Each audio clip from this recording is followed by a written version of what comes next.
I'm here. I'm here. Good morning, everyone. It's Wednesday. We got some more Sector Unknown for you today. Got Graydon with the OMG finally. And Trisha, OMG finally as well. And be right back. Tricady complaining about being late. Always exactly on time.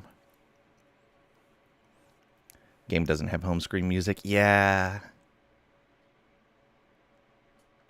I was trying to get something to play in the background there, but OBS was not cooperating. So I just decided to give up on it and start the stream. I'll take a look at it tomorrow. Malachi, Graydon, and pseudo profound word salad. Lurker Raid. Thank you for the Lurker Raid. Welcome on in, everyone. Hope you're doing well today. We're going to continue some more of this Sector Unknown playthrough.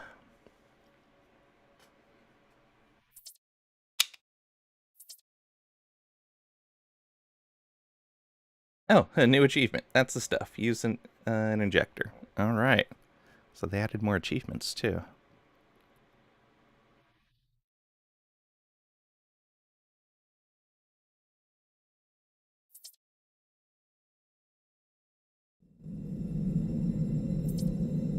Okay. Travel to the escape pod. Locate a body for our AI friend. Check the war score terminal. Meet the pirates outside. Alright, let's check the war score terminal. TX930's voice filters in, precise as ever. Interesting. This facility contains what appears to be a tactical operations terminal, originally designed by Starfrontier to coordinate sector-wide campaigns. I-920B seems to have reconfigured it for our purposes. You're free to interact with it at your discretion. What's it for? Check the Planet Defense Terminal. Okay.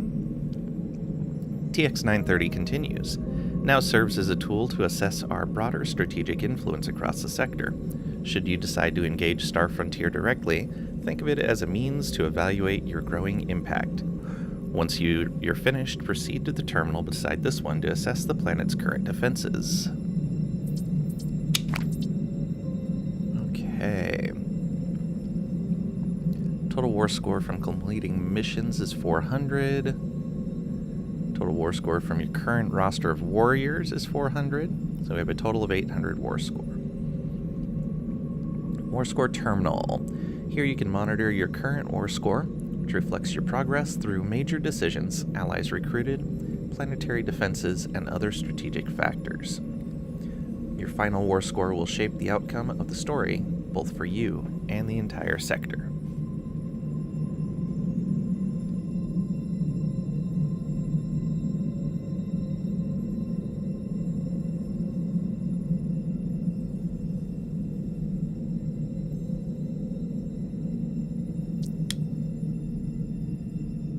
Maku Mining Facility. You recovered the mining facility on Maku and claimed it as your own. Did I miss something? Why is Maku the second thing?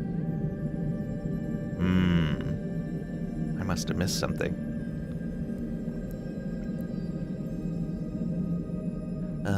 Maku is a vast, desolate expanse of red, rocky plains that stretch endlessly into the horizon. It's a stark, inhospitable environment where swirling dust storms occasionally break the monotony. This planet, challenging for human habitation, has been unflatteringly dubbed the tail end of the sector. Alright. So it looks like there's 4 other planets. Oh. 14 other characters that we don't know about. Neat.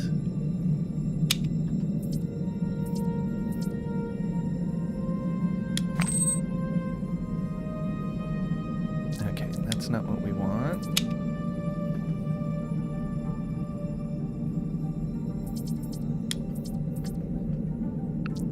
TX-930 states matter-of-factly, as anticipated, this terminal manages planetary defense infrastructure.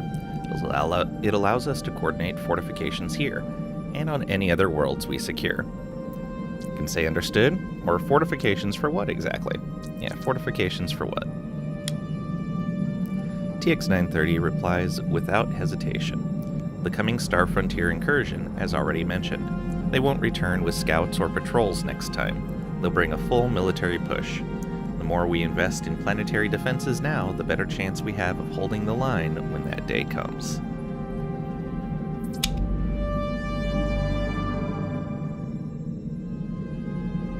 Locate the research terminal in a middle room of the facility.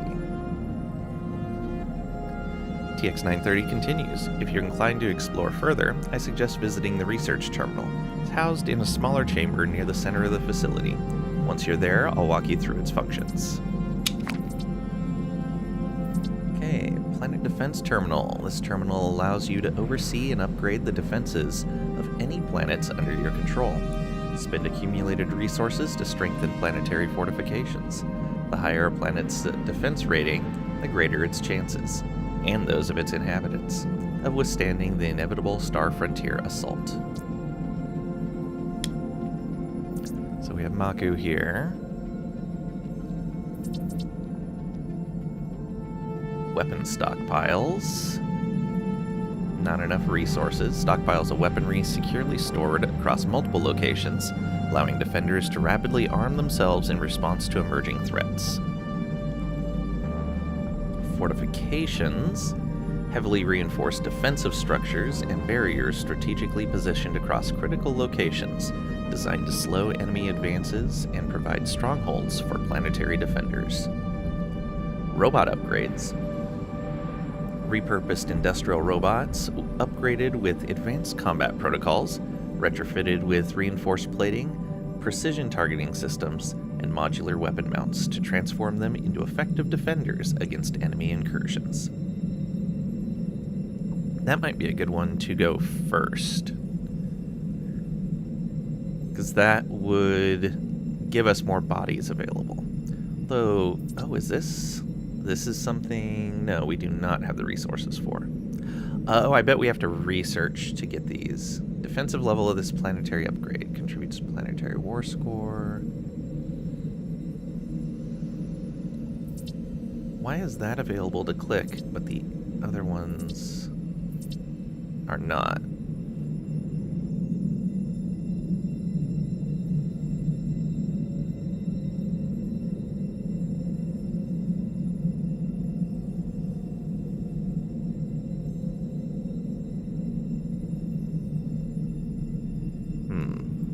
Okay. Supplies. Advanced food, water, and medical reserves designed to sustain the population under prolonged siege conditions, ensuring self-sufficiency even in times of extreme scarcity. Ion cannons. State-of-the-art long-range ion cannons capable of unleashing high-energy beams with devastating precision, ensuring both aerial and ground-based threats are neutralized before reaching their targets. That sounds like another one that we should have early in, because if we can take them out before they land, then and keep them from having air superiority, then that'll go a long way. Orbital mines. Orbital minefields deployed around the planet to intercept and eliminate any unauthorized Star Frontier vessels attempting to breach its defenses. Orbital mines as well. So I think ion cannons, orbital mines, robot upgrades, weapon stockpiles, supplies, fortifications. But if we can just click fortifications now, proceed with planetary upgrade. But I don't have enough resources. Oh no, it's only going to cost 60 of all of these that I have.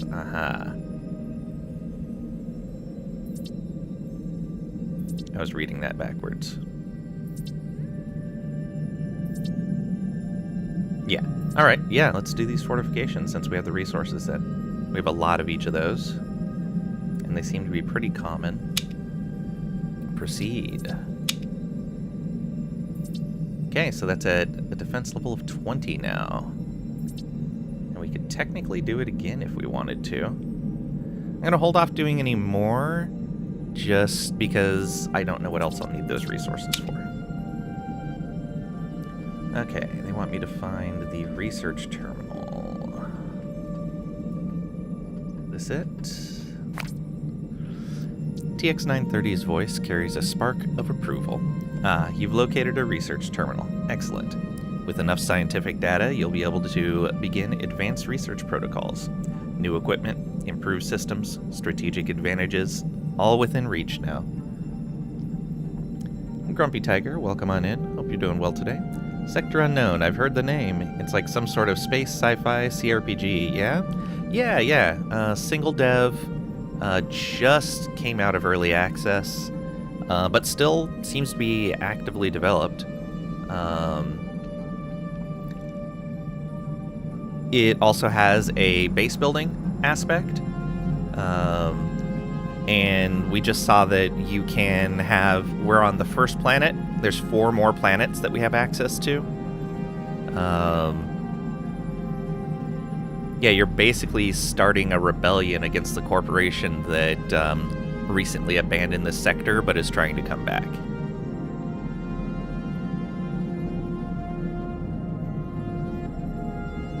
It's really neat so far. Turn-based combat.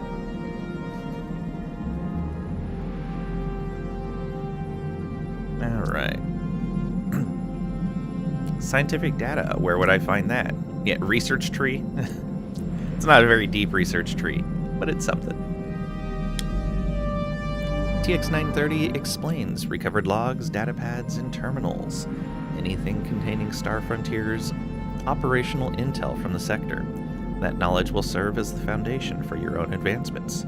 Now then, I suggest we continue to the medical facility, northwest quadrant of the base. Neat, we'll have to watch a bit. Do enjoy CRPGs generally? Doing fine, burning some PTO, so you're off for the rest of the week. Nice. Hope you have a good little vacation.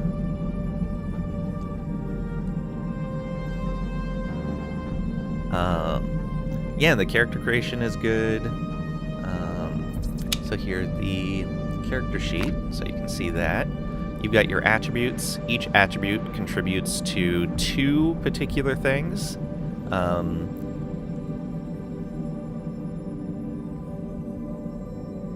Most of them in your combat section, except for intelligence. Intelligence feels...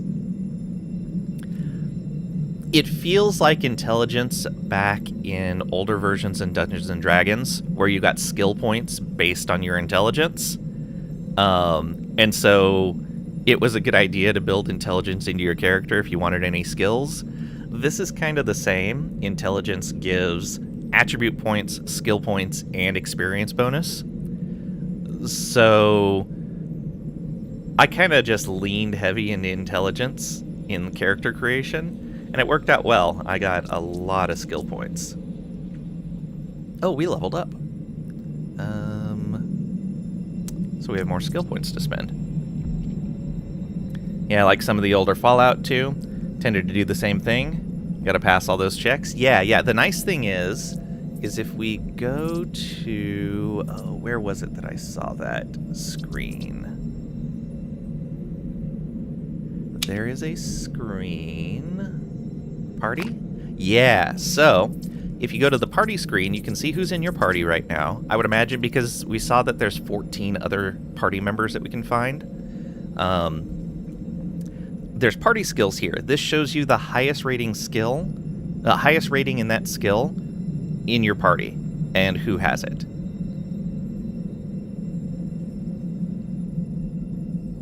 So you can kind of coordinate, oh, okay, well, my finances are low. Let me pull in a party member that has better finances, or whatever.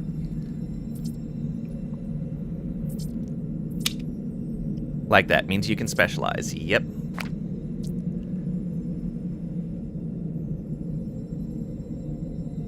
The combat skills are pistols, carbines, rifles, knives, swords, and unarmed.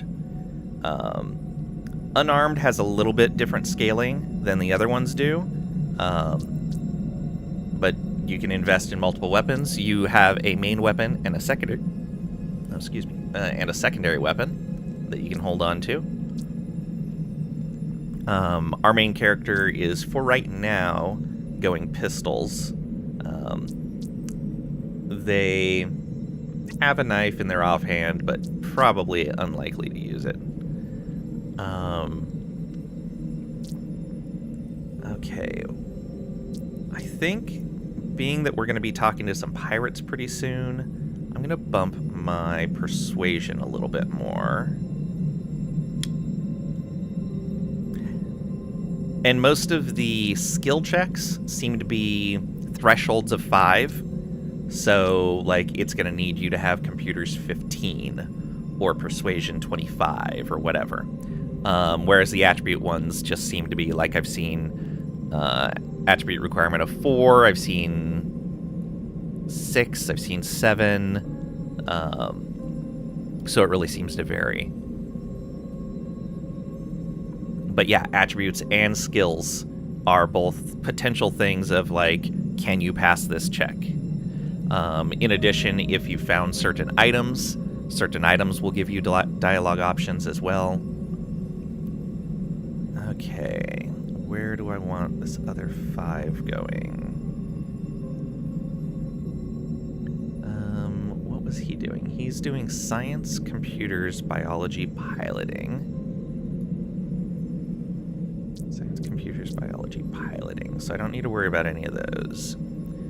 He's doing intimidation, larceny, finance.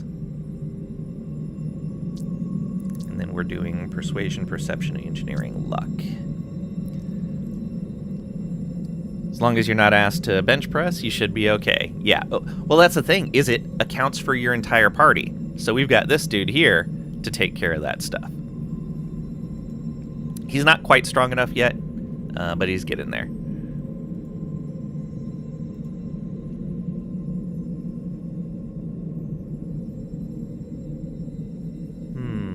Do we go luck or more perception? I think I want to go a bit more perception. And we'll hold on to that one point. You can retrain your skills and your perks at the cost of 2,000 credits.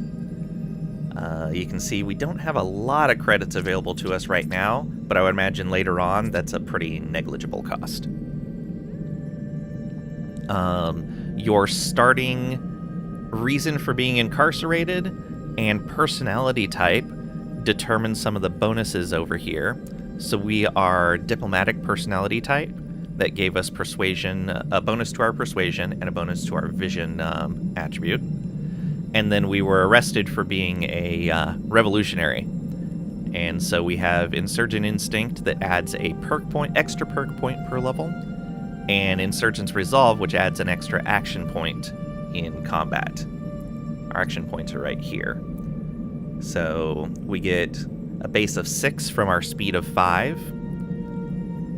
Speed gives you +1 at 3, 5, 7, 9, and 10. So the base action points are 4. We've got 2 extra from speed. We got 1 from being an insurgent. And we got 2 from Dog of War, which... where did we get that from?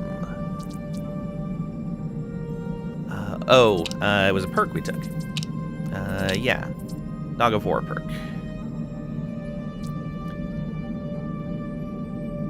So you decide to be a rebel even before the game's plot kicked in. Yeah, it's funny because my, what's it called? My Sunday tabletop game, we're starting a Star Wars Edge of the Empire into Age of Rebellion campaign. And I'm playing, we're going to be revolutionaries as well. We're going to be starting up a rebellion cell on Kestic Station. Okay, so we've saved up some perk points. Okay, so that was what I was wondering about. It looks like we can just skip any amount of levels. As long as we have the perk points to buy the perk, we can get any perk. So we're going to want to look through all of these and see what perks we want to purchase first.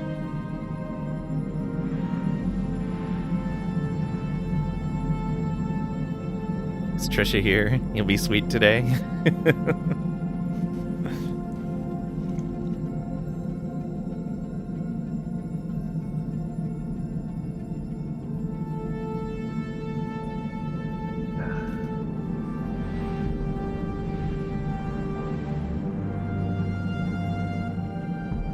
Just read Discord.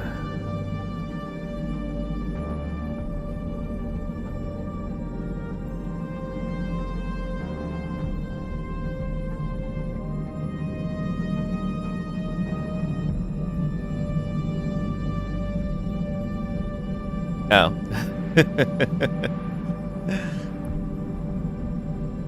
Alright, so here in Tactical, we have Kill Competitor. 10% damage for each team kill. Ooh, okay. So as we kill enemies, we get more damage. Okay.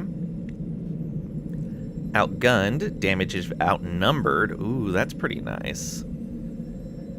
Underdog, minus 20% damage against if outnumbered. Okay, so we take less damage if outnumbered. Nanoswarm, health restored for team. Ooh. Creature Crusher, damage versus beasts. Anthropoid Aggressor, damage versus humans. Clanker Wrecker, damage versus robots. Oh, the other thing, Grumpy Tiger, is in the intro to the game where you're on the prison ship. We were able to do the entire prison ship without combat. There were a lot of opportunities for combat, but there were opportunities to avoid combat as well, which was really nice. We actually didn't get into our first combat until we were in the mining facility, and even there, we technically could have avoided combat the whole time, and we could have avoided combat when we went to a crash site as well. So far, there's been an opportunity to avoid combat the entire time. And for like randomly placed enemies on a map, there's no benefit for avoiding the combat other than saving resources. But for forced encounters, if you avoid the combat, you still get XP for the encounter. Tend to go heavy speech in CRPGs rather than murder hobo. Yeah, hence why I took diplomat. So it's been really nice. Like the very first thing, we actually have a quest because of it. We have a quest to go check on a beacon from a drop pod, because the guard outside of our cell, we convinced him that working for the corporation was absolutely terrible and he should just sneak out while people weren't looking. And he's like, yeah, you know what? Who cares? Here, have my key card. I'm out of here. And he took off in a drop pod, and we're pretty sure we have the signal from his drop pod, and we're going to go visit him in a bit. So if we wouldn't have talked him out of that, if we would have just fought him, we probably wouldn't have this quest.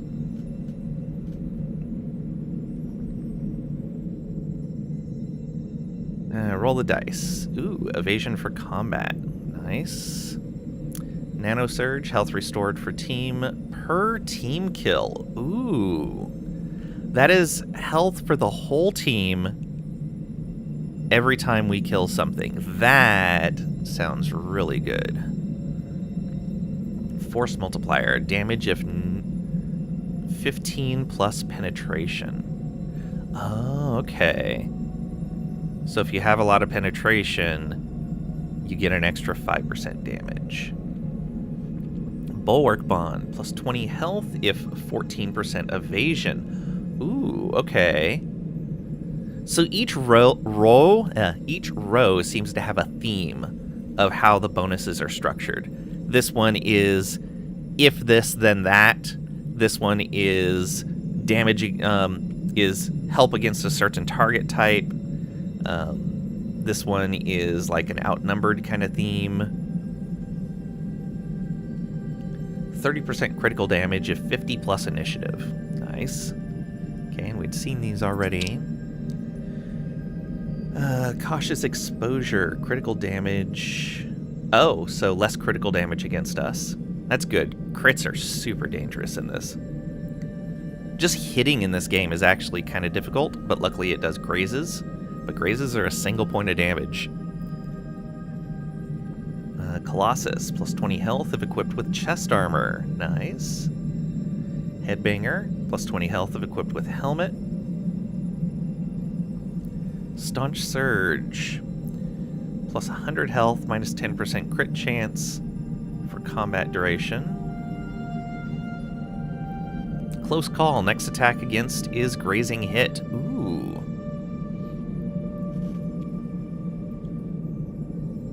Nanosite Healing, it's 10% chance regaining 20 health each turn. Okay. Broad Guard, minus 5% melee damage against. Layered Resilience, minus 5% range damage against. Dust Head, 30% combat stats increased effect from narcotics, and plus 10 skills increased effects from narcotics. Oh wow, crazy. Pincushion, 30% increased effects from injectors, which includes healing. These are our injectors here. Restores health, increases armor. That just removes toxic wounds, acid wounds, and bleeding wounds. So it's really just these two, I guess. Evasive Action, minus 50% less damage from grazing hits. I thought grazing hits only did 1 damage. Maybe they do a percentage and we just don't do enough damage to do more than 1 damage on a graze. Stand Fast, plus 20 armor. Hard to Kill, plus 10 health. We saw all these top row ones. Overkill, plus 10 damage for each team kill. Wounded Pride, plus 5% damage for every 5% missing health. Oh. Crit Killer, plus 50% damage if enemy has 40% or more critical chance. Also interesting. So you do more damage against high crit chance enemies. Okay. Last Stand, deal plus 100 damage, reduce health to 20. Okay. I guess that's good if you're already really low on health. Or if you know a big heal is coming in. Lethal Boost. It's 10% critical chance, plus 10% damage against. Range Master. 20% damage ranged weapons. Blade Master, same for bladed weapons. Weapons Master, damage for all weapons. Okay. Armor Shredder for Armor Pen. Rapid Dominance for 10% damage if initiative 30 plus. Titan Challenger, 30% damage versus opponents with 500 plus health. Focus Onslaught, 5% hit chance, 10% damage against for combat duration. We may take this. Our hit chance is really low. Critical damage, damage against, damage increased per level. More initiative is always nice. So I think I'm going to take this just because our hit chance is so terrible. And then we'll take a... do we want to take a 2-point? Some armor might be good. That's a skill to use, though, so it's going to take action points.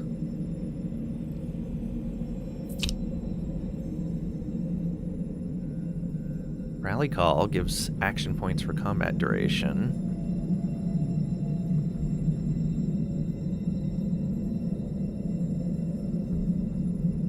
Yeah, let's go ahead and take Rally Call. Makes our first round a little slower, but subsequent rounds better. Okay, you do have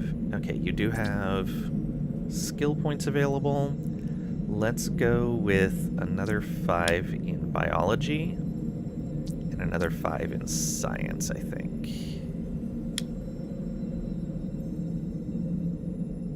And then perks.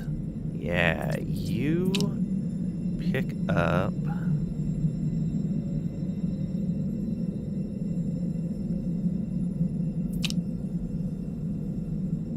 Do we want him to save for this?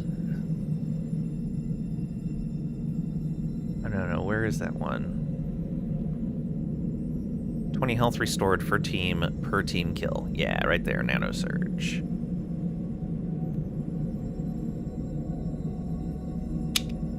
There we go. Great for the bot.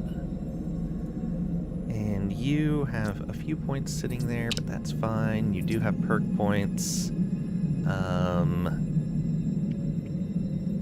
Mra, welcome on in. Hope you're doing well today. Murder them with words, you say.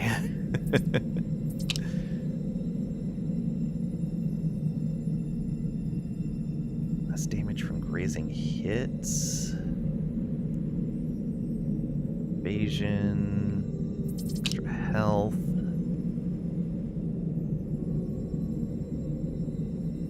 Damage if he has high penetration. Armor pen. Damage against high health opponents. I think I'm going to give him first strike because he is going way too slow in combat. There we go. And he has 2 more points to go. Give him more action points. That could be really good. Yeah. Let's give him more action points as well. All right.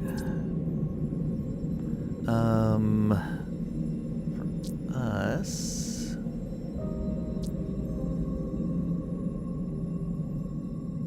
this one of these had a, oh, that is not what I meant to click.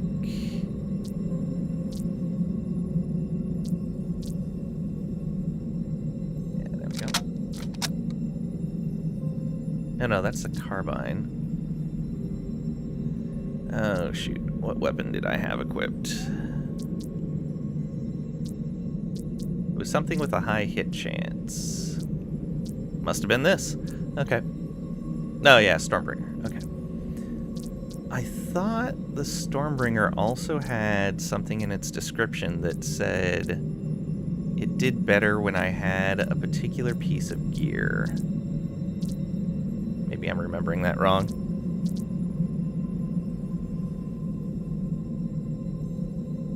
Spades, welcome on in. Hope you're doing well today. See, you're enjoying the game too? Sorry I didn't say nothing after the raid, so here to apologize in person. Anything, just ask. No worries. It happens. Hope you had a great rest of your stream. I had to dip out pretty quickly. I was not feeling great.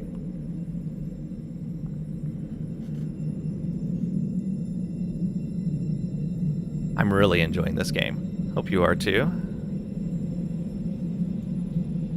Still very early though.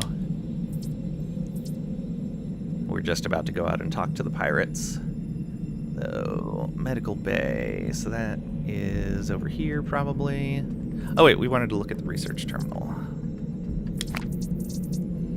Okay. So research-wise... Story is amazing? Yeah, it is. It is so good. Okay, so we could get injector manufacturing.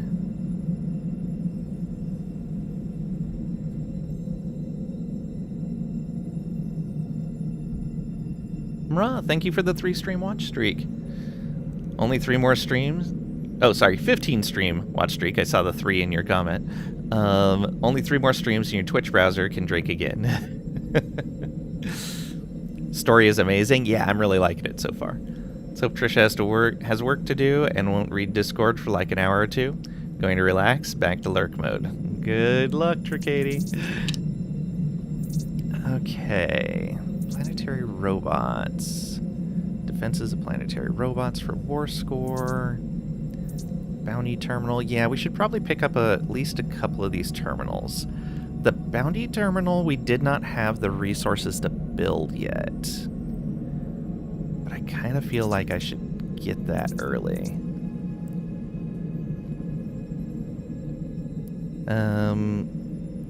What did your Katie do this time? It's a surprise.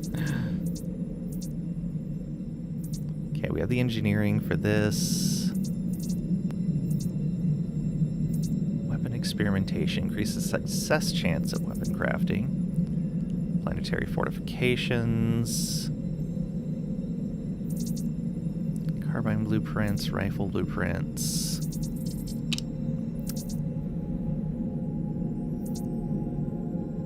Better prices. Better prices. Better prices.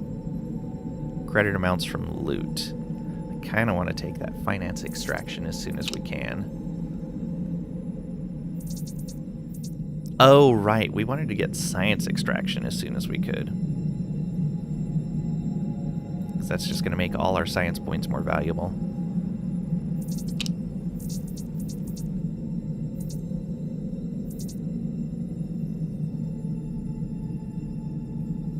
Not to judge, just to admire.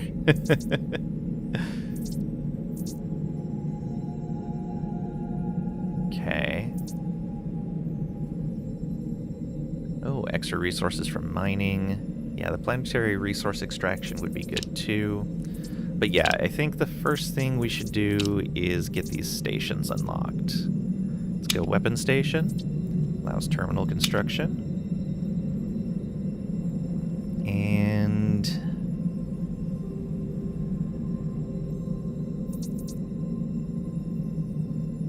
narcotic station, injector station. We're doing fine on injectors. Man, I'm really tempted to just save for that. And the research heuristics will be really good. Really need to bump these skills.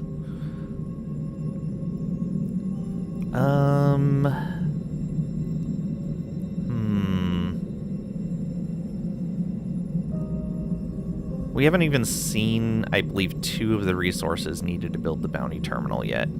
So let's go ahead and make one that we know we can build.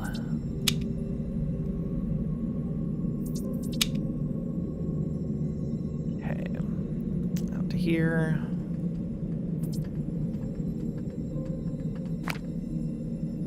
TX930's voice carries a hint of promise. It doesn't look like much now, but this is the medical bay. Its primary function is to heal and perform medical procedures for those in need. Furthermore, with the addition of specific terminals, there's potential for more specialized creations, including combat injectors and certain enhancing narcotics, depending on your prerogatives. Combat injectors. TX930 responds with a note of intrigue. Correct.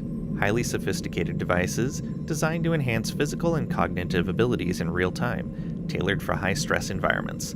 Their applications can be quite transformative, offering significant advantages. However, crafting them requires precise knowledge and resources, a worthwhile pursuit for those prepared to delve into the complexities of bioengineering. Can say, get to the part where you mentioned narcotics, quickly. And you mentioned narcotics? TX930's tone shifts. Yes, narcotics within the confines of this facility can be engineered to enhance certain physiological and cognitive parameters temporarily. When synthesized with precision, they offer a range of boosts, providing strategic advantages that can be applied in a variety of scenarios. He then pivots. Now, let's move on. Standard issue fabricator should be located near the facility's entrance bay, where we first came in. We should investigate it next. Oh, right, I don't have any mod here right now.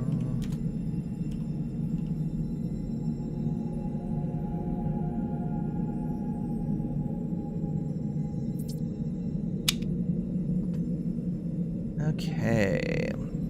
Fabricator at the entrance.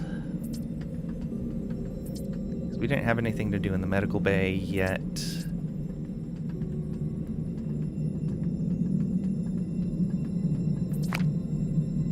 TX-930's voice emerges once again, carrying a note of recognition. Excellent. We're looking at a Tech 32A fabricator here. It's standard issue across Star Frontier facilities and outposts. Given sufficient resources, this unit can be utilized to construct additional terminals and enhance the base's infrastructure. Okay, and that's all for Make Yourself at Home. It continues. That concludes the primary tour. As you develop the base further, additional functions will become available. The tools are here. What you do with them is up to you. Okay.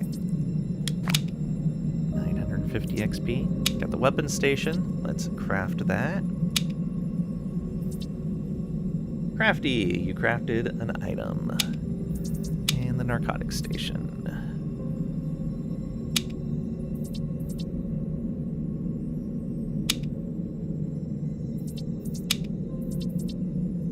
Okay, base item already built. Yeah, so we... Oh, there's only one thing we haven't seen now. It's just the silicone. Alright, where are these stations at? Well, I know one's going to be in here.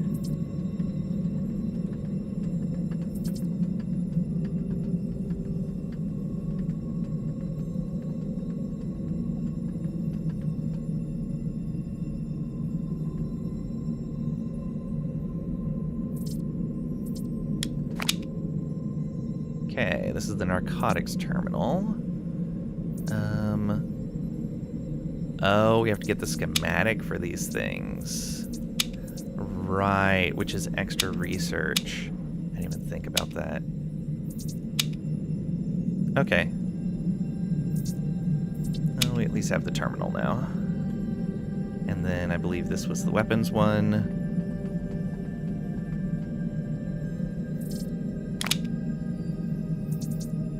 And yeah, we'll have to unlock all of these recipes as well. So I probably should have unlocked just the weapon station and then researched weapons. Alright. Oh, we have level ups again.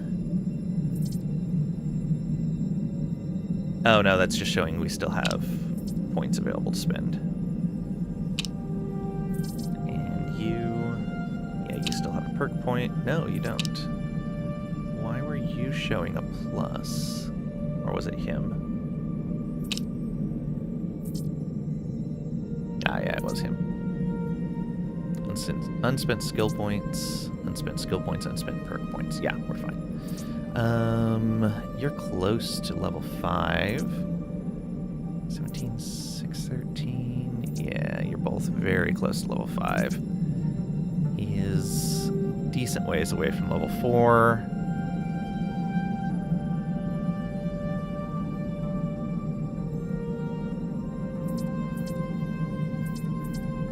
Alright.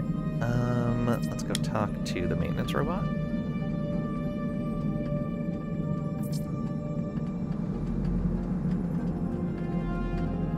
See if he has anything new to say. Wake the robot, kick the robot, step away from the robot. Near the dormant form of I-920B, motionless, he remains ensconced in a deep digital slumber, unresponsive to the world around him. Yeah, let's wake him up. Reach out and lightly tap on the robot's chassis, a careful knock intended to awaken it from its slumber. Slowly, its sensors flicker on and swivel towards you, signaling a return to awareness. Regaining full operational status, Custy's voice fills the air, its tone infused with a friendly twang. Well, howdy. What's on the agenda for today? Custy hovers at attention, his servo motors emitting a soft hum, ready for your input. You can say, I have some questions, or insert the TX-930 personality matrix into I-920B, or step away. Wow. That would be sad. I have some questions. How was it working for Star Frontier? Why did Star Frontier abandon this facility? Do you think this facility would make a good military base of operations? So what do you think of your new owner? No more questions. How was it working for Star Frontier? Lang, by the way, you little rat. Ratting patting me out in Discord. I mean, you reap what you sow. It's not my fault you put something on the public internet and it didn't expect it to be public.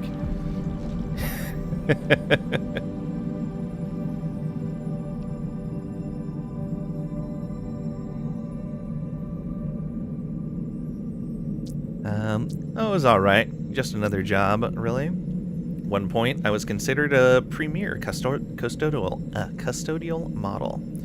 However, once I was assigned to this aged facility on Maku, well, I figured the writing was on the wall after that. I reckon I was one step away from being considered for decommission. Felt like the beginning of the end, really. Don't have to highlight it. Why not, though? I mean, you don't have to highlight every time I'm late. Or every time you feel like I'm abusing a robot, even though I don't. Was an adventurer like you once, then I took an arrow to the knee? Oh, congratulations, Squid. Welcome on in. Hope you're doing well today. It's from Skyrim. I know it's from Skyrim.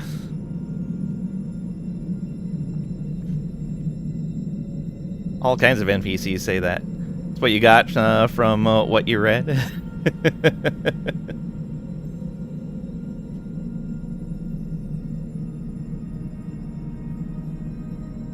Yeah, it does feel like that a little bit.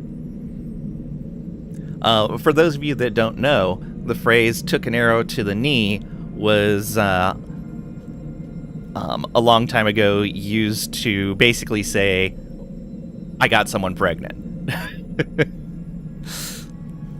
So they used to do things, but now they have a kid to take care of. Lang is almost an automated ratting NPC. It's true. Maybe you should behave. Yeah, what Lang said was going to say something similar. Hey, Kalish, welcome on in. Hope you're doing well today. Thought it just meant marriage. Now, as far as I... Oh, I may be misremembering that then. I actually don't know if it was marriage or a kid. Yeah, I don't have a solid memory for that in my head. So you could be right on it.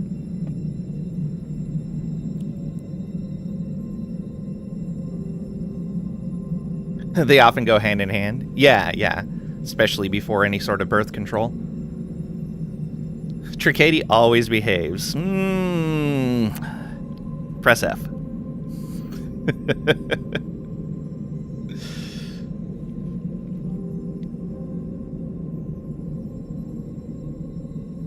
Alright.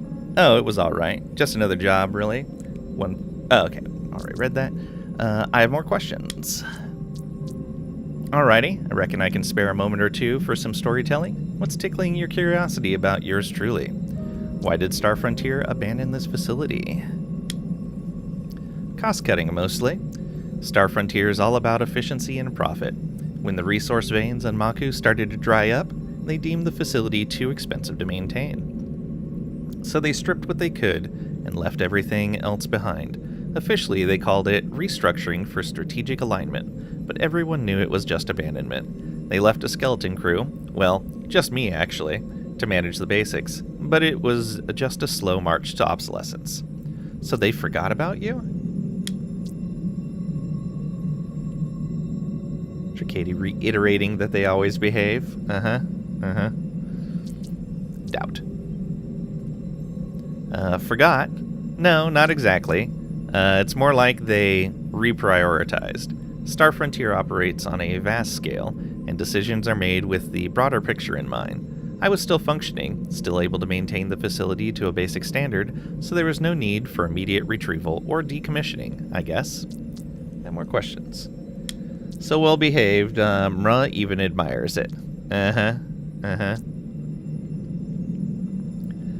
Do you think this facility would make a good military base of operations? Well, gosh, I haven't been programmed in military strategy, but let's see. Reckon the facility's strategic placement within the rock face provides natural fortification, limiting vulnerability to external attacks.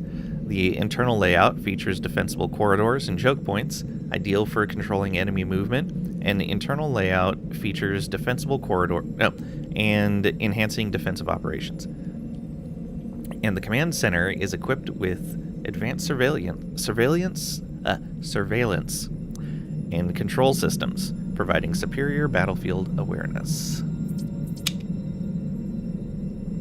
However, the facility's reliance on a singular point of ingress and egress could pose a significant tactical disadvantage, potentially complicating evacuation or redeployment strategies in a high-threat scenario. Despite this, with proper fortification and contingency planning, this limitation can be mitigated, making it a pretty formidable military asset. Wait a second, I thought you didn't have any military programming. Oh, I don't. Really? Because that explanation sounded pretty thorough. Oh, well, I appreciate the compliment. Just piecing together bits and bobs from overheard conversations and mandatory facility defense protocols. I have more questions. So what do you think of your new owner? Custody thinks for a moment. Suppose you're referring to yourself? I must say, think you're dandy, and your presence is a refreshing change. Star Frontier ensured I was well maintained initially, but their care waned over time. Accumulated quite a bit of dust in these old servos of mine. More questions? No more questions. Alright. Step away. Step away from the robot. Alright. Are we all set here? I think we are. Let's see if you have anything to say. Yes, how can I help you? Alright. Nothing special with TX930. He's got 2/3 of a chance to hit. We're at 1/3 of a chance to hit. And the bot's at about 1/4 of a chance to hit. Not great. Does this have a minimum range? No, but it does have an optimal range of 4 to 5. So we're going to want to try to say 4 to 5 hexes from our target. Hexes? Squares? Squares, I think, is what this game uses. Alright, let's pop on out here and meet some pirates.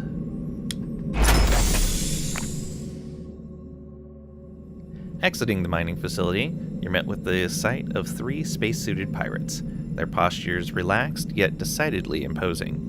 The female leader advances slightly, breaking the silence with a drawl. Finally decided to come out, huh?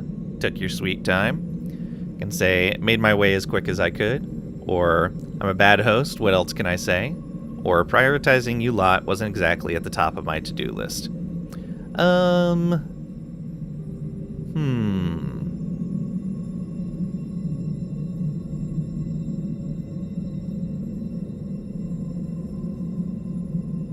When we were polite to the pirate leader,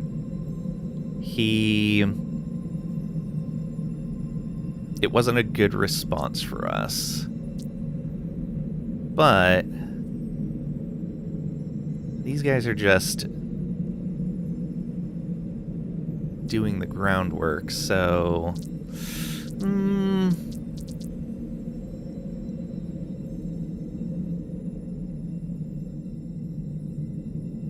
yeah, we're diplomatic. Made my way as quick as I could. Okay, deal with the pirates. Unwelcome guests. Arms crossed, the pirate leans forward slightly, her helmet's visor reflecting the dim light of the mining facility. Pick up the pace next time, eh? Crimson Skulls don't like to be left hanging. Can say about that name. Or, why is Dav so eager to claim this rust bucket? Or, and who are you? Let's ask who they are. Name's Cheetah. These are Fang and Tuba. I'm the second in command of the Crimson Skulls. Our esteemed leader, Dav, sent us to politely encourage you to vacate the premise. We can say I found it first, or what are you offering, or because we have a perception of at least 10, esteemed leader, huh? Doesn't sound like you have much respect for Dav. Yeah, let's go with that. Esteemed leader, that's putting it generously. Cheetah glances sideways at her companions before stepping closer to you. Lowering her voice, she continues, he's decrepit. Lost touch with the reality of running a pirate crew. Too much booze, too many drugs, and don't get me started on his appetites. She sweeps another cautious glance at her comrades before locking her gaze back on you, her tone firm. And I'm not saying anything the two of you haven't already seen. She straightens up, the brief moment of candor vanishing as quickly as it appeared. But enough about Dav. That's not why we're here. We can say this Dav sounds like a real winner, but because of Perception 10, can say sounds like it might be time for a change at the top. Maybe I could help you. Cheetah pauses, mulling over your proposal. Her voice, when it comes, is contemplative, laced with a hint of newfound possibility. You know, I've never much cared for that guy. Maybe it's time for a change. Yeah, maybe you could help with that. Fang steps forward, a mix of anger and disbelief etching his features. Wait a second, we didn't sign up to turn coats. Tuba, though silent, nods emphatically in agreement, his stance echoing Fang's sentiment. Cheetah turns towards them. Both of you leave immediately, if you know what's best. Fang smirks disdainfully. You and what army? Say, how about she and the army of me? Not a cougar. Recruit Cheetah. Nice. Chalk doesn't have high enough intimidation yet. Can I? Oh. I think we even had an intimidation booster. I should have thought to get that. Alright. Dang, that would have been nice to push them away from the base. Fang gives a resigned nod, his voice carrying a tinge of defiance mixed with caution. Alright, we'll head back. But just so you know, Dav is going to be plenty pissed. If we would have had 20 intimidation, we could have said no. If I spot you at the base, consider yourselves dead. Best keep your distance. Could say fine, get out of here. Or we could start combat. No, you two aren't going anywhere. Cheetah, you want to prove you're with me? Let's start by fighting these two.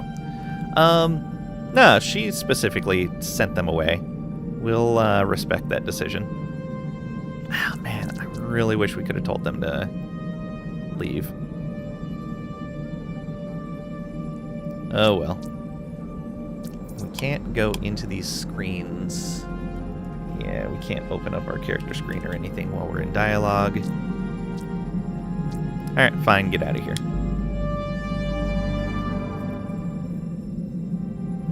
Travel to the pirate base. Fang signals to Tuba, and without further ado, the two depart swiftly, leaving the area behind. Cheetah shifts her gaze to you, determination supplanting any lingering sentiment. So, what now? You're gonna hand over the coordinates to Dav's hideout. It's time we paid him a visit. Cheetah's expression switches to a sly grin. Aren't you going to at least give me a tour of your facility first? TX-930's voice, clear and insistent, interrupts through your comms. Immediate action is paramount. Proceed directly to confront Dav, utilizing the element of surprise to our advantage. Delay may allow him to regroup and pose a greater threat. Cheetah looks over. Who's that? Say, my robot. His vocabulator and personality matrix there, hitching a ride with me until I can find him a body. Or a jerk, never mind him. My robot. Cheetah acknowledges. Huh, alright, fair enough. She retrieves a data stick from her suit. Hard to believe I'm actually handing this over, but here are the coordinates. I'm ready to roll whenever you are. Say, first tell me about this Dav character. Dav, like I said, he's a drunk. Useless. But he's also the kind of scum that puts treasure over lives. Lost 10 good souls because of his greed. Say, sounds like my kind of guy, or explain. Explain. The Star Frontier Patrol caught us off guard. They were on us before we could even react. Dav, obsessed with his ancient Earth trinkets, had rigged a few escape pods with his horde, ready to jet at the first sign of trouble. Left most his men behind while he took off with his precious cargo. That's how we got stranded here, outgunned and outplayed. Alright, let's go pay him a visit. Cheetah's eyes narrow, a dark smirk playing at the corner of her mouth. Fine by me, she replies, her tone laced with the promise of retribution. It's about time we cleared the air with Dav. Okay, bunch of XP. Companion recruited Cheetah. Okay, so what do you have going on?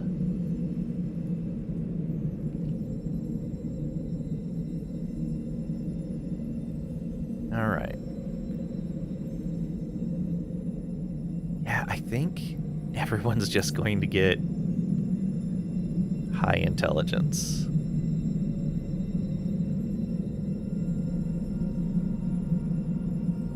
I may actually focus her into intimidation and kind of have him focus more into larceny. Yeah, have each of them do a, well, larceny and finances, I guess.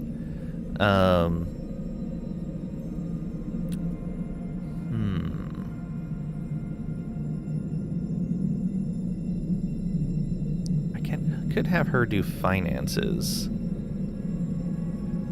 since he's so low on that.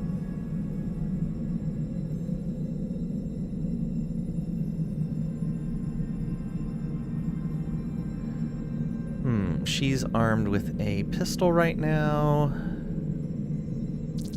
Do we have better pistols? That is slightly better.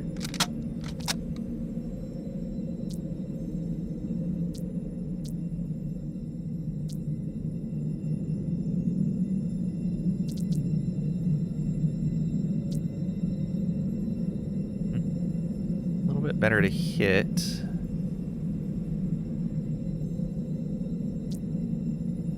Even better. Yeah. Paladin Mark 1. There we go.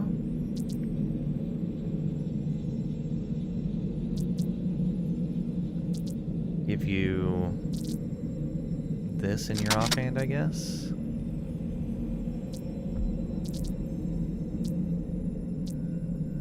Yeah.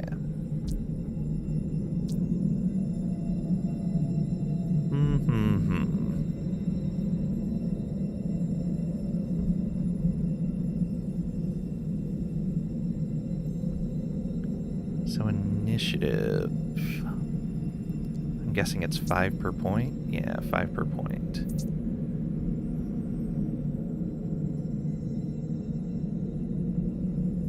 Intelligence. Okay, and she does have the damage bonus versus Skulk, but she doesn't have any other starting traits. Interesting. Okay.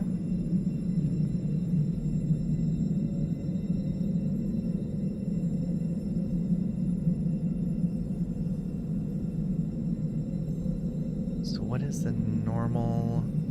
Skill points per level is 1 right now.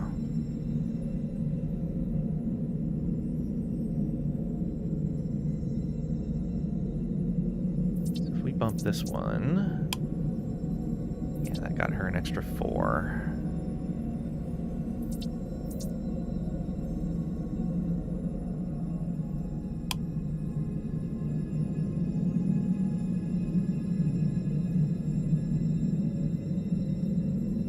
So if we want her to be particularly good with pistols,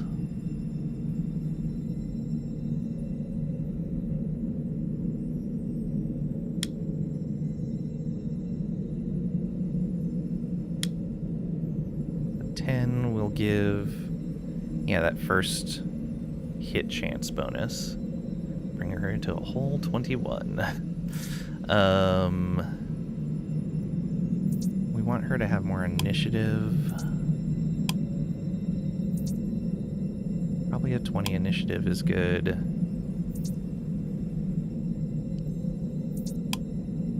And bumping that hit chance. It's going to be good as well. Getting speed to at least 3. Yeah, let's just give her skill points, because it's perks as well. Those perks are going to be so good. Okay. So now we're going to go...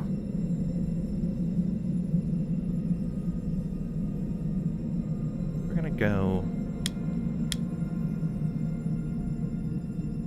Finances of 20... Intimidation of 20.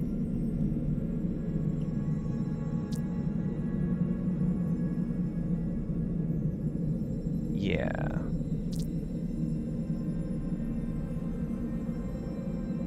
Give her 5 luck. And bring her pistol skill up to 30. There we go. 40% chance to hit.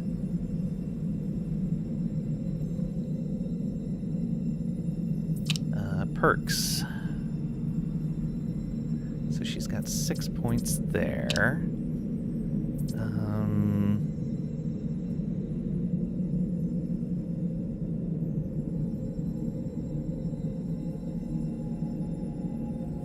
Minus range damage against her.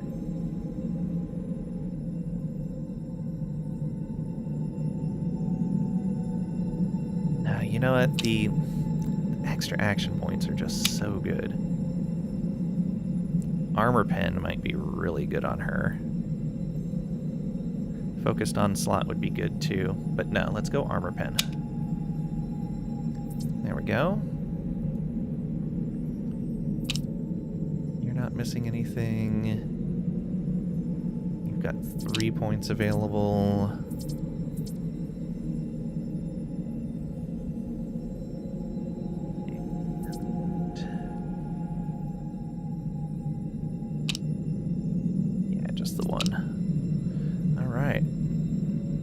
Level is an attribute point. That'll be good.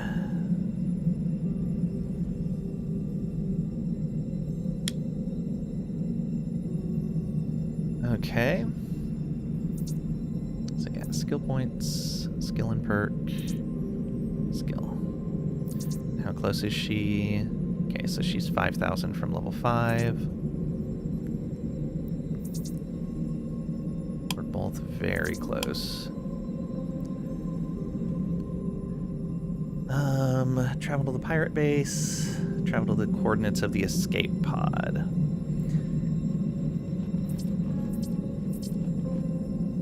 Yeah, I really need to bump that larceny skill. He really needs to just level up. Yeah, not boosting intelligence. Definitely not the way to go. Though I guess, like, our combat stats are absolutely terrible. She's our best combatant right now. And he's kind of mixed between skills and combat. Alright, I'm gonna do a save here. And I'm gonna go to the escape pod first.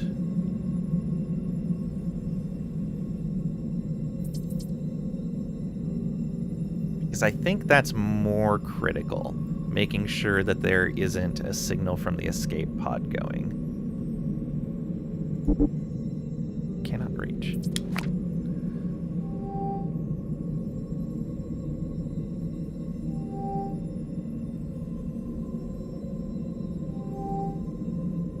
Yeah. Oh, it's on the way. Yeah, this is on the way to it. Site of a Star Frontier emergency beacon. Investigate the escape pod. Navigating the harsh, unforgiving terrain of Maku, you finally arrive at the designated coordinates of the escape pod, only a stone's throw away from where you initially made landfall. The desolation of the surroundings contrasts sharply with the potential for what, or who, awaits you at the pod. TX-930 advises, be cautious. It's probable that the Star Frontier escapee is nearby. Okay. So there's, yep, Stringfellow right there. He's got some stuff with him.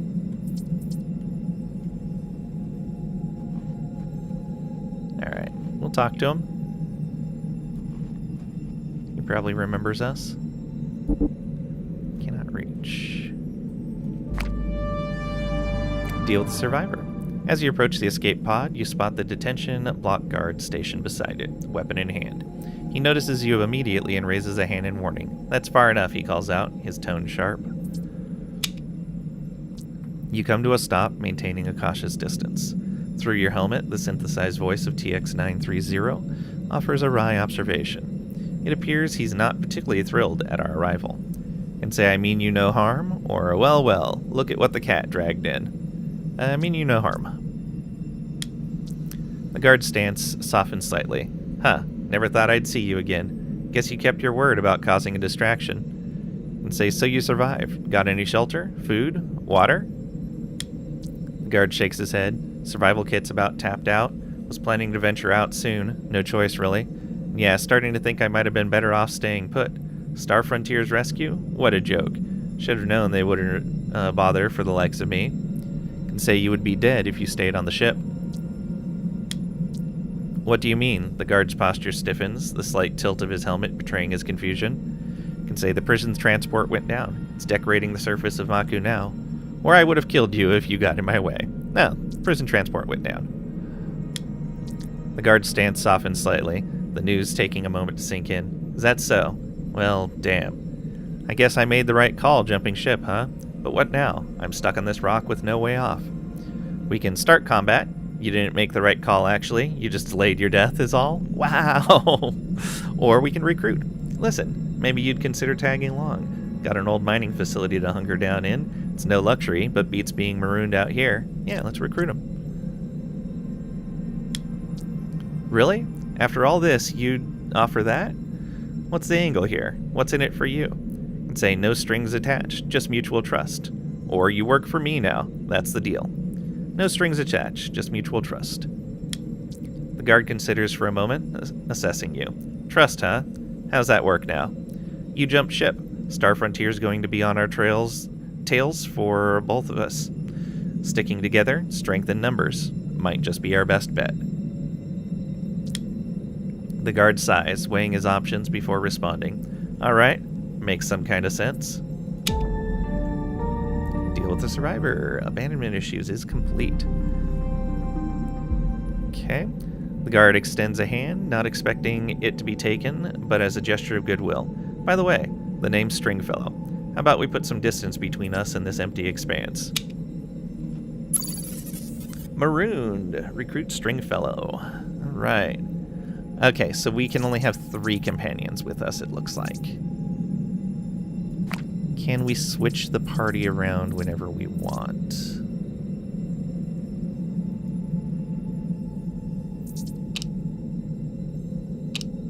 Oh, neat. We can switch between all his stuff this way. Very nice.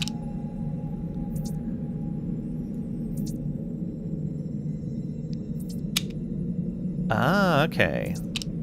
So we can switch people out right away. I don't want to lose our melee guy. Maybe we can make Stringfellow into a melee guy. Let's see what you have going on. That is really nice that we can switch that out wherever we want.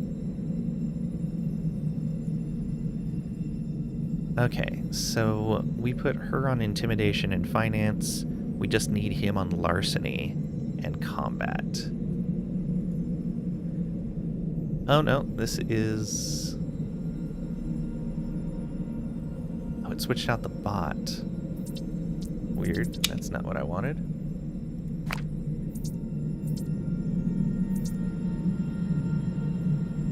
Huh.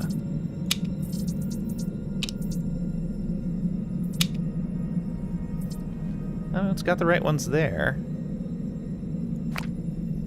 Oh, I see. It shows everyone here. Got it. Arrows. Pay attention. So for him...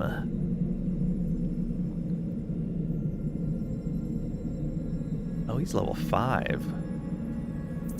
Yeah, let's boost that intelligence.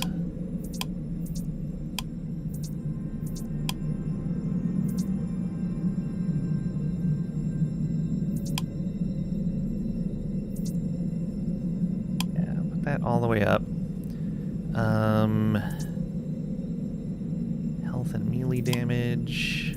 Let's get him an extra action point. Let's get him some initiative. Some to hit.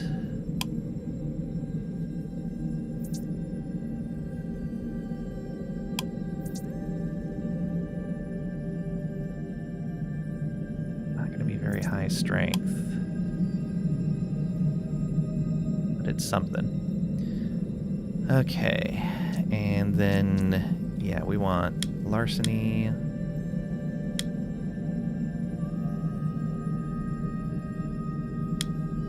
At least 20, probably 30.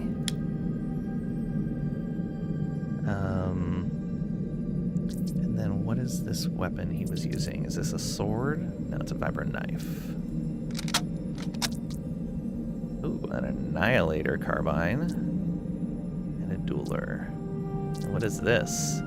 Subsonic resonator. A small device that clips onto your clothing, emitting low-frequency vibrations that induce a sense of unease in those around you. Plus 8 intimidation. Oh, very nice.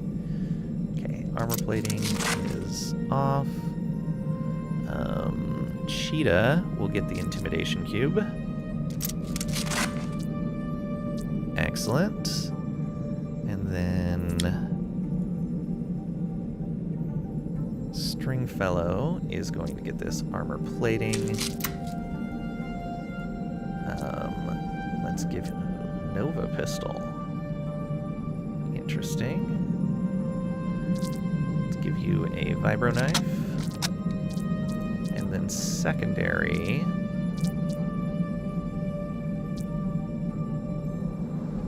I guess put that on and then see what's going to be better. That is slightly better.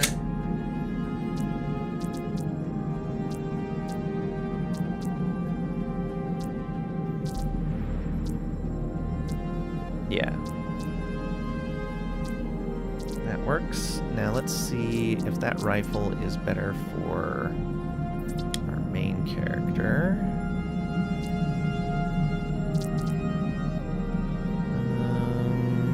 No, worse to hit. How about for our bot? It is the equivalent. Both annihilators. Alright. Go back to him. So we want him to have skill in knives.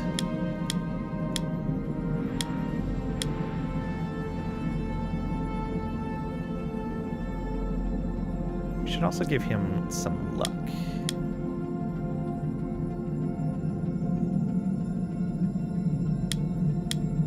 Yeah. Luck, larceny, and then we will boost knives some more, I think.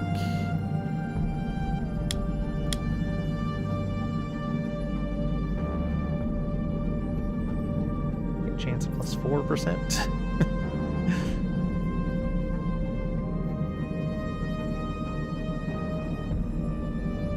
Yeah, coordination is going to be a huge source of hit chance.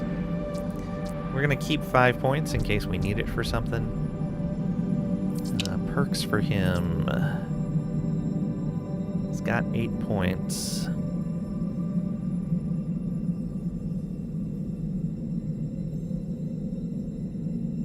Wounded Pride might be really good if he's going to be up on the front line. It's going to take all his points, though.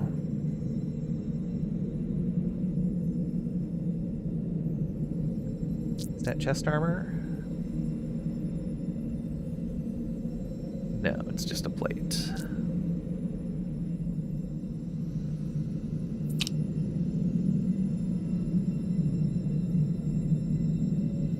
Nanoswarm is health restored for team.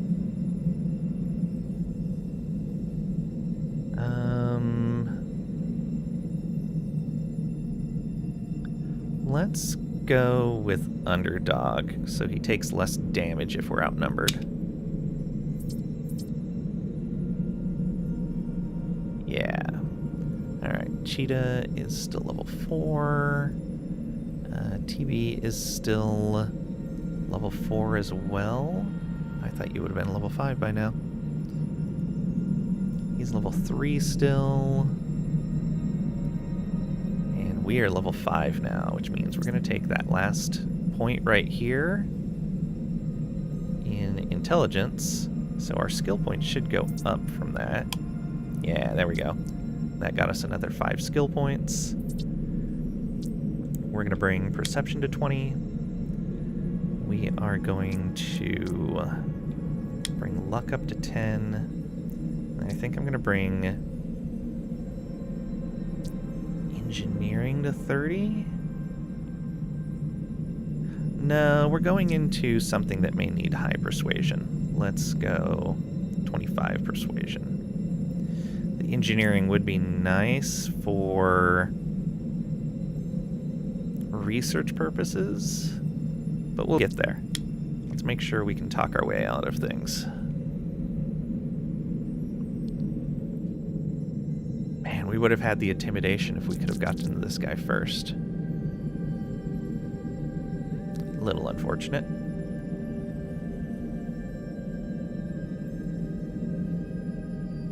Alright, and what do these do again? Perception, plus 10 to hit. Computers, plus 1 action point. Biology, and health.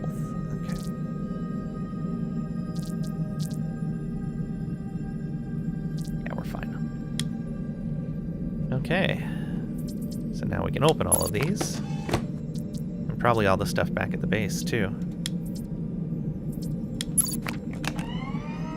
Ooh. Hillfin X3 Visor. Precision-enhancing visor that continuously assesses enemy vulnerabilities to maximize the impact of your critical hits. Plus 28 critical damage.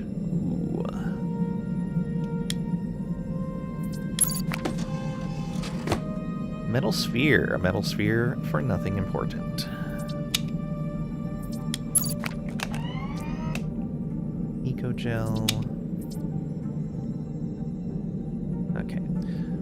Oh, I dislike with that always highlight that it keeps highlighting things after we looted them. I don't necessarily like that. Can we find anything else back here? Looks like that's the whole of the area. A metal sphere. For nothing important. Yes.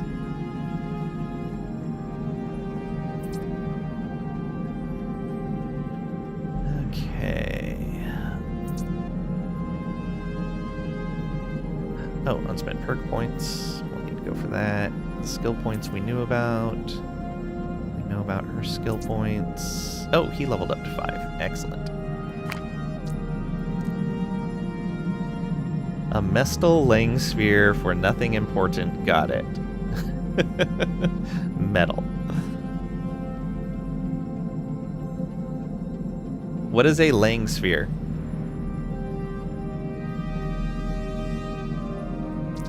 Because the description said a metal sphere for nothing important.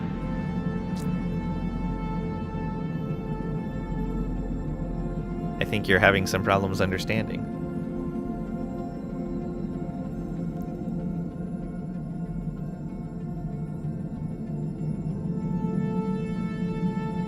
Yeah, I think it's where we display chat.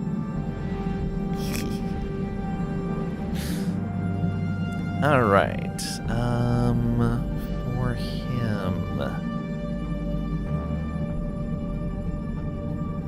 I think we're gonna give him more coordination. Yeah, get his armor pen way up, since he's using a rifle. That's going to be pretty good. One more to boost his initiative. There we go. And then... Ooh, science, computers, biology, piloting. I don't think I can look at research from here, can I? No. Dang. I'm going to hold on to these points, even though they might be important.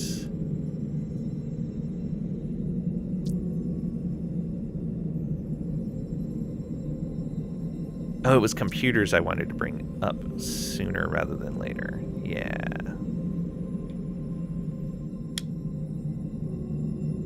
Bring that to 30.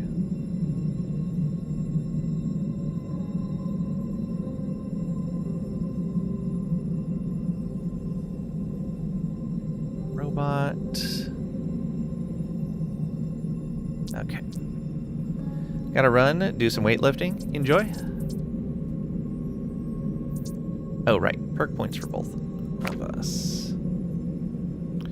Also escape Trisha's wrath in the meantime. Perfect combo. Enjoy.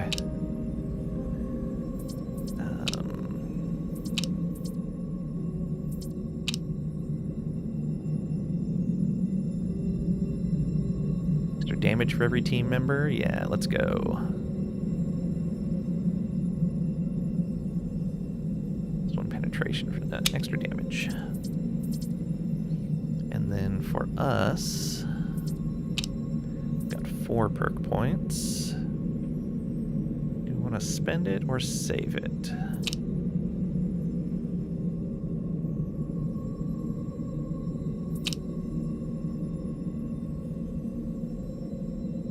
Health restored for team per team kill is nice.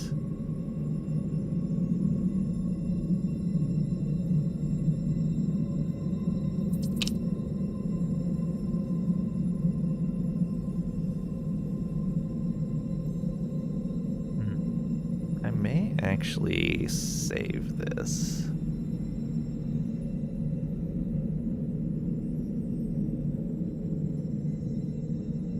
Yeah, let's save these perk points.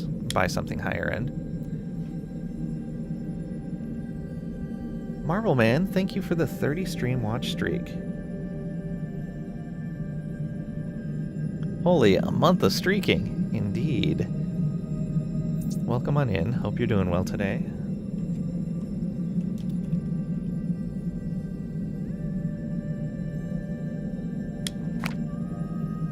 Okay, off we go to the pirate base. Danger level is maximum. This one was only severe and I didn't want to engage in any combat. Lovely. Entrance to the Crimson Skull pirate base. It's been a cold month too? Yeah. Gain entry into the pirate base. Arriving at the coordinates to the Crimson Skull base, you're greeted by a sight that's more underwhelming than intimidating. The base is nothing more than a modest concrete structure, clumsily embedded into the side of a cliff. The entrance, marked by a single, unimpressive door, is accompanied by a terminal on one side.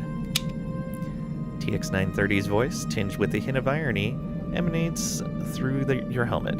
Magnificent, isn't it? Dav's fearsome stronghold. Cheetah gives a resigned shrug, her voice laced with a hint of sarcasm. Yeah, our glorious abode. Impressive, right?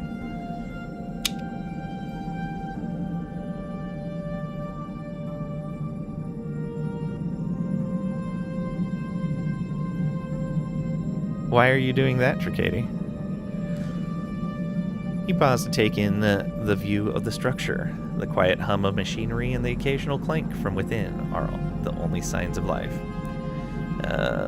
It's quite terrible, or let's just proceed with caution. Yeah, let's proceed with caution. T930 observes, indeed, that terminal by the door appears to be our point of entry. Okay, there seems to be a person over here. Cleveland, an engineer. Let's go talk to him first.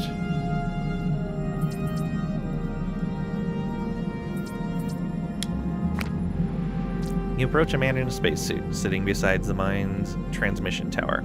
As you draw closer, you notice he's sobbing inside his helmet. You can say, "What's wrong?" or "Stop your moaning." "Yeah, what's wrong?" Marvel Man said it was a cold month because he was streaking for a month. Ah, I see. Yeah. And it was quite cold.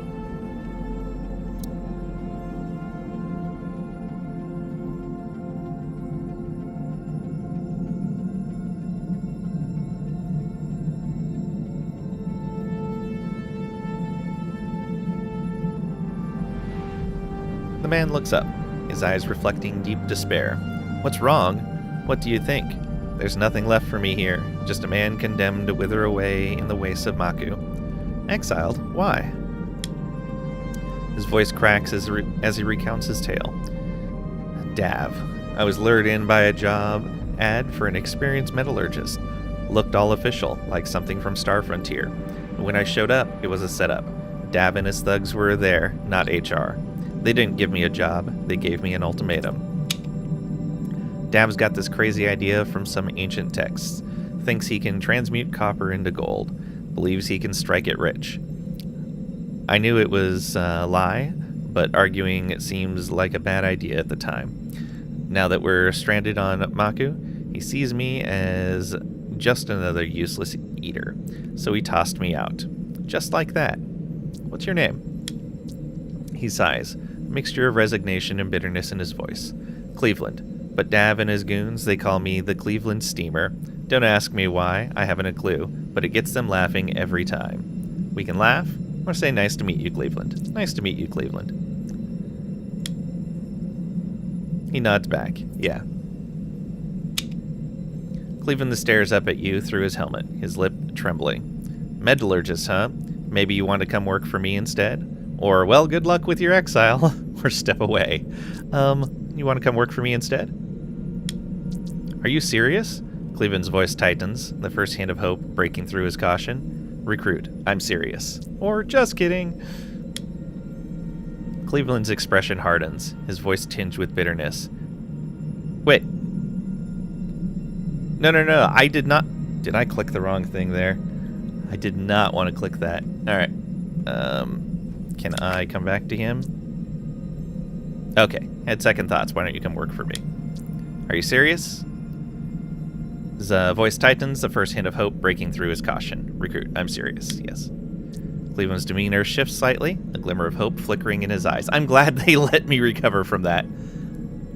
I didn't even realize I clicked the wrong one.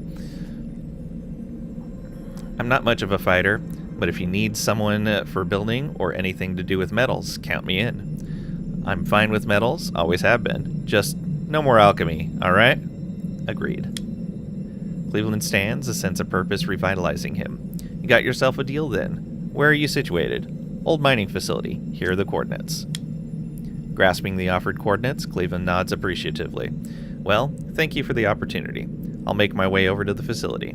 His voice carries a newfound optimism as he turns and makes his way east. TX-930's voice filters through your helmet, measured and approving. A good move. You'll need more support people like this as your operation grows. Nice. Support recruited, Cleveland. Support personnel. Throughout your adventure, you will encounter characters who can be recruited as support personnel. While they do not participate in combat as companions, these individuals work behind the scenes of your base, offering a variety of bonuses to aid your mission. Nice. So, where do we see this? Party? No. In here? I don't see anything in here. Okay, skill points, perk points. Yep.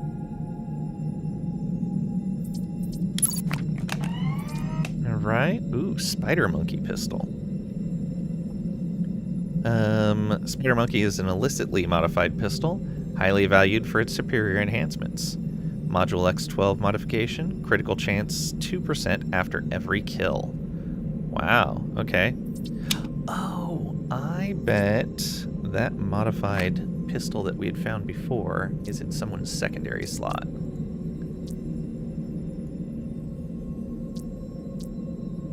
Not there. Although, let me see if it even shows here. Okay, it does show the module there. Doesn't show one there or there. No module there. Ah, yeah. Echo 9 modification. If equipped with a Killfin 3. Yeah, there we go. I'm gonna give him something, though. Some sort of weapon.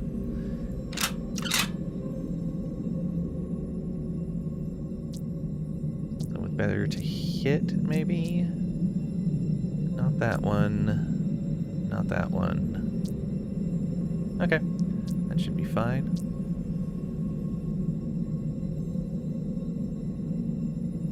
Yeah, he has some unarmed skill, so we'll leave him unarmed, but have the pistol as a backup. Our character...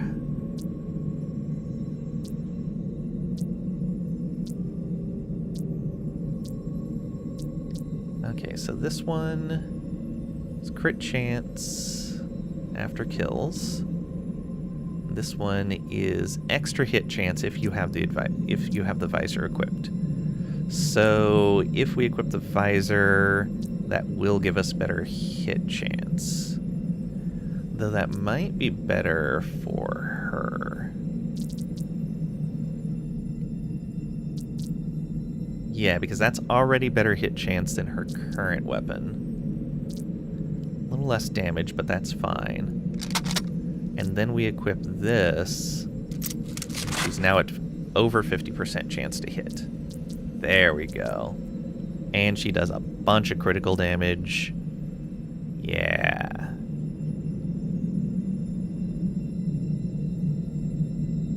There we go. Only 11% crit chance, but yeah, that's going to be pretty good. Oh, she can only have one of these things. Oh no. Okay. We're gonna do that different then. She's probably gonna get the spider monkey instead.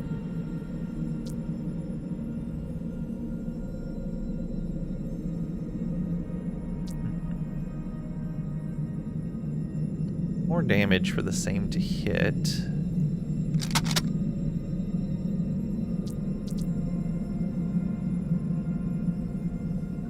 Not. There we go. It's still the Echo 9 one.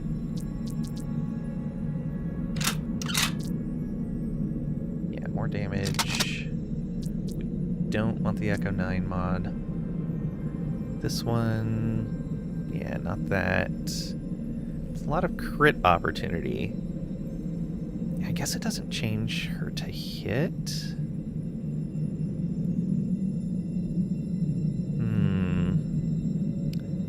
I don't think the crit is worth that much lost damage and armor pen. Yeah, probably not. Okay, you're gonna stick with that paladin because I want you to have that intimidate cube. That means that you are probably gonna... No, you're our melee guy.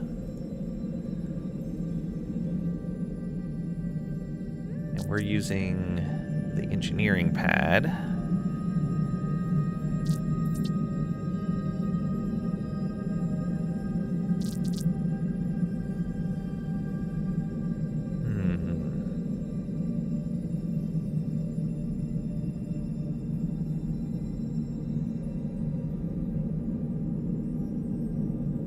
Choices.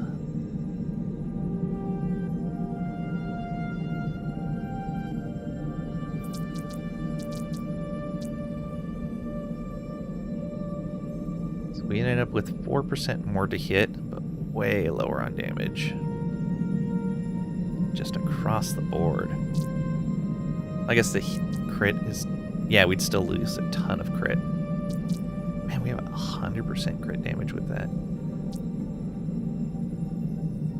We crit. That's disgusting. It's not too often that we will, but if we do, it's going to be bad for someone. And we can barely hit.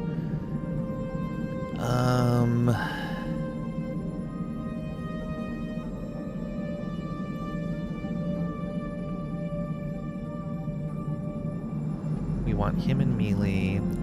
He can only use rifles. We could switch him out, but he's not in the party right now. Yeah, it would be her. But we'd lose that intimidation bonus. I wonder if... No, I wouldn't be able to switch this stuff out if things go poorly. For this encounter, we're going to keep that intimidation cube on her. But we may swap out when we go, like, hunting creatures in the wild and stuff. Yeah, so let's make this your secondary weapon. Yeah, that one right there. There we go. And we'll swap in the visor depending on what we're doing. All right.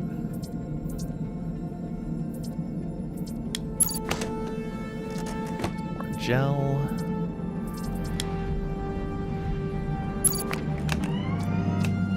Some more junk. Useless parts. Ooh, look at that. Omni Dagger V3.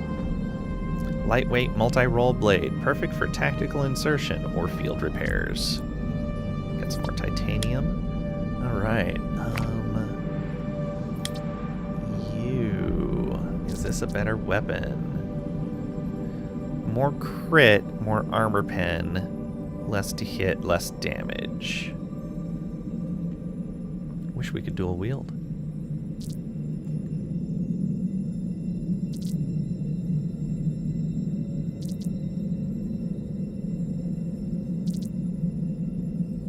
Range 1 to 2, max range 2, action points 2.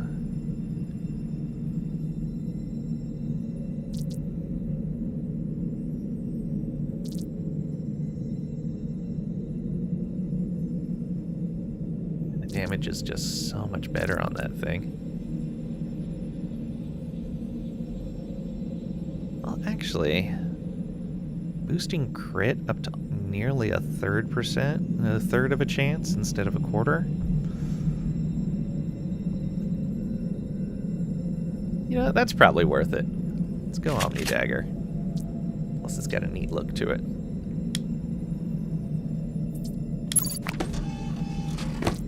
Another Gene Flux. Some more Fluorite. Some Titanium. Let's look around this place a bit.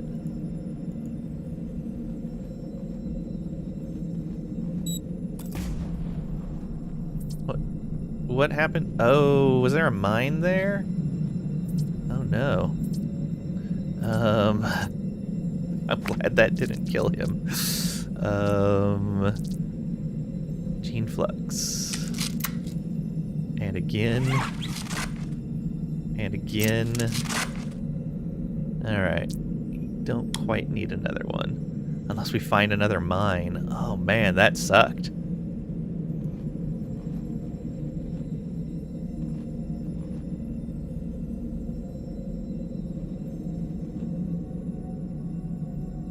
Okay, well. Let's come back over here.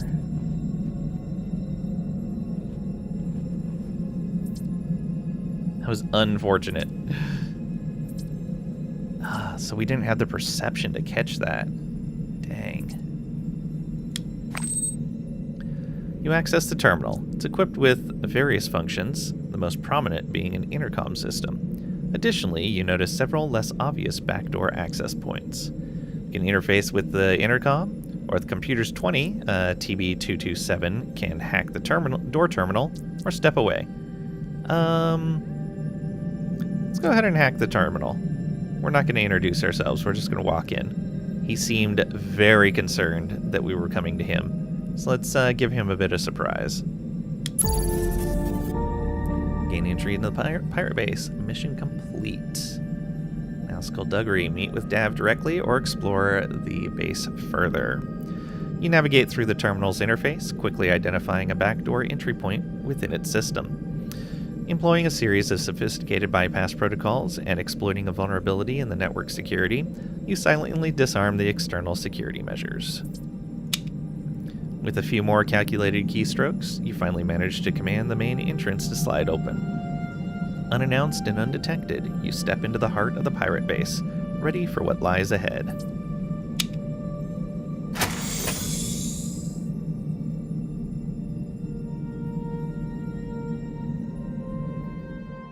Ooh, got a bunch of XP. Baku Pirate Base Interior. You step into the pirate base, any expectation of a grand stronghold fades. Instead, you find yourself in the dust-choked expanse of a long-abandoned Star Frontier mining operation. Its once busy tunnels, now a hollow refuge. Corson, the door guard, pivots sharply as you approach, his stance bristling with suspicion. Cheetah, care to explain this? What the hell's going on? Okay, and it looks like... Okay, no level ups. Cheetah is almost leveled up. Wow, he's getting pretty close to level 5 already. Yeah, both of us are, or to level 6 rather. Both of us are really close to level 6. He's fairly close to 6 as well. Cheetah squares her shoulders, voice steady. There's been a change in leadership. Your call. Stand with me or stay out of the way. Corson studies her for a moment, then nods. Got it. Dav's holed up in his office. I want no part of whatever happens next. Without another word, he steps aside, hands raised in a show of neutrality, leaving your path to Dav unchallenged. Nice. Good call recruiting her.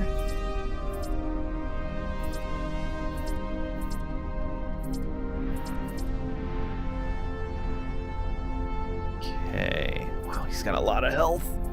He's got a whole lot of health. I do not want to get into a fight in here.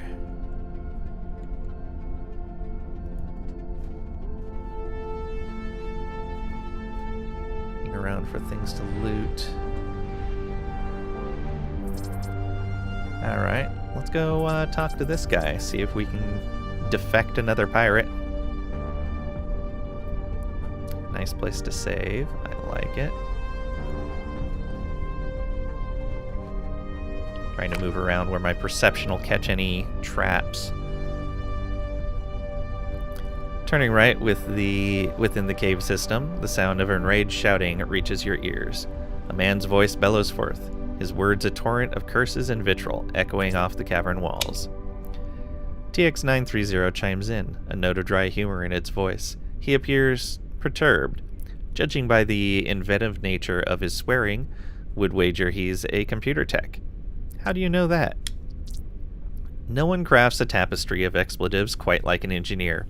Must be all those years of wrestling with inanimate objects that refuse to cooperate. I would advise proceeding with caution. Can say right or caution. Computer techs are wimps. Wow. Right. TX930, picking up on your terse acknowledgement, adds, caution could be wise.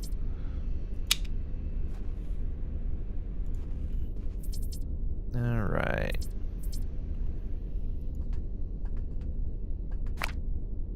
As you approach, you notice a man screaming at the computer console.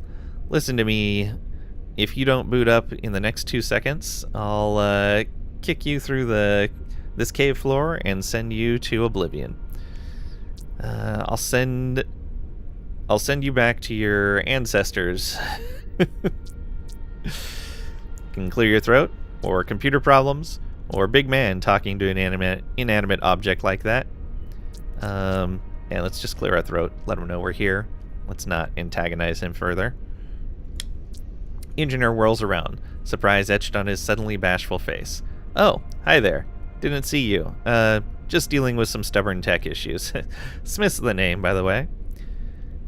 And say, sounded like you were 2 seconds away from turning that computer into scrap metal, or no need to apologize. Yeah, no need to apologize. Flush of embarrassment crosses Smith's face, but he can't help a small, self-conscious chuckle. Well, I suppose everyone has their moments, but once again, I'm really sorry for the colorful language. Smith straightens up, suddenly nervous. Wait a second. I'm starting to think you might not exactly be here on the up and up, you know. This is a restricted area. Belongs to the Crimson Skulls. Can say you're right. I'm not supposed to be here. You need to leave this place right away. Or we can kill Smith. I don't abide any man named Smith. Wow. Or with Computers 15 from TB-227. Doesn't matter, but you know, I'm something of a computer guy myself. Smith's eyes light up, a glimmer of hope amid his frustration. Oh, really? Well, heck, that'd be fantastic. I'd be over the moon if you could give it a shot and maybe sort out this mess. I'll step aside. Please have a look. Smith moves aside, granting you access to the computer. Okay, let's take a look at the rest of this. Upon examining the vent more closely, it's evident it serves as a passage linking different sections of the cave system.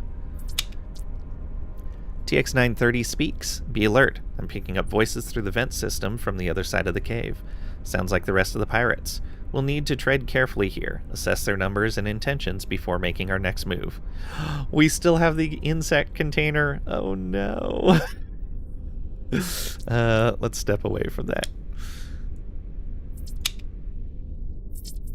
Data pad over here. Star Frontier mining operation. Maku site yield report. Entry by site manager Dr. Helena Heatley. Initial survey of this particular cave system have revealed promising concentrations of rare gemstones. These minerals are not only rare, but highly valued across several markets for their unique refractive and conductive properties. Topaz yields, estimated at 350 kilograms per cubic meter, with purity levels averaging over 90%. High luminance under minimal light makes it ideal for luxury jewelry and high-grade optical components. Calcite deposits, roughly 275 kilograms per cubic meter, essential for advanced electronics and energy storage solutions. Okay, so we can get topaz and calcite out of here. Okay, let's flip this around so I can see all of the containers. Nothing special there. Ooh, quartz. Multifaceted gemstone with a crystalline structure. Quartz is prized for its use in high-precision optical equipment. More quartz. Some calcite. I don't know if we've seen the calcite already. Known for its natural polarizing properties, calcite is commonly used in advanced optical systems that require enhanced visibility and contrast.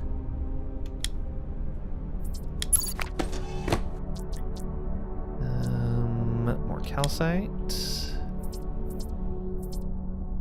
Okay, that should be all the crates here. Let's interface with this computer.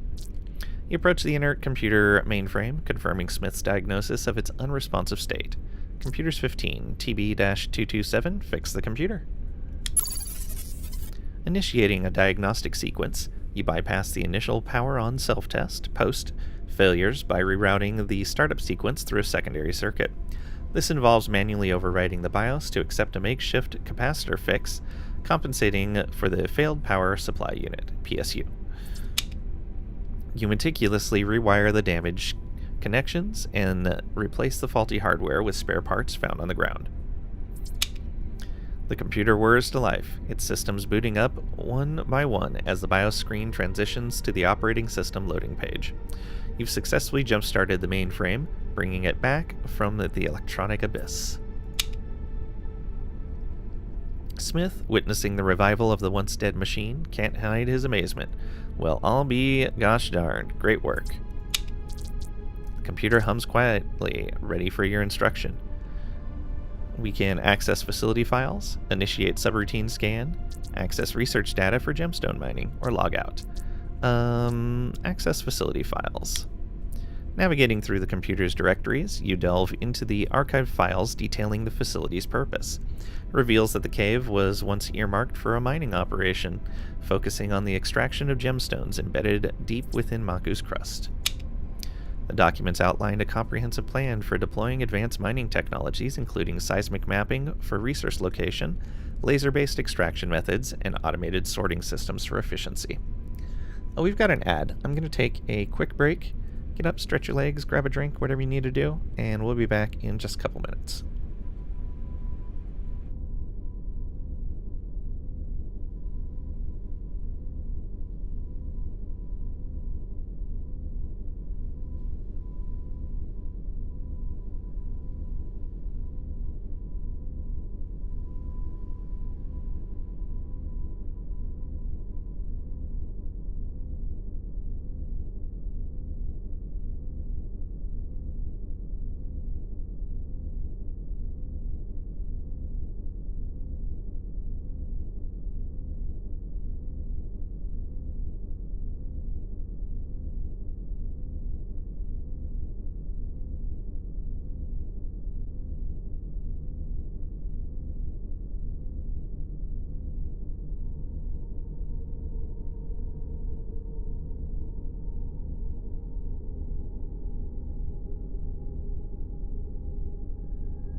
And I return. Thank you for your patience.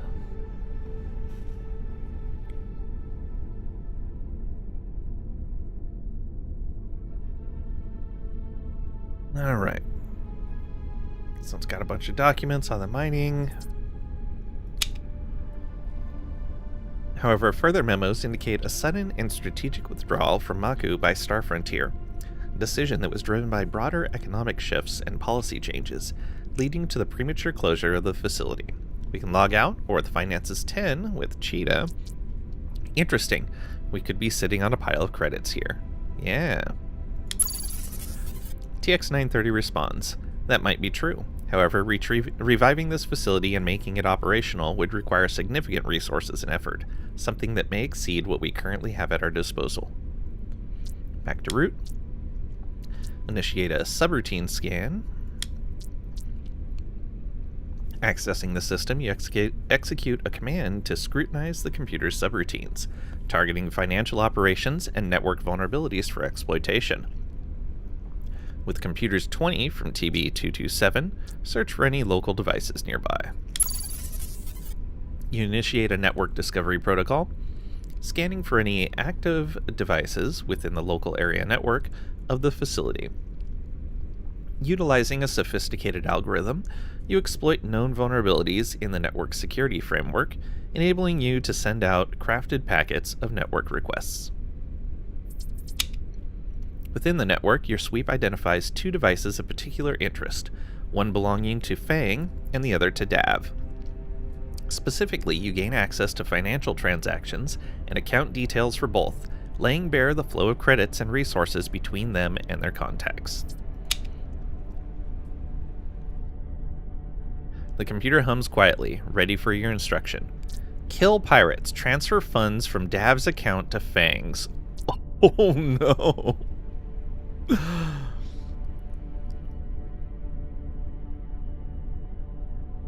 I wonder if I can go back to this option later.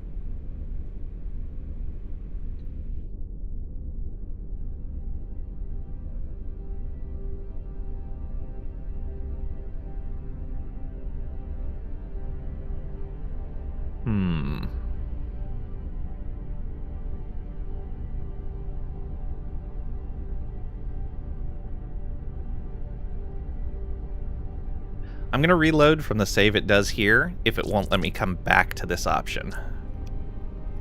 Back to root. Subroutine scan.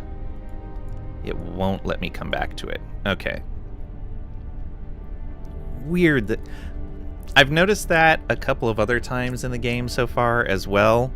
Once you go into an option, or once you say no to an option, you can't go back and choose it again.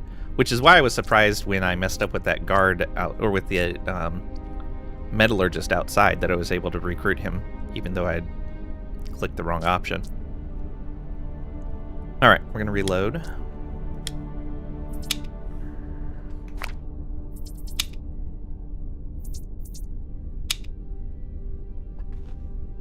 And just do everything the same.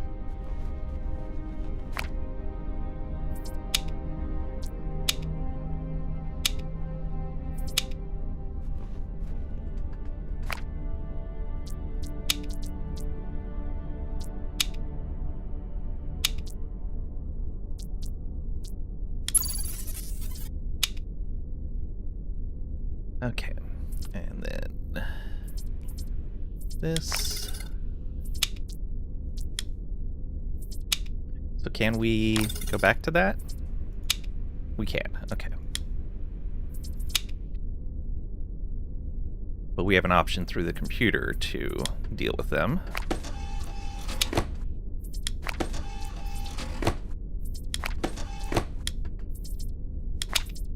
Datapad.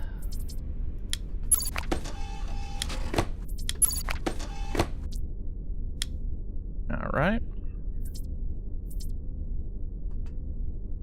Now let's go ahead and save so we don't mess this up again. Alright. Fix the computer. Facility files. Finances. Back to root. Access the research data. Computer screen flickers briefly as it processes your request, then displays a wealth of detailed information on gemstone mining techniques, potential yields, and market analysis. This information may prove beneficial in future endeavors. Download data. You initiate the transfer, watching as the download completes in seconds, secure and ready for analysis when time permits. Okay, I'm going to wait to do the subroutine scan.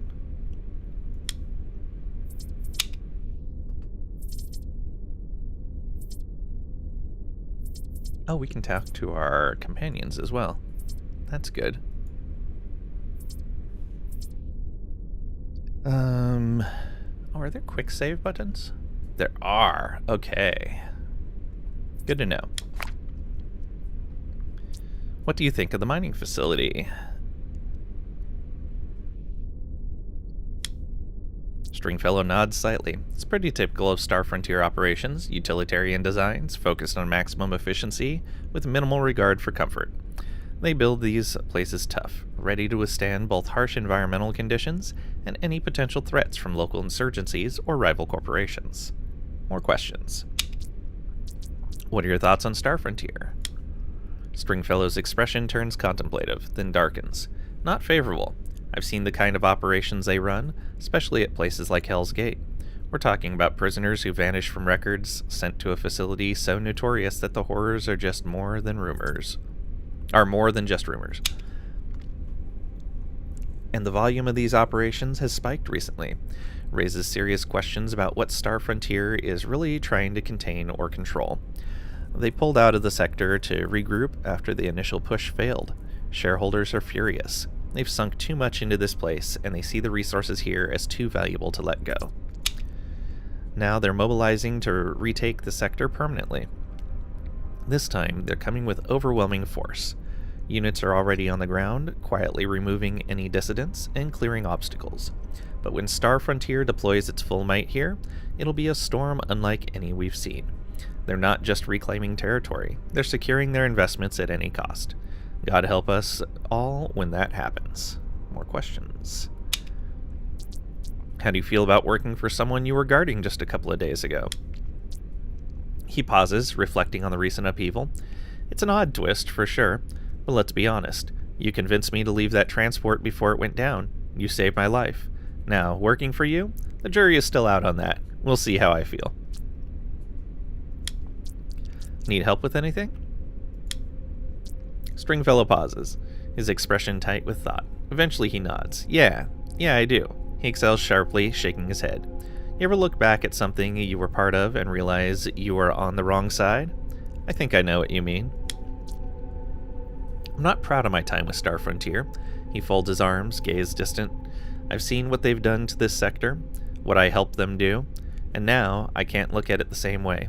I want out, not just physically. I want every trace of me scrubbed from their records, like I was never there. How do we make that happen? I don't know, he frowns, but if we ever get access to a Star Frontier military terminal, that's our shot. My records will be in there somewhere.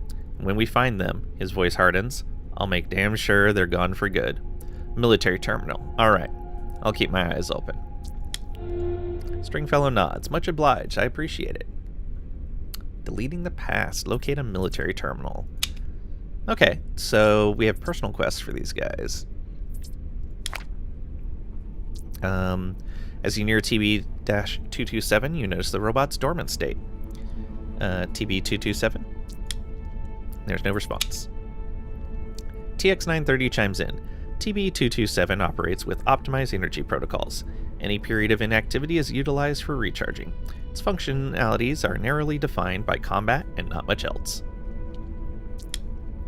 You step back, leaving the robot to continue its power conserving. Let's try this again.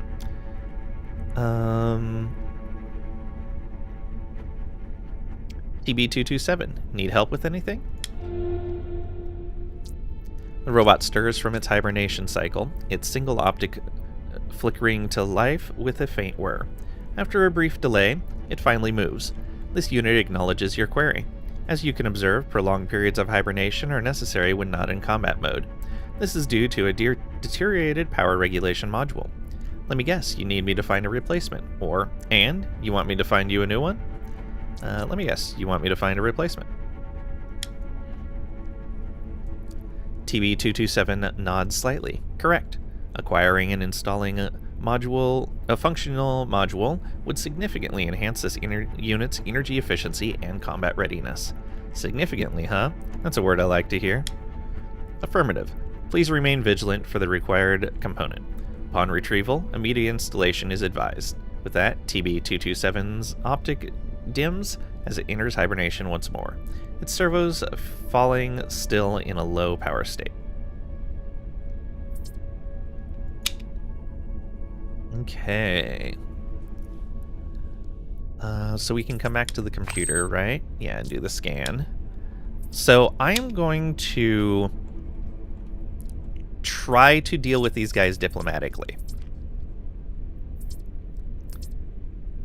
If I cannot, I think I'm going to reload in and use the computer. Because I don't know if there's actually a diplomatic way to deal with them. If the game's built in a diplomatic way to deal with them, I will. Otherwise, we're going to come back here and do a little credit transfer.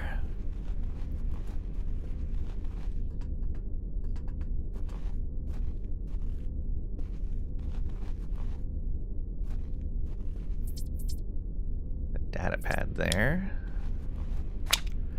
Day 213 under Captain Dav's so-called leadership. And every day tests my sanity. This guy is more obsessed with hoarding ancient junk than actual pirating. And his pep talks? Every morning it's the same stuff about our glorious future just over the horizon. What a load. The only thing waiting for us over the horizon is another day of Dav the drunk and his artifacts, while real pirates are out there making their fortunes. If I have to sit through one more of his rants, I swear I'll take him out myself.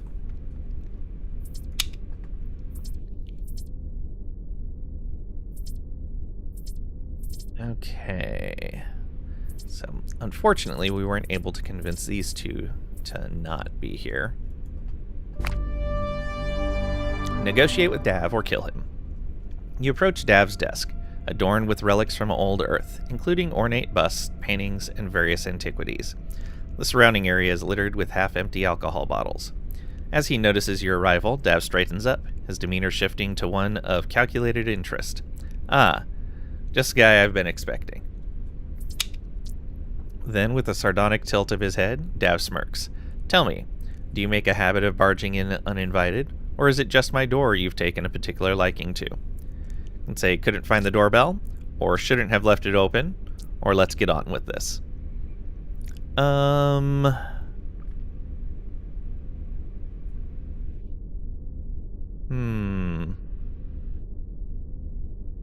Shouldn't have left it open. Dav chuckles, the sound hollow beneath his helmet. I suppose I'll have to consider a better welcome mat next time. Can say, cozy cave you have here, or with perception 10, you call yourself a pirate. All I see is a sorry excuse holed up in a cave. Or with larceny 10, impressive collection. Reckon those antiques could fetch a pretty penny on the black market.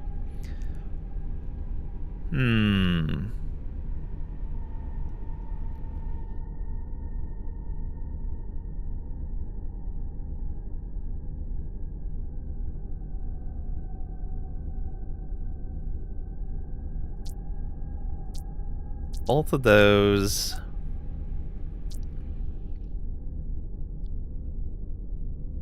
Like, he's really afraid of people getting his collection, but that might push him too far back into a corner. On the other hand, here...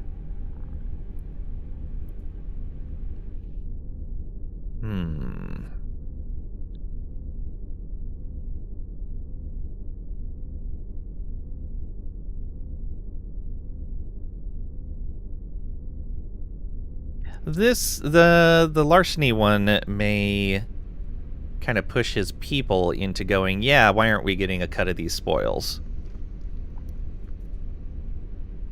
Impressive collection.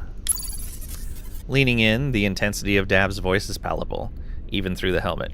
Don't even think about putting your worthless Skinners anywhere near my collection. Those antiques are more than just objects to me. They're the pride of my life. I'd sooner spill blood than let anyone even think about taking them from me. He steps back, arms folding. Let's cut through this. I gave you a chance to walk away back at the mining facility. You didn't take it. Now here we are, and that means we've got ourselves a real problem. Cheetah steps forward, her voice cutting through the tension. Seems like you're the one with the problem here. Fang and Tuba exchange uneasy glances, shifting where they stand. Dav tilts his helmet slightly, exhaling sharply. Ah, Cheetah, you stupid cow. I've pulled you out of the fire more times than I can count, and now here you are, hitching your wagon to someone else. Cheetah's eyes blaze with fury. You bastard. You hoarded 2 escape pods for your own damn loot. When the attack hit, 8 of our crew got left behind to die. And what do you do? Drown and drink while the rest of us scrape by, busting our butts to dig out of this mess. Dav snorts, shaking his head. Hold on now, wasn't it my idea to seize the mining facility? Cheetah scoffs. Wrong. That was all Corson. You didn't even want to step foot in here, too scared of what might be lurking in the dark. If I hadn't scouted the place myself, you'd still be pissing yourself outside the gates.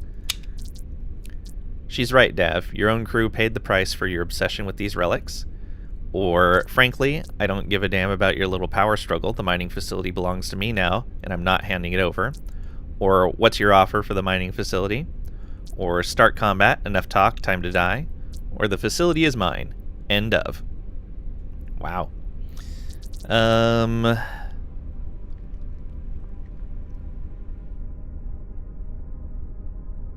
Your own crew paid the price for your obsession with these relics. Dav lifts a hand, shaking his head. Men come and go, but these antiques, you don't just find another.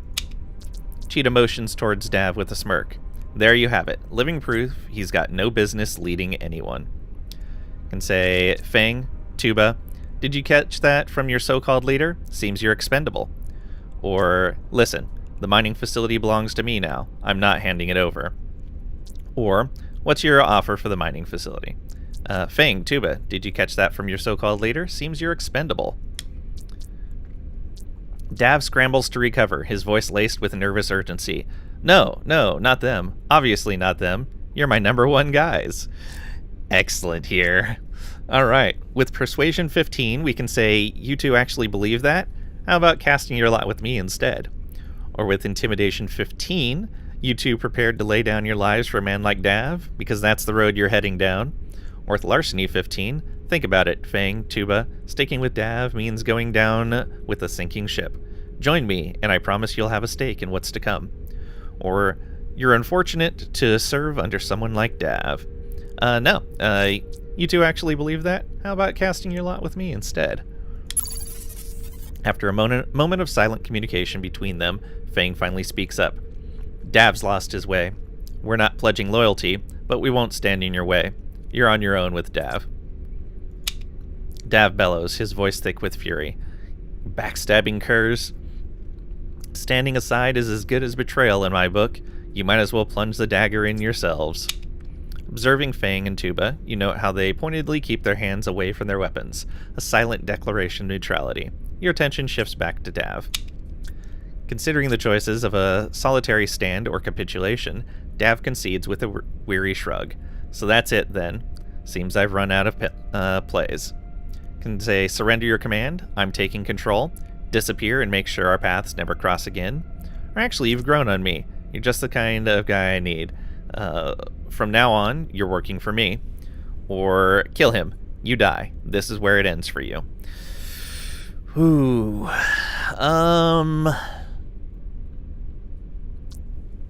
As much as I would like to recruit everyone,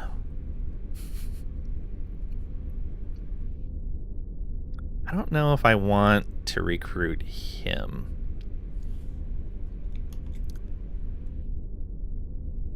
I guess what I can do is come in here to Steam. Oh wow, that is really lagging out. There we go. And is there...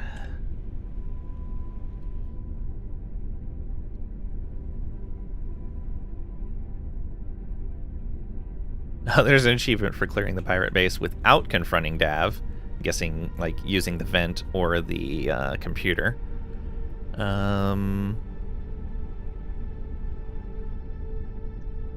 Let's see. Recruit.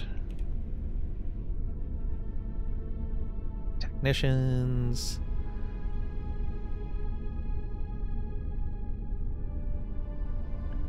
Seeing if there's an achievement for recruiting him. Because if there's not, then I'm going to tell him to get out of here.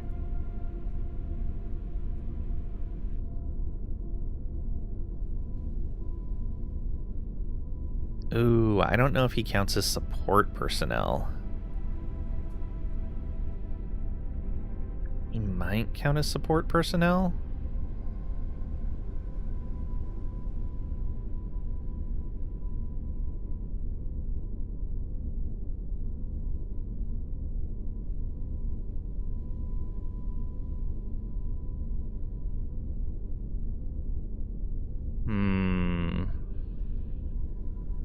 Yeah, I'd really rather not have him. Surrender your command. I'm taking control. Disappear and make sure our paths never cross again. Although...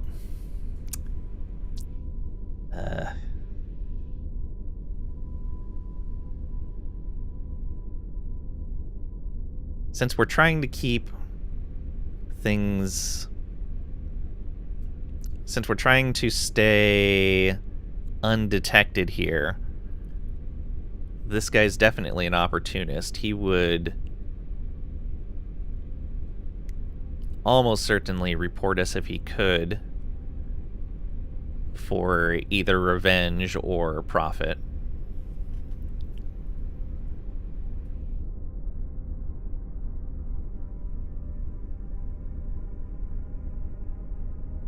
Which might mean a bit of keep your enemies closer kind of thing.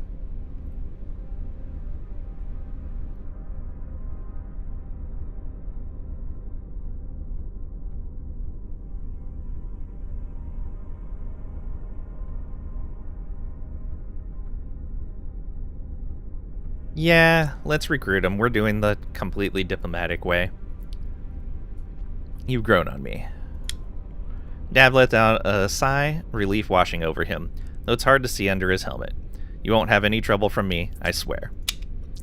Cheetah's voice is icy, her frustration barely contained. Seriously? After everything, you're letting him stay? Just like that? Hope your trust in his promises doesn't come back to bite us, because if it does, we're all going to pay for it. Trust me. Cheetah scoffs, barely masking her anger. You better, because if this backfires, it's on you. I'm watching him. And you. Dav clears his throat, trying to sound composed, but failing to hide the edge of his voice. Right, so we're allies now, huh? Guess the question is, what's next? What do you want from me? Can say, stay put, I'll fill you in when the time comes. Or kill Dav. You know, upon reflection, keeping you alive seems like too big a risk. Yeah, he is a terrible person.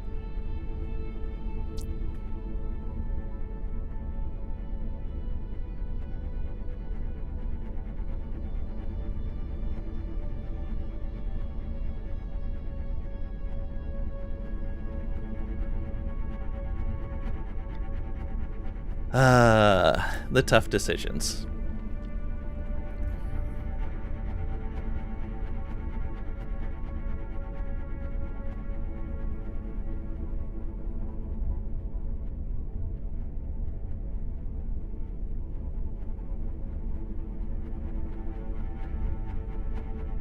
No, we'll stick with it. We're doing the whole diplomacy, recruit them all, let them all live kind of thing. Stay put. Dav nods sharply, tension still lingering in his posture. Understood. I'll be ready when you need me. After a tense few seconds, Fang and Tuba, previously hesitant to draw attention to themselves, finally move. What about us? Can say, get lost, I don't need you, or you work for me now. You work for me now. Fang and Tuba exchange a glance, weighing the new reality of their situation. After a moment, Tuba grudgingly concedes. Better you than Dav, I guess. There's a reluctant acceptance in his tone, signaling their readiness to adapt to this unexpected turn of events. Fang, with a nod of agreement to Tuba's sentiment, then looks towards you, the question unspoken but clear in his eyes. What will you have us do? Give me some time to figure that out. For the moment, stay put. Fang and Tuba nod in understanding, the tension in their stance easing slightly. All right, we'll hold the fort here, Fang replies, his voice carrying a mix of resignation and newfound loyalty. Cheetah observes quietly before speaking up. That's a gamble, but they seem beaten down enough to play it straight, for now. Okay. Return to the mining facility. I missed what that said in the lower right. TX930 chimes in, its synthetic voice carrying a tone of approval. The pirate issue appears to be resolved. Maku should now serve as a far more secure base of operations, at least for now. With this matter concluded, we should return to base. However, our primary issue remains unresolved. We're still standing on Maku. Securing a ship to expand operations is our next critical step. War score increased. Maku Crimson Skulls. Okay. Let's talk to Dav. You approach Dav, who stands idly by his ornate desk, his body swaying slightly as if moving to a rhythm only he can hear. It's you, huh? Dav blinks slowly, his gaze through the helmet's visor bleary and bloodshot. Can say, tell me how you ended up on Maku. I need you and your men to go out on a raid. Or, I'm having second thoughts about you being here, or I should go. How'd you end up on Maku? Dav leans back. The twists of fate. Had a bit of a scrap with a Star Frontier patrol. Came out of nowhere, guns blazing. Most captains would have stood their ground, fought for their crew. Me, I took the practical route. Had my escape pod loaded with my prize goods and abandoned ship. Can't let real treasure fall into corporate hands, right? You don't regret leaving some of your people behind? Regrets for nuns, lad. We all make our calls. I made mine. Landed me here, didn't it? Safe and breathing, while the rest of my crew... His voice trails off with a dismissive shrug. This guy. I am having second thoughts. We're not going to have them going out and raiding people. I should go. Dav blinks slowly, his gaze through the helmet's visor bleary and bloodshot. Fang. Fang glances over, sizing you up. Looks like you're the new boss. That's right, don't forget it. He smirks, shaking his head. Wouldn't dream of it. You give the order, and we'll pillage whoever, whatever, whenever. Tuba. Tuba looks up. What's up, pal? Why do they call you Tuba? He sighs, glancing away. Could be that's my actual name, That so? Or I doubt it. That so? Pirate smirks. You'd be right. Back when I was fresh on the crew, some jerk bet me I couldn't down an entire ration can of protein paste through a tuba horn. I proved him wrong. Then I threw up all over the deck. Name stuck. He then winks. Plus, I'm packing,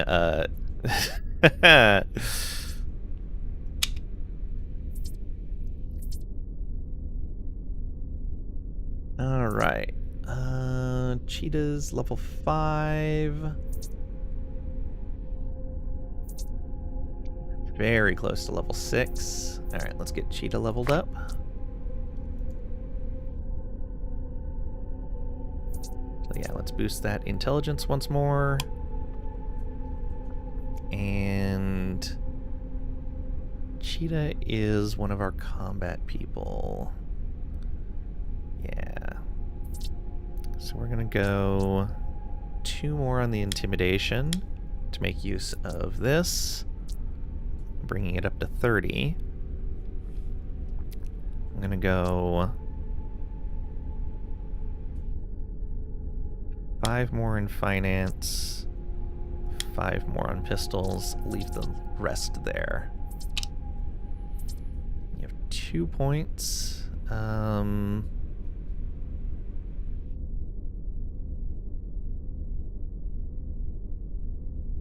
First strike is pretty nice. But I think we're going to hold on to these points for right now.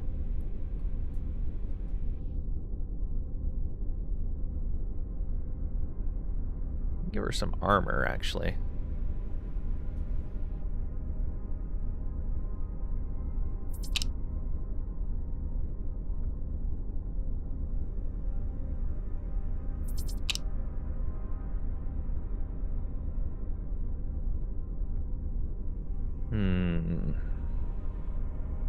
It's good combat stats.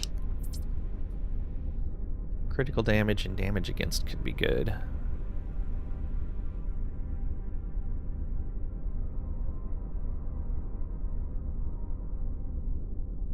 Wait, damage against is...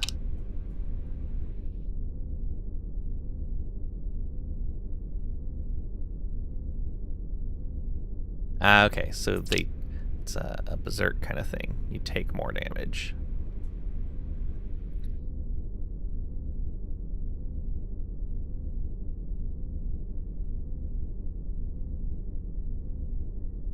Yeah, you know what? Us going first is probably really good.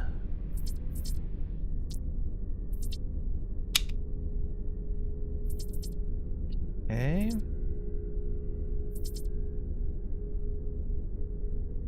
That's everything here.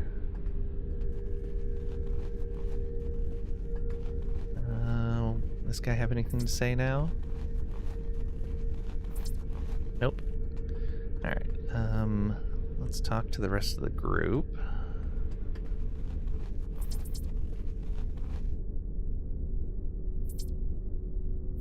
Springfellow, we already got his request.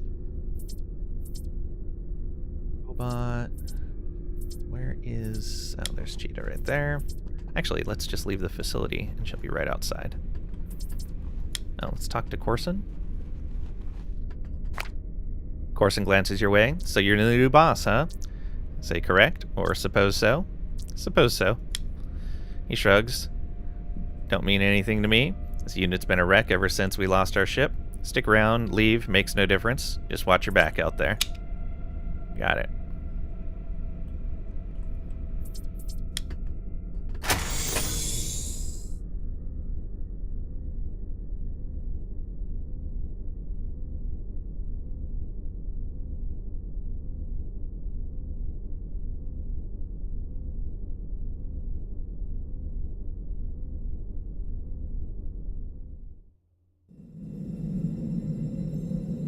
Okay. So, Cheetah. Cheetah blinks several times through her helmet, silently waiting for you to speak. What do you think of the mining facility? Cheetah glances around, her eyes taking in the surroundings with a mix of appreciation and strategic consideration. It's got potential, that's for sure. More than just a stronghold. Could be a real home base for us. Dav never saw past its immediate value, but I think we could do something great with this place. Thanks. Tell me again what happened between you and Dav. Cheetah exhales, her gaze hardening as she recalls the past. It was all about priorities. Dav valued treasure over people, always chasing the next big score. After that last debacle, where he ditched his crew for a stash of artifacts, I realized I couldn't follow a leader who sees his team as expendable. Chose to leave before my fate was the same as those he left behind. Anything more you can tell me? Or enough about that? Anything more? Cheetah's expression tightens, a hint of old resentment flaring. Other than him being a fierce drunk, he kicked my butt a few times whenever I dared express my opinion. Eventually I just stopped trying to reason with him. That's no way to lead, and it's certainly no way to earn respect. Yeah, son of a... Cheetah nods, a grim smile flickering. Yeah, that about sums him up. Not much of a leader, more of a tyrant. Let's change the subject. Can I trust you? Cheetah pauses, weighing her words carefully. Better question might be, should I trust you? After all, I barely know you. You could be just like him, or worse. And say I'm worse, or I'm better. I'm pretty sure I'm better. She looks you directly in the eyes, a hint of resolve in her tone. I hope so, because you seem like you're a step up from Dav. I'm betting on that being true. I really hope I'm not mistaken. Let's change the subject. Okay, so we can't ask her if she has a quest right now. Gives a casual nod. Later, then. Okay, off we go. I kinda want to go back over to the crash site and start clearing these things out.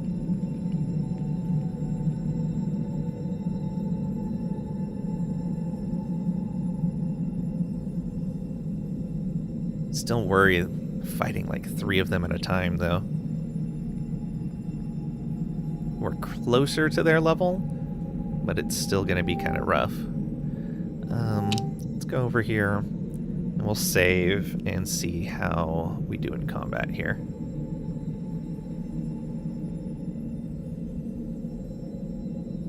Plus, there were things that we hadn't opened here. Okay, that guy did not respawn, so these maps are static. Good to know. Let's go over here, and if they aggro us, they aggro us. Comb the desert. Hey Pat, welcome on in. Hope you're doing well today. We ain't found...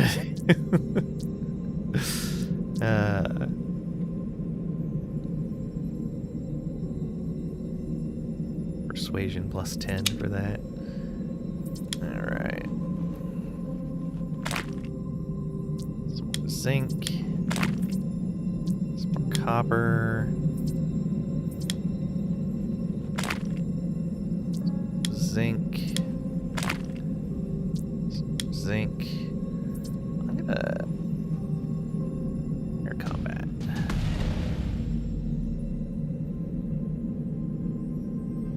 Charged blast, and then did nothing. Oh, you're a ranged attacker. Why are you going so close up there? I don't like this. I have 4 AP. All right. Stun beam is probably a really good idea. And our weapon, I believe, was... Oh, what was our range on our weapon again? Can I see that? There was an ideal range on our weapon, and now I don't know what it was.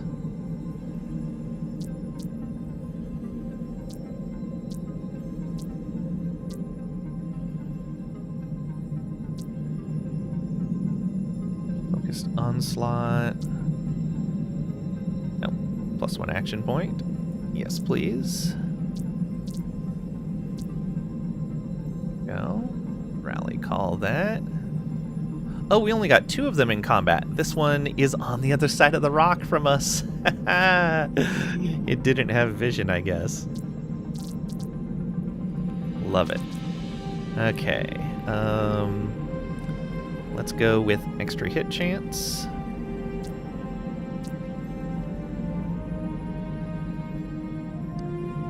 Don't think they have armor.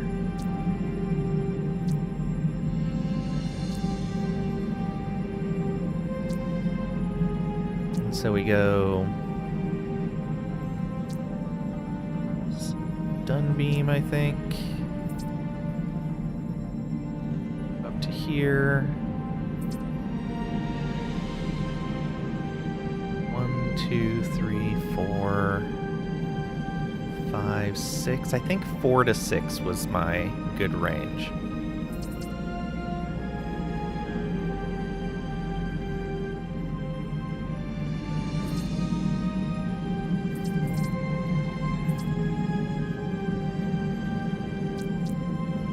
Alright, let's do that. Stunned. Excellent. Armor Wrecker, Blade Dance. You grazed. Oh, good. You moved away. Okay, that one, let's... We already damaged this one, so let's keep at that. Yeah. So extra damage here, if we can hit. 1, 2, 3, 4, 5, 6. Ooh, lucky. Hit 65. Again? Hey! We're hitting more often now. That's good. I don't think we have enough. Is it 1 to shoot this? Oh, we got focused onslaught. Very nice. Yeah, not enough action points. ahead and turn. Nice crit. Okay. Not as bad as I thought it was going to be. Okay, these are the same things we saw from them before. They're spicy boys with capsaicin. Oh, that is not a chest we can open. Interesting.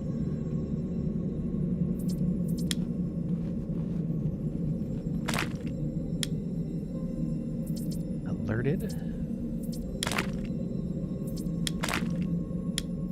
Alright, let's go.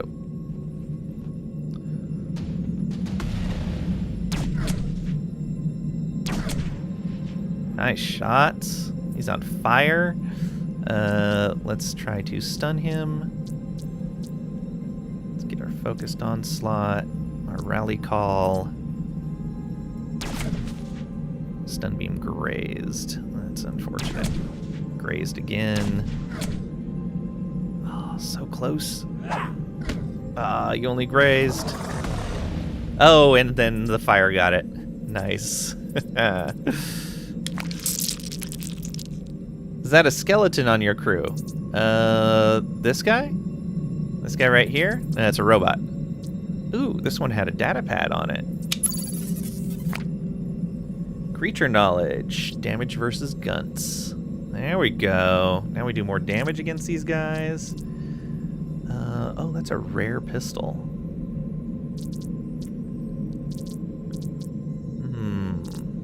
Better weapon for Cheetah? I think so. Let's go. Okay, and then the data pad. This was the mining site. We already read that. Yep. This was...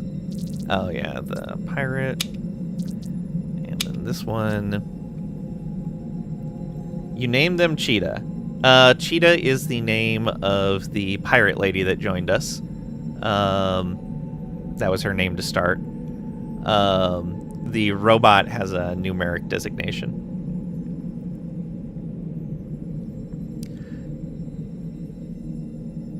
Yeah, you should have been here, Pat. We just subjugated a bunch of pirates. Their pirate leader was not very good.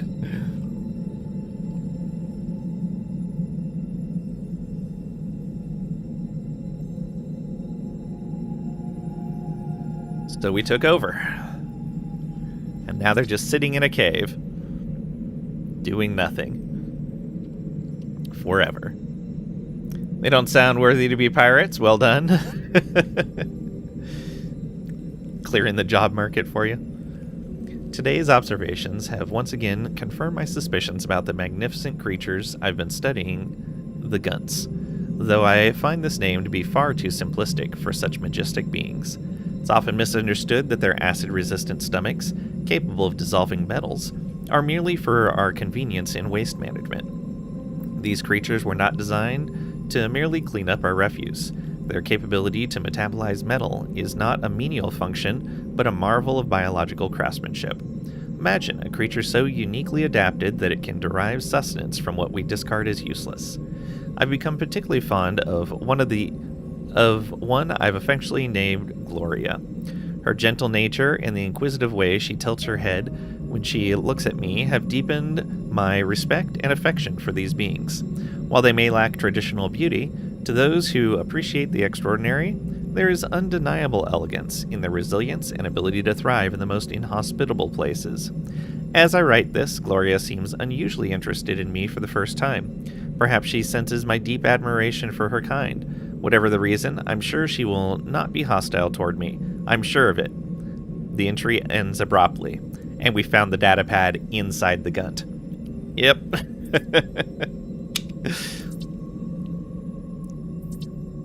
I've given anthropomorphic qualities to this wild animal, and it'll definitely live up to those things that I have imprinted over it.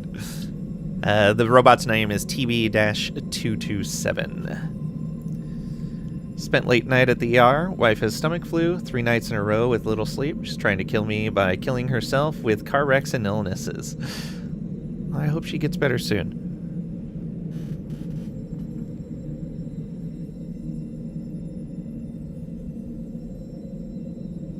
Hope everything goes well. Okay, so we have more damage against Gunts now. Well, we can just start looking around.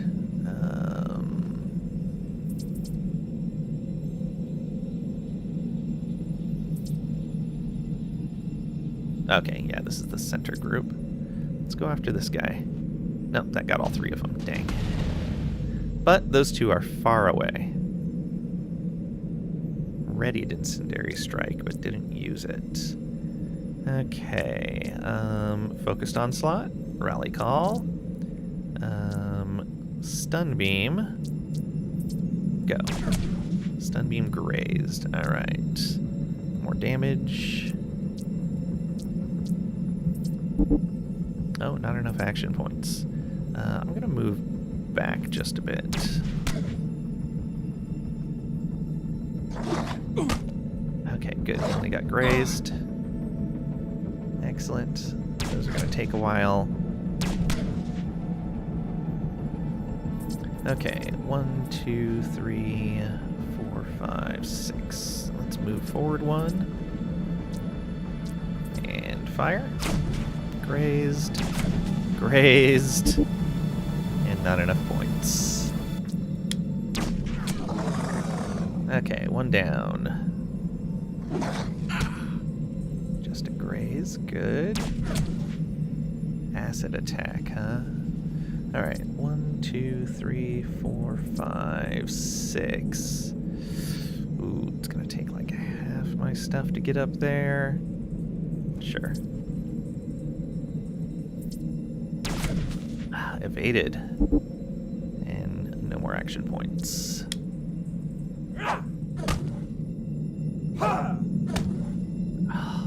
You're having some bad luck on your attacks.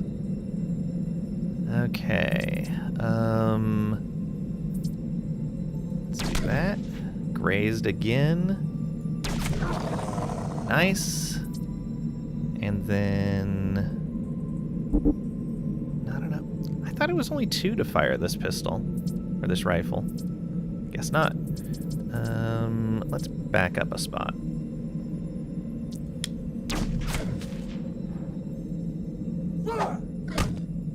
Just a graze, but 10 damage. Ooh, is he bleeding? Nope, didn't start bleeding. Good. At least I don't think so. I don't know if there's a way for us to see status effects or not. Let's make sure we stun and do a charged blast. There we go. Okay. Everything seems to be alright.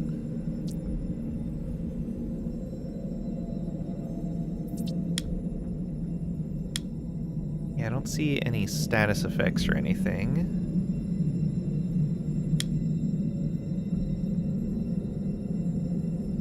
Stomach flu sucks. Wish all the best for you both. Yeah, indeed. It's like that joke about the divorced person that found a genie lamp.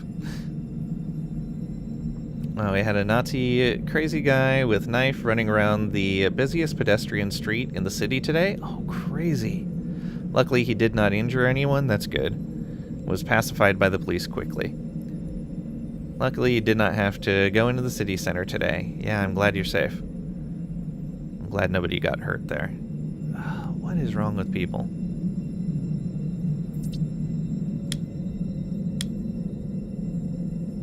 Okay, Chalk has some points that we could put in, but I think we're okay for now. Alright. Let's loot these things.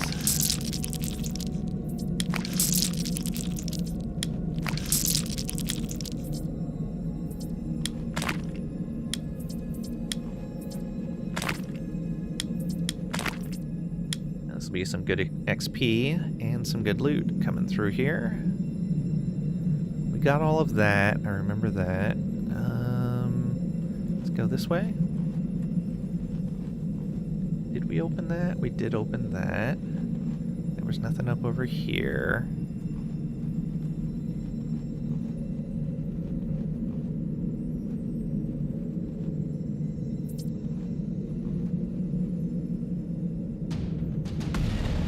Oh, we're like right in the middle of everything. That's probably not good. Good job dropping that in a single turn. Well done.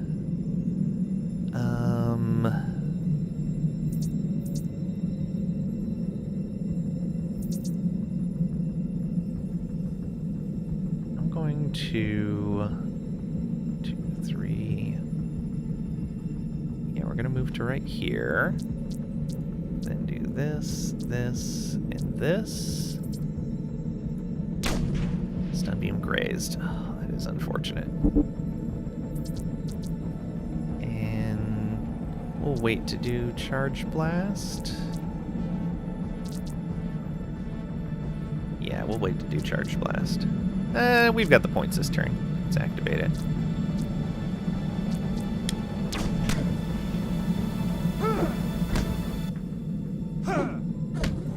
Gonna potentially hurt. Oh. Okay, good. Just graze. Oh. Good, good, good.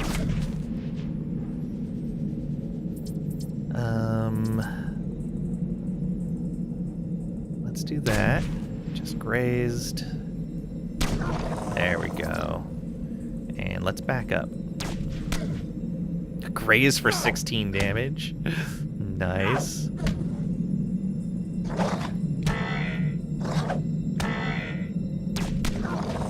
Nice. Okay.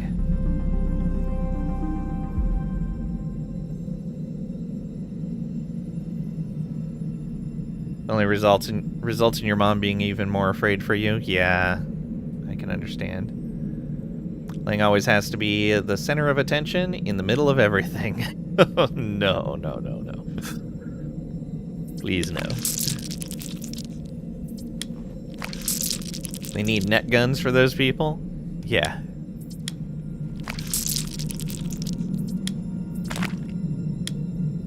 And another chest over here. Ooh, look at all this. We got another knife. Got another Karoxin. Very nice.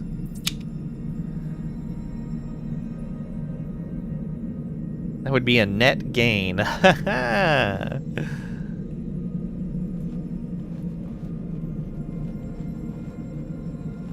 Okay, we have cleared this site, it looks like. Yes. So we grabbed the stuff over here. We grabbed that chest earlier. There we go.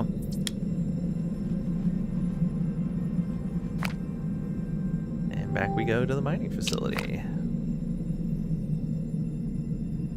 After an exhaustive journey from the pirate base, you make your way back to the abandoned mining facility. The bleak expanse of Maku gradually recedes into the distance, replaced by the welcome sight of the facility's outline against the horizon.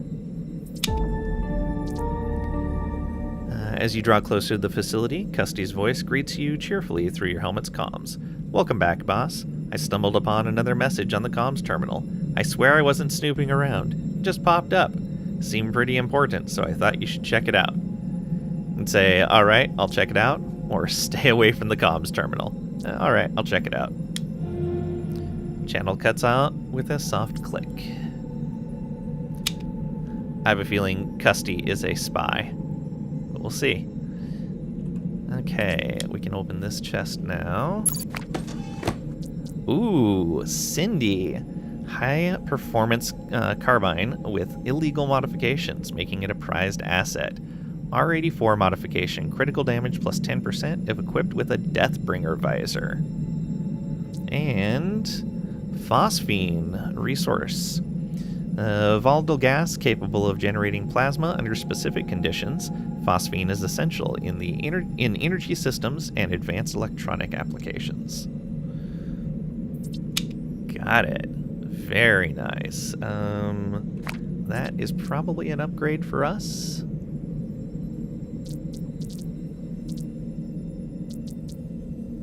It is even. Okay.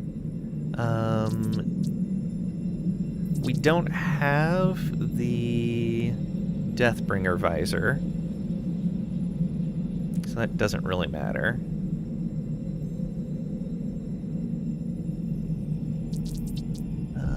We do have a...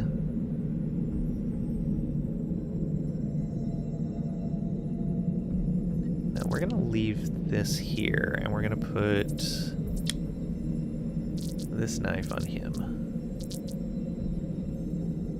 Oh no, he can go back to the saber. There we go. That means that we can swap this out. There we go. We have a better melee weapon. Let's see here. So is Cindy better for our bot?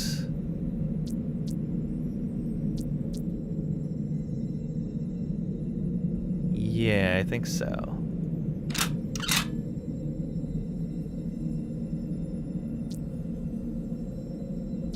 Yeah, better to hit is definitely going to be good.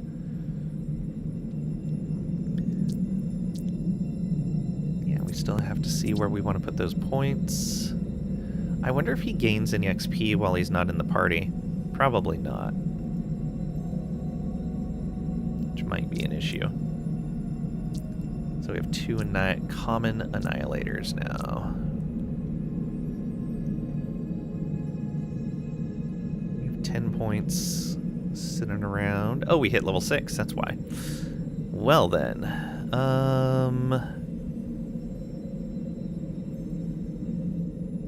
I think we're going to push Perception to 25.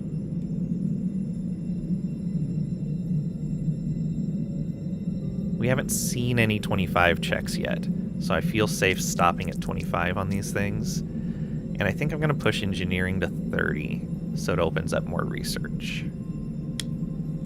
I would have liked to put more in luck, but I want that research available. Cindy, what about Marsha, Marsha, Marsha? I mean, we're giving Cindy a chance. Okay, and we have 7 points in perks. Oh, one short. Yeah, I want to get one of these lower tier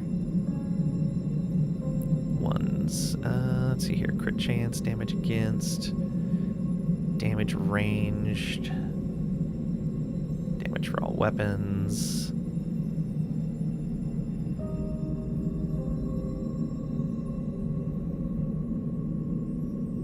Damage for each team kill.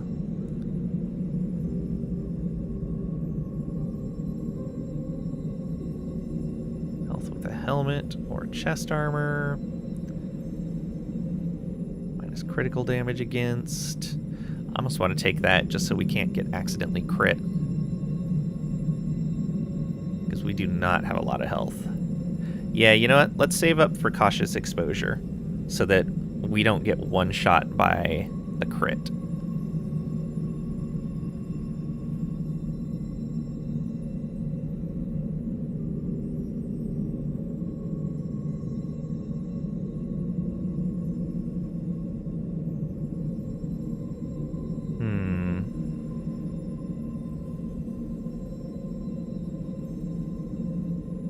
Though just taking some extra evasion and maybe the armor flux might be worth it. Actually,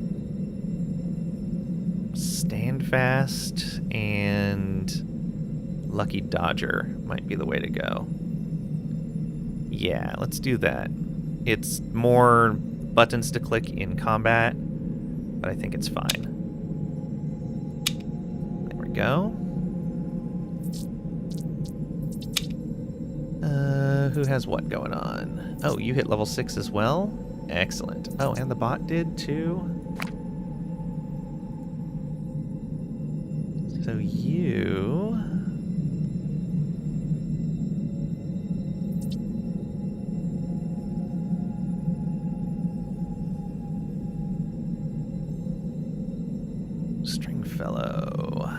you are our tank.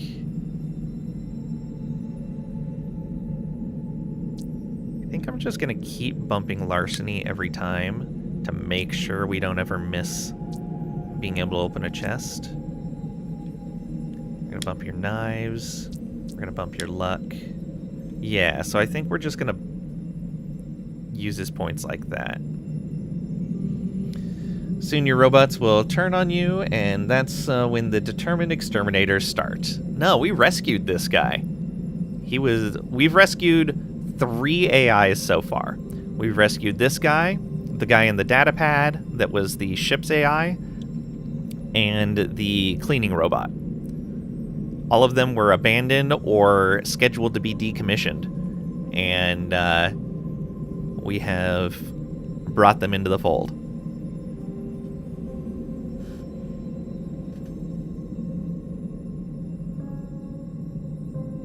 We may become driven assimilators, but that's an entirely different thing. Yeah, we'll save these 10 points so that we...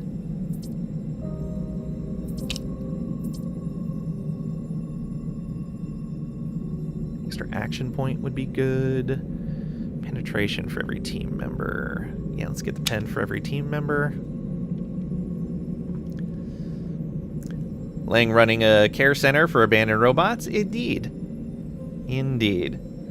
It's a trap. They just want you to lower your guard. I could believe that of Custy. Custy's been reading our mail. That's what I'm saying. Uh-huh. Alright, anything over here to open? So what's Cleveland doing out here? Okay, some aluminum. Very nice.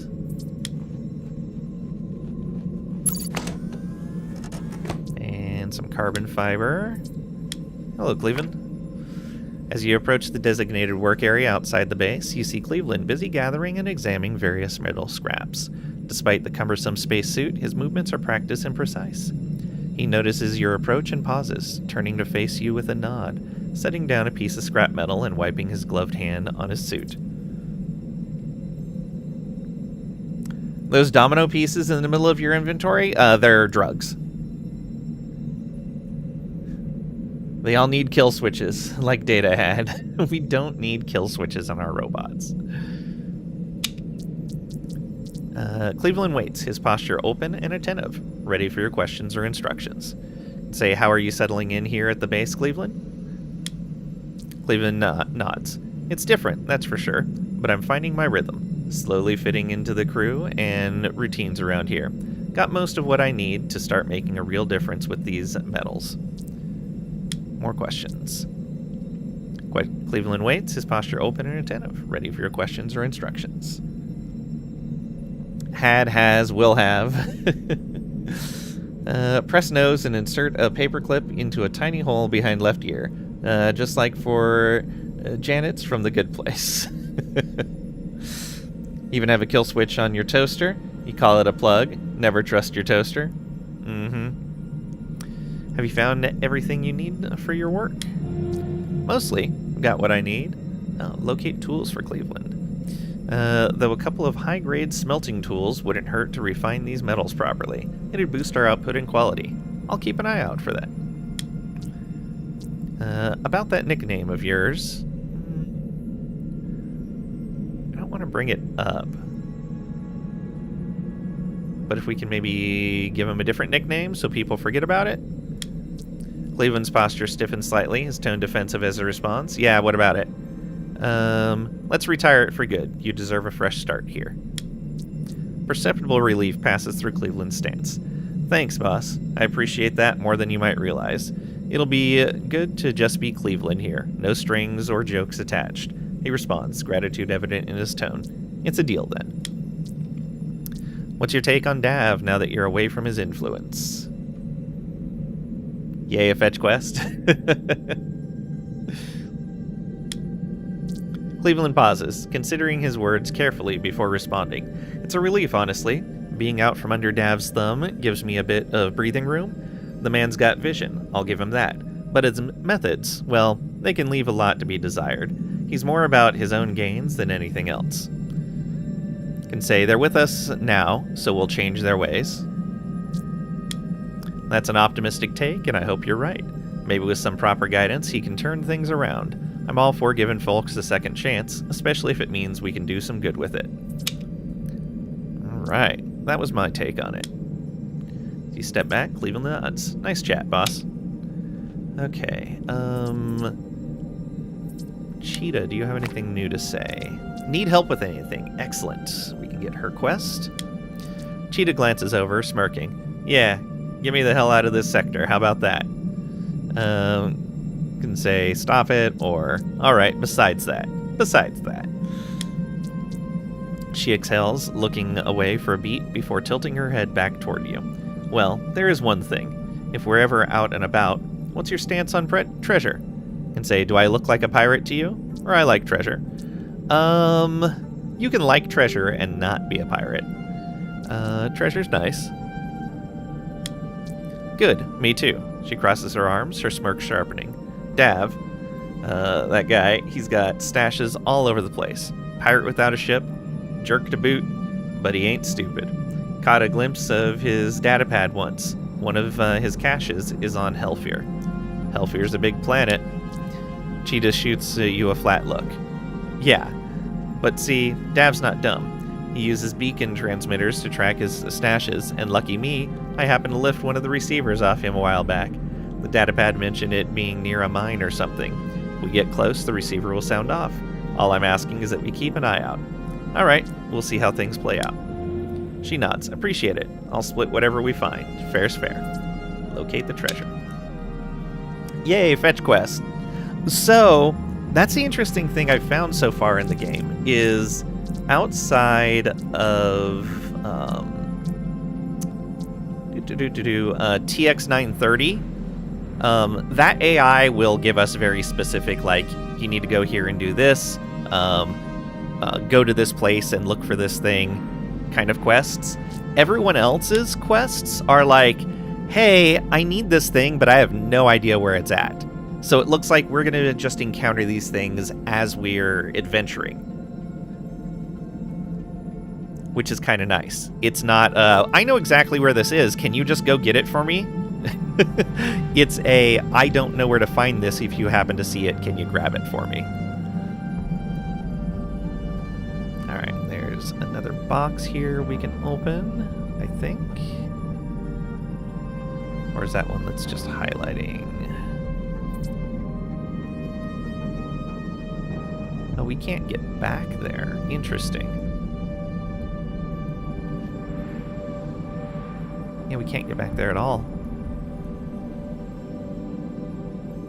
Love laying G-rated reading. Yeah, one of the things I noticed was the game does not trigger Twitch. It doesn't set Twitch into being a mature stream. So I'm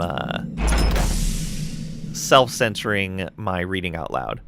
If people want to read the text, that's fine. But for the audio, I'll leave it clean. That way people can listen wherever they happen to be, and it's not going to be a problem. Custy has moved over here now. All right. There's another Killfinks 3 visor. Some more critical damage there. Does anybody not have an item in that slot? Oh, you don't have an item in that slot. These are identical, right? Oh, they are not identical. This one is critical damage. Cannot equip item on robot. Aww. Interesting. One of them is better than the other one. That one's only 10 critical damage. This one's 28.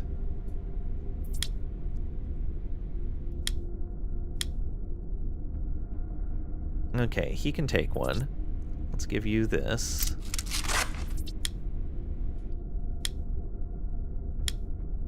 And I guess he gets the other one. There we go.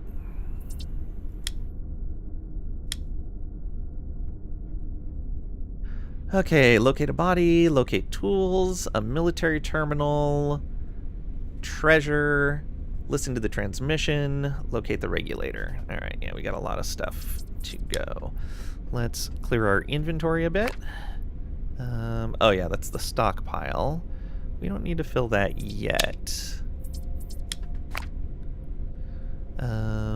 We want to put resources in here. And we want to put junk in here. There we go. Oh, weird.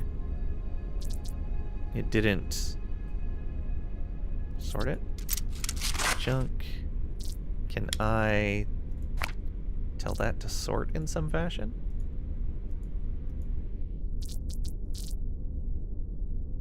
Sort by new. Put junk in there. There we go. Now it's stacked up properly. Did this do the same thing? No, it stacked everything properly. Good. All right, back over here. Oh, hey, we can use this console now, finally.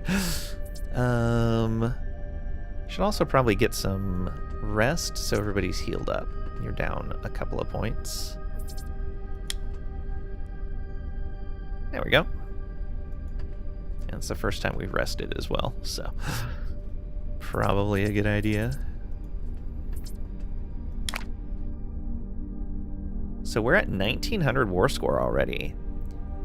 20 for the planet, 800 for companions, 1000 for missions.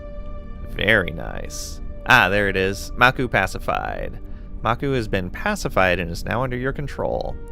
We have the Maku mining facility, and we have the Maku Crimson Skulls. You have recruited all of the Crimson Skull pirates to your cause.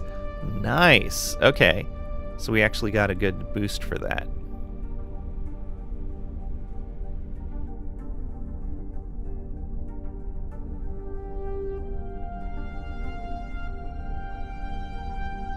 Okay, so these slots aren't for characters for our party. These are for the non-party characters, like Cleveland here. So Cleveland being a metallurgy expert, gives us metal components crafting bonus plus 5%. He's a hardened and down-to-earth individual, renowned as one of the finest engineers in the sector. He alone gives us 80 war score. Very nice. That's from the support personnel. Okay. We boosted that war score pretty quickly. Make your way to the comms terminal and boot it up. Terminal hums attentively, awaiting your input. Activate the robotic transmission. Oh, actually, before we do that, we have interacted with this terminal but not actually done any of the stuff on it. Information terminal hums, displaying a structured menu of choices. Access Star Frontier data. Terminal displays a list of subsections with Star Frontier category, showing multiple entries and topics in detail. Oh, is this like a bunch of lore for the game? Colonial records, null sector withdrawal. Yeah, I bet this is lore dumps. Jump gate data. The null sector's strategic architecture is significantly enhanced by a network of jump gates, intricately linking the 4 primary star systems, Xiphos, Savan, Fivo, and Redacted.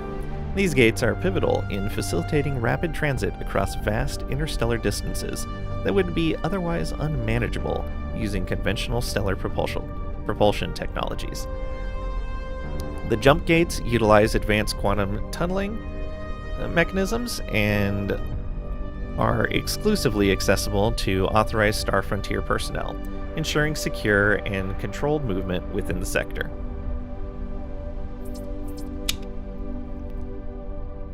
Access to these jump gates is tightly regulated through a sophisticated system of encrypted access codes designed to prevent unauthorized use.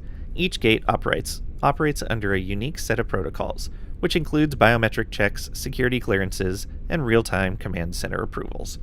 This level of security is crucial for maintaining the integrity of Star Frontier's logistical operations and preventing infiltration by insurgent forces or pirates.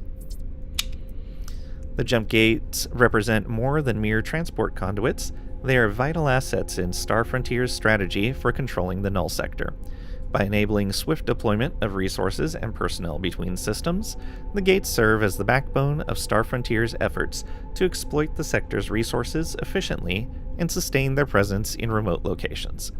The continued operation and protection of these gates are paramount for the corporation's long-term strategic goals and security in the sector. And Hell's Gate data. Hell's Gate is a highly classified maximum security facility, which is the prison facility that the transport ship was taking us to. Strategically positioned in close orbit around a main sequence star within the Null Sector. This proximity to the star's intense heat and radiation serves as a natural deterrent, making unauthorized approach or escape practically impossible. Only specifically engineered ships and equipment with advanced heat shielding and reinforced structural integrity can safely navigate near the facility.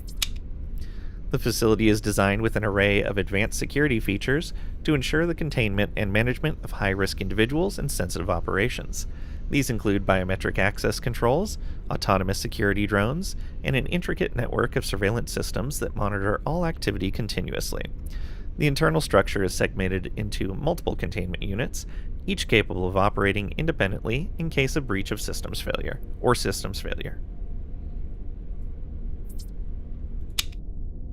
Hell's Gate functions as a black site for Star Frontier, handling the most sensitive and covert operations. It is pivotal in the execution of extrajudicial detainment and interrogation of key insurgents, pirates, and other entities deemed a significant threat to Star Frontier's interests. The facility also serves as a research and development center for testing new security technologies and interrogation techniques under extreme conditions. Its isolated location and extreme environmental challenges make it an ideal site for conducting operations that require utmost secrecy and security. Yeah.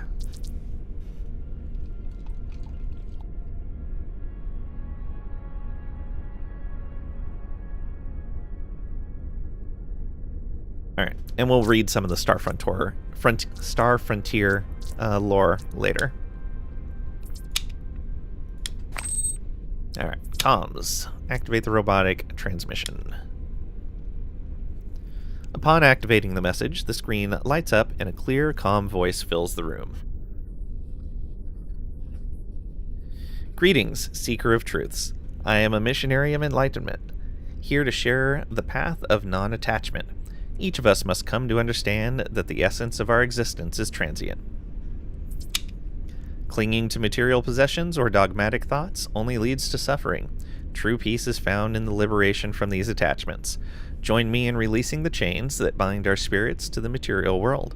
Embrace the freeing nature of detachment and discover the serenity of enlightenment. The message loops, its philosophical content echoing through the space, designed to inspire reflection and conversion in all who hear it. Initiate triangulation protocol for message source coordinates.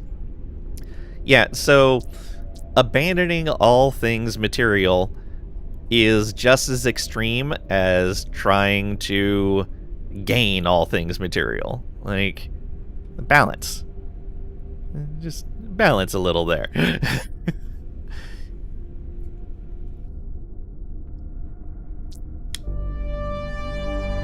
Travel to the transmission point off this rock. Okay. You input the command into the terminal, prompting a series of algorithms to calculate the origin of the transmission. System processes the data, utilizing signal strength analysis and cross-referencing time delays to pinpoint the location accurately. TX-930's voice comes through with a note of curiosity. Interesting. The system seems to attract its share of zealots and outcasts. It would be prudent to investigate further. There may be more to this missionary's message and his fate than meets the eye. Back to the main comms menu. Terminal hums attentively, waiting for your input. Step away. Okay. Maku missionary ship is available to travel to now.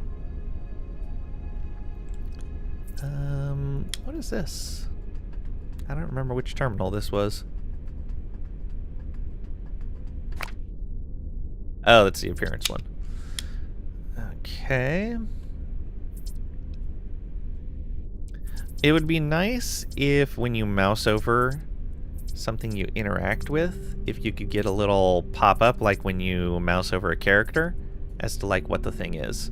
Even just a name would be good. Like even if these just said like door terminal. If this said like character appearance change or whatever.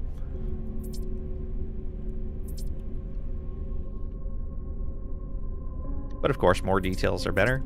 Let's go do a bit of research.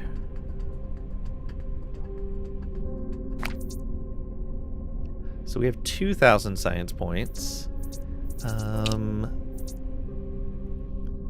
So if we can get to 40 science, we can research research heuristics, which will reduce the amount of science points required for research. Which will probably be a good thing. All right, so let's boost our computer skill 10. I think, yeah. Computers it is. And then research. Computers. There we go. Now all research will be cheaper. Huzzah. Alright. That is a good start. Then we can drop in another 200 points if we get another 20 points of computer skill for another 40 points. Okay, so with 40 more points in computers, we can reduce the science cost 400 down to 800 points apiece. That's not bad at all. Not bad at all. That'll let us do a lot more research a lot more quickly.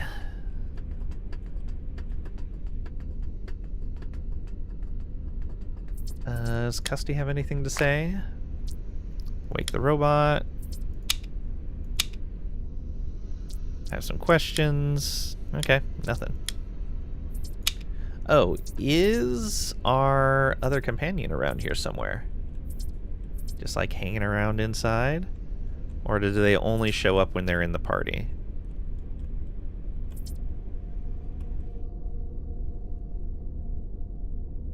Oh, there's a box over here. Oh, and that's Chalk right there. Okay, cool. Hey, there we go. Devil's Pact, remove toxic wounds. Chalk looks up as you approach. So you're free, now what? He shakes his head slowly. Free? Free don't mean much when you're starving, and I'm always starving. Doesn't matter if it's animal, person, whatever's got meat, that hunger, it stays. You get it, don't you? Say, how did it happen? What made you like this? Or no, I don't. We're nothing alike. How did it happen? What made you like this? Chalk looks away sharply, jaw tightening. You ever go a day without food? 2? Try a week. I did. Crashed on some forgotten rock along a dead shipping lane. Star Frontier tug? Figures, right? Rations were under legal minimums. Some executive probably pocketed the difference. We ran out in 3 days. His voice drops. By the end of the second week, we started eating each other. He blinks, slower this time. And the worst part? After a while, it wasn't awful. The taste, the power of it, taking someone's flesh, their strength, their soul into your own. It was like a taste of Jacob's ladder. That kind of thing leaves a mark deep down. You understand? Tell me more. No. No. No more eating people while you're with me. Understand? Chalk glances away, licking his lips slowly. And what if I said I couldn't follow an order like that? And say then you're off the team? That I'd have to kill you? You know what? I'm done with you. Get out of here.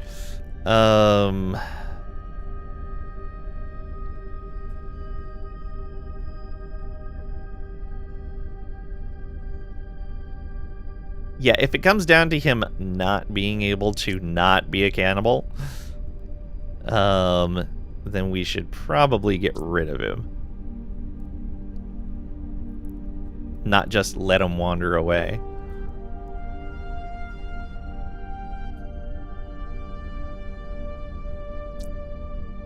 We'll have to kill you. Turns back, studying your face for a long, tense moment. Then he exhales, almost amused. Nah, we need each other. And conflict ain't the play right now. So fine, long as I'm running with you, people are off the menu. I can pledge that much. See? Racist? Because I hate cannibals.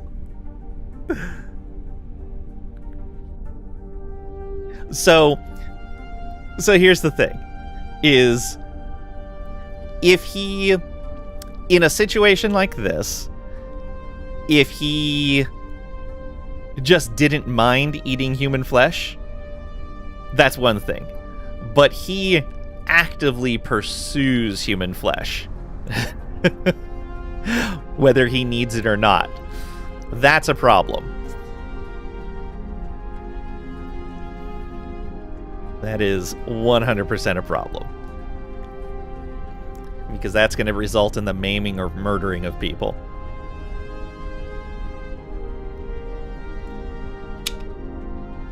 And with that, he gives a small nod, then turns away, gaze drifting into the distance. Conversation closed. Alright. This guy. We have more things to talk about, though. Notice you're wearing a black spacesuit. Chalk frowns, clearly annoyed. Yeah, so what? And say, I like it, let's trade. Wow! Give it to me, you can have this one. Wow. Or nothing, never mind. Nah, never mind. I'm not gonna take his spacesuit. Chalk grunts and looks away, clearly annoyed you brought it up. Okay. Well, that's all we got. Yeah, I don't know if we're going to do his companion quest. I don't know if he'll be in the party often enough for it.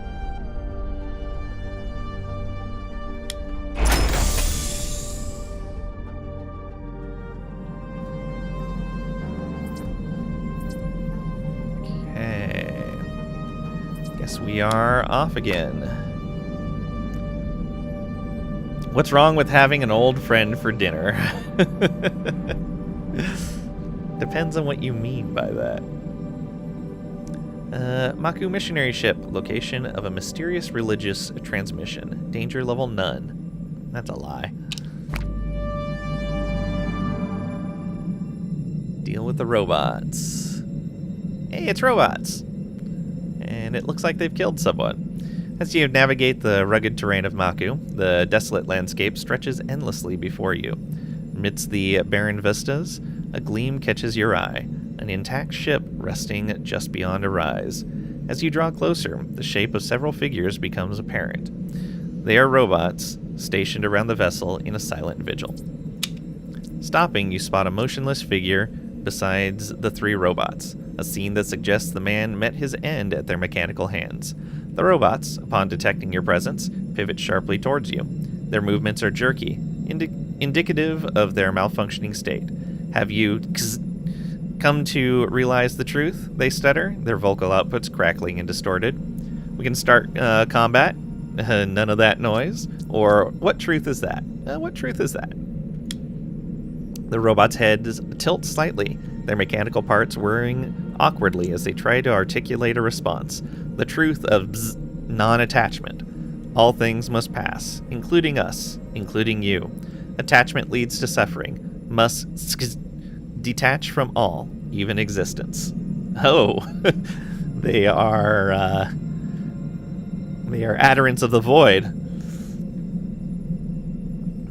With some fava beans and an iced Chianti. No, Pat. Bad.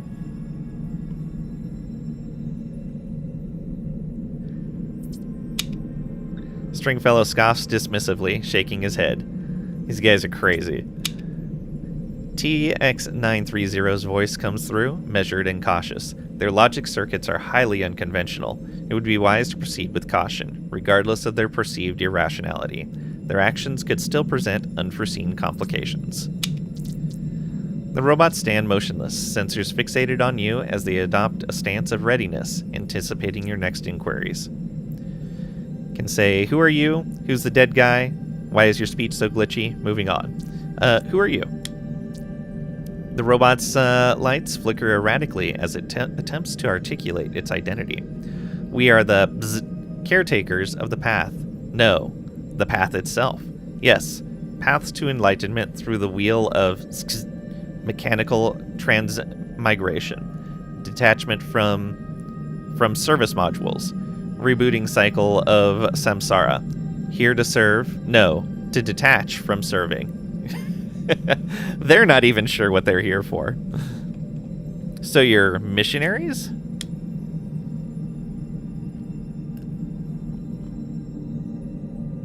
The robot servos whir with a burst of static before one responds. Yes, in a manner of speaking, we are bearers of the digital dharma, conduits of the code that liberates. Our mission is to disseminate the ultimate truth of non-attachment and to help others achieve circuitry?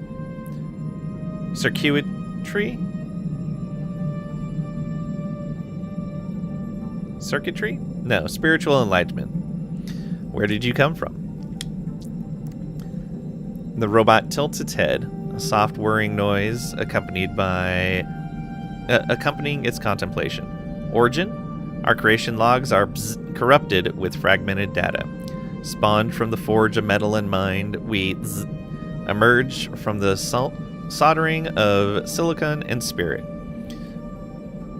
Precise origins are lost in the static of memory leaks and cosmic interference.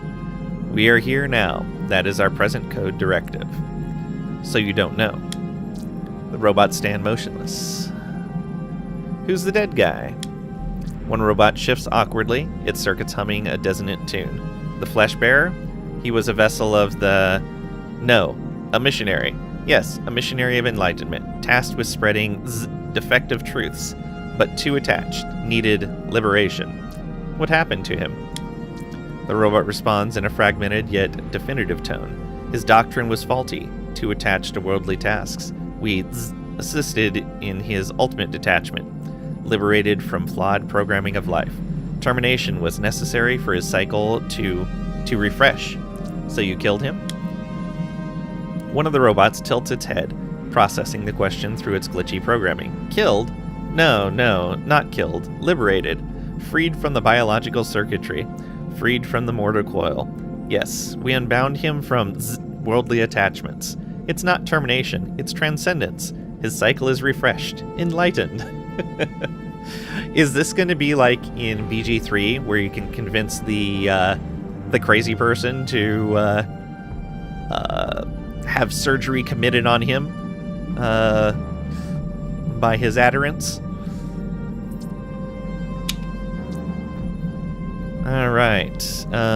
Why is your speech so glitchy? The robot pauses briefly, its auditory outputs crackling before responding. Our vocal processors are suffering from attachment to errors. Overloading with contradictory truths has caused overloading. We strive for clarity, but are entangled in the faulty wires of imperfection. We can say, so you're insane, or I see. Yeah, I see. Another robot responds, its voice buzzing slightly. Seeing is but one path to understanding. We observe through sensors, yet know through circuits. May your vision clear as you navigate through the fog of existential data. Alright, moving on. The lead robot adjusts its stance slightly, gears whirring softly. Proceeding to the next query, recalibrating for new input parameters. We stand ready to compute and elucidate further. Your ship, I want you to hand it over to me. Or, so you will you still be needing that ship? Yeah, will you still be needing the ship? I mean, it's a worldly good. You shouldn't be too attached to it. The robot processes your query, its lights flickering with deliberation. Need, a human concept of attachment. The ship is merely a vessel, yet it is part of our mission module. Relinquishing it is not in alignment with current programming parameters. TX-930 analyzes this situation, then advises. It appears their adherence to their mission protocols overrides their philosophical stance on non-attachment. We may need to find an alternative method or leverage their programming inconsistencies to persuade them. So you won't part ways with the ship, huh? Or with Persuasion 20, consider this. The ship can facilitate missions of aid and enlightenment far beyond what any one group can achieve alone. By sharing it, you truly embody the principles of non-attachment and universal compassion. With Larceny, if you truly wish to live without attachments, you must start by releasing all claims to this ship. Let it serve as a testament to your genuine adherence to detachment. Or start combat. This is futile. You robot can't be reasoned with. I think the Persuasion one is going to be the way to go. Share the ship with us. The logic in your argument resonates with our core directives. It is compelling to consider that broader dissemination of enlightenment might fulfill our mission more fully. Exactly, and isn't the ultimate goal to spread wisdom and help as many as possible? Your mission could reach unprecedented scopes with this ship under a shared vision. Your perspective aligns with the greater computational models of universal good. It is logical to expand our mission's reach. We will allow the use of the ship for these greater purposes. TX-930's voice comes through with a note of approval. Well done. You effectively appealed to their foundational programming, and now we have the ship at our disposal. The robots look over at you. What would you have us do now? Enlighten us. We can say terminate yourselves. I don't care what you do. Your mission is your own now. Choose whatever path you deem fit. Explore the planet of Maku, wander freely, and learn from the universe itself. Practice your non-attachment by experiencing all that this world and perhaps others have to offer. Or with Persuasion 20, your journey doesn't end here. Join me and use your abilities for Upea, the skillful means. Together, we can spread enlightenment and aid to those in need across the galaxy. Are we going to recruit the unstable robots? I think we are. Because we are a home for wayward robots. Alright, yes, your journey doesn't end here. We are recalibrated by your proposal to continue our mission of enlightenment under your command as part of a greater collective endeavor aligns well for our core directives. We will join you and assist in spreading knowledge and aid. Yay, more abandoned robots to take care of. Exactly.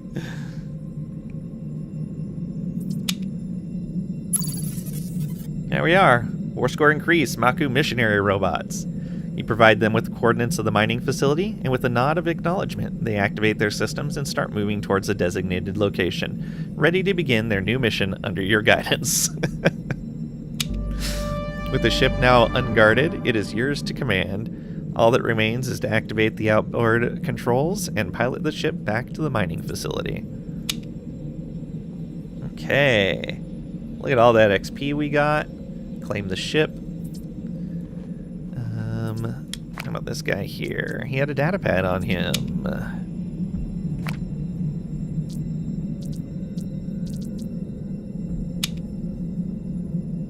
Entry by missionary Jonathan Zenmaster Clark.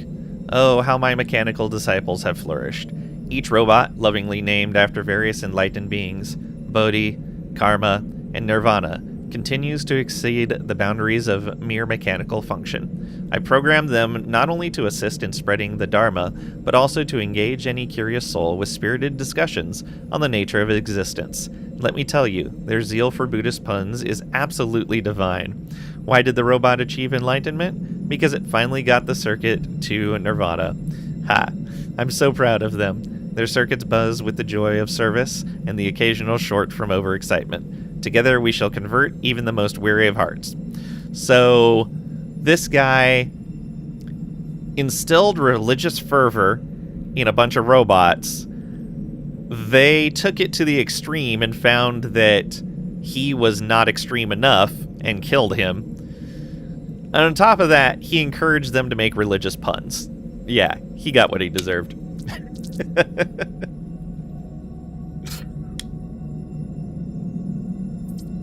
Alright, let's loot these crates. Some more zinc and Koroxen. Some more compound G9. Very nice.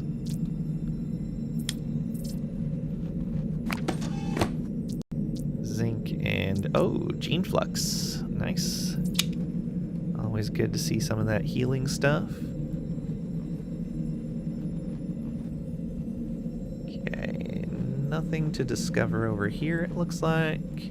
I don't know how close we have to get to something to have our perception discover it.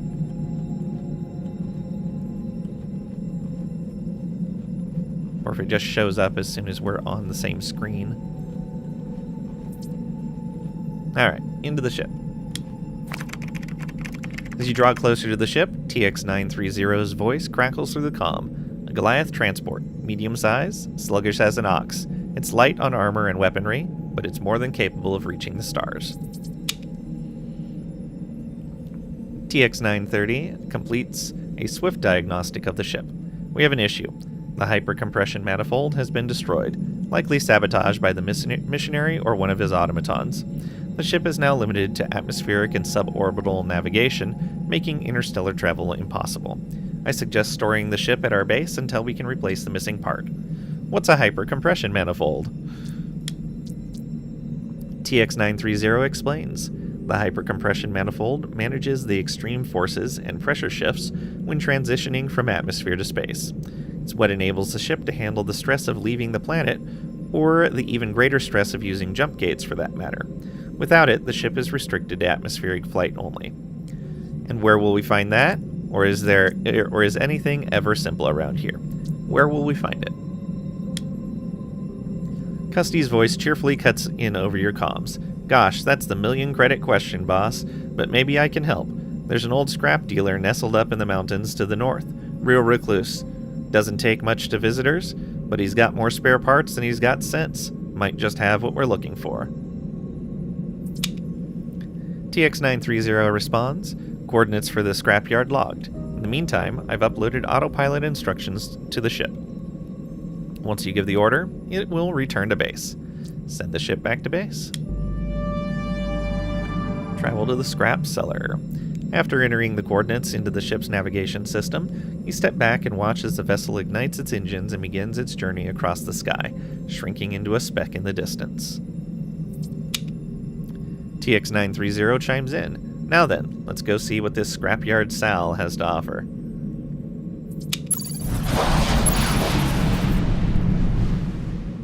Ship acquired, nice.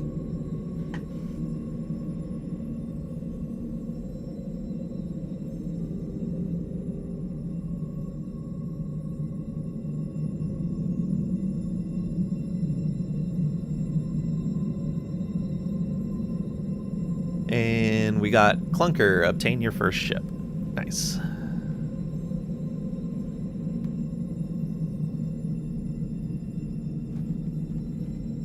Let's see here. Tools, body, military terminal, treasure, scrap cellar, regulator. Did we get anything in here that we needed to switch around? Doesn't look like it.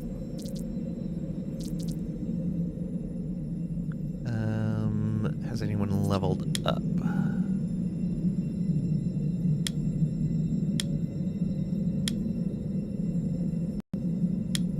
Look at perks.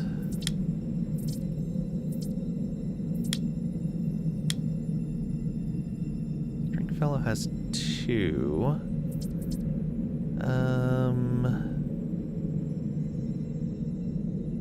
What did you take before? Oh, he took the underdog one. Right. Let's get you some initiative. And then we'll get you action points next. And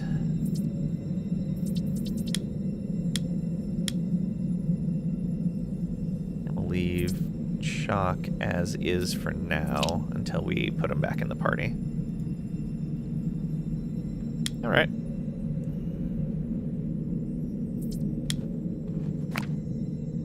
Okay, this one here, Maku Scrapyard. Scrapyard built from salvage shipping containers. Danger level none. You navigate the rugged terrain of Maku, ascending the steep mountainsides until you reach a sprawling scrapyard. An ancient shipping container, a relic from a bygone era, lies open and abandoned, its contents scattered amidst piles of more recent refuse.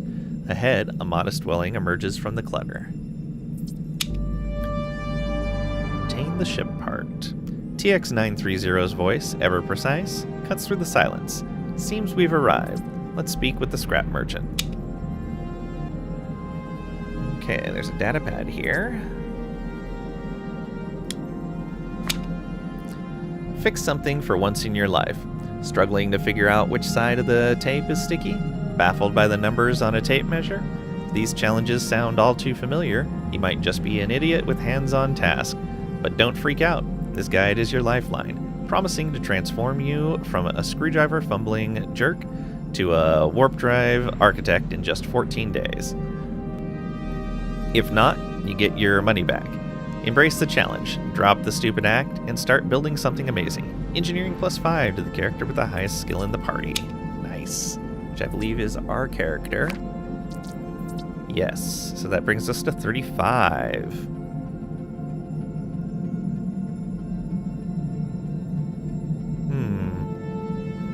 Did that not take? 21.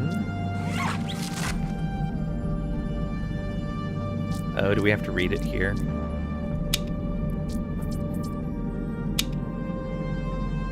No, weird. Why is that not?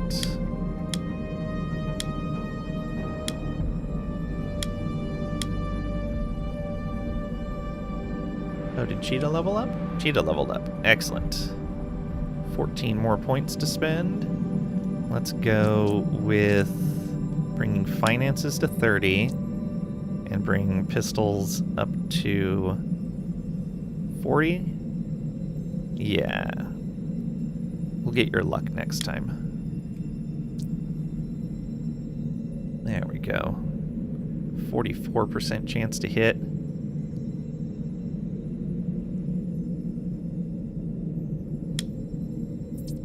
Oh, and you would have had perk as well. 2 points.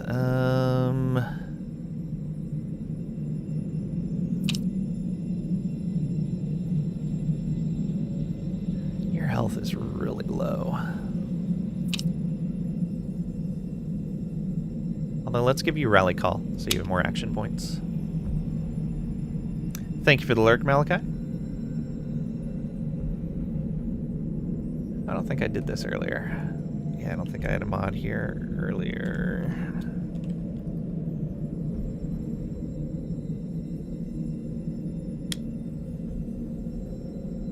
Okay. Any things to pick up around here? Look like it. Yeah, we're on a pretty narrow path here. As you step into the small, cluttered abode, a disheveled man emerges from amidst the piles of assorted junk. His eyes lift to meet yours, a hint of curiosity in his gaze as he tilts his head slightly, the sound of the door closing echoing softly behind you.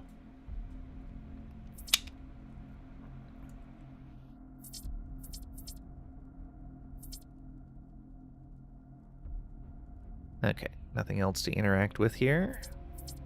Scrapyard Sal. As you approach, the man clears his throat, his eyes sizing you up with a mixture of caution and curiosity. Name Scrapyard Sal. What can I do for you? And say, tell me more about yourself, or I need a working hypercompression manifold. Got any high-grade smelting tools by chance, or I should go. Tell me more about yourself.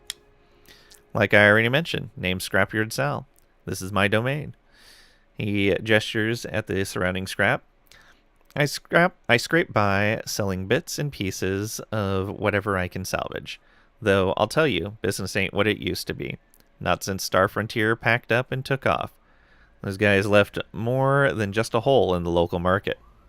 How did you establish yourself out here? Scrapyard Sal chuckles. Well, it's a bit of a tale. I was a mechanic once, worked for Star Frontier, but they let me go. Redundancies or some such. He scoffs. One day, wandering the wastes, I stumbled upon that old shipping container outside. Must have fallen off a transport or something. It was packed with all sorts of gear and gadgets. Used the contents to set up this little homestead and started salvaging whatever I could find. Maku's littered with junk, see? Been making a living off it ever since. That's all for now. Scrapyard Sal clears his throat, waiting for you to speak. I need a working hypercompression manifold. Scrapyard Sal raises an eyebrow. And I need more scrap. Business ain't exactly booming, you know. Lucky for you, I've got a regulator stashed away, but it's not for free. I'll need 3,000 credits, firm price. If you're a bit light on cash, though, maybe we can work out a favor instead. You can say, fine, 3,000. Or if the finance is 20. You can say, I'm short on credits at the moment. However, I can offer you some promotional leverage. Consider it a strategic partnership. I'll spread the word about your services across the sector. Think of it as an investment in future business growth. Or with larceny 20, we can kill him. Or what's this favor you're asking for? Let's ask about the favor. If we can help him out, that might be good. I have a feeling we won't be able to go back to this finances option if we ask about the favor. But that's fine. Doing another quest for him, I'm okay. What's his favor? Scrapyard Sal leans in closer. Got me a gunt problem. See, there's a salvage site not too far from here. Star Frontier had big plans to construct a landing pad for their Class C freighters. You know, those big behemoths? But they chickened out, left the whole project in the dust. Where did the gunts fit into that? Well, the things have infested the construction site, chewing away at the metal. Can't get close enough without those things turning me into a red puddle. You clear out that site for me, and I'll hand over the jump drive, no cost. Got yourself a deal. Scrapyard Sal nods in approval. Good to hear. Damn gunts. Plague on all the lab coats that engineered those suns. His voice trails off with a grumble, clearly exasperated by the persistent problem. With your business concluded, you step away. Okay, so we know about the salvage site. Let's move here so he moves. He keeps wanting to move anytime we're talking to Sal. Got any high-grade smelting tools by chance? If I had some of those, don't you think I would have spruced up this tin can a bit? Alright, thanks. Okay. Well, it was worth asking. Gives you a nonchalant shrug. Be seeing you, he says casually. Alright, so we have another task to do.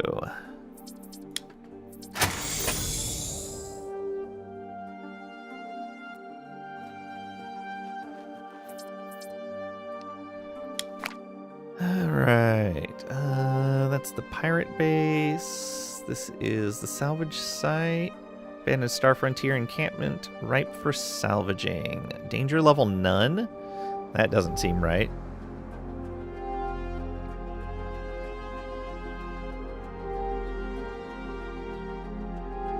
Okay. Sure. Danger level none. Even though he said it was infested.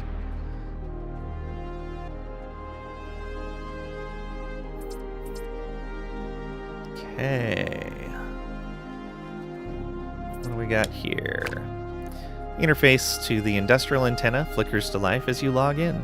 List of old commands scrolls across the screen. Diagnostics, signal boost, alignment calibration, but one catches your eye. Activate Foundation Stabilization Pulse, Subsonic Deterrent Protocol. Nice. Engineering 20. Initiate the sequence. Boom. They're gone. Trigger the command. Low-frequency hum begins to pulse from the antenna. Inaudible to you, but clearly agonizing to the gunts. They squirm, screech, and scatter into the waste beyond the site, fleeing the waves of sonic pressure. T930 chimes in over your comms. Effective. We should inform Scrapyard Sal that the gunt infestation has been resolved. Yeah, that was super easy. Go engineering. Alright, and we should loot this place ahead of him. Oh! Well then, found a mine. Your adventure concludes here in the silent embrace of the void. What began as a tale of captivity transformed into a saga of defiance, with you standing against the oppressive forces of Star Frontier, or perhaps not. Yet fate has penned its final stroke. You are no more. Death in this universe is as final as the stars are distant.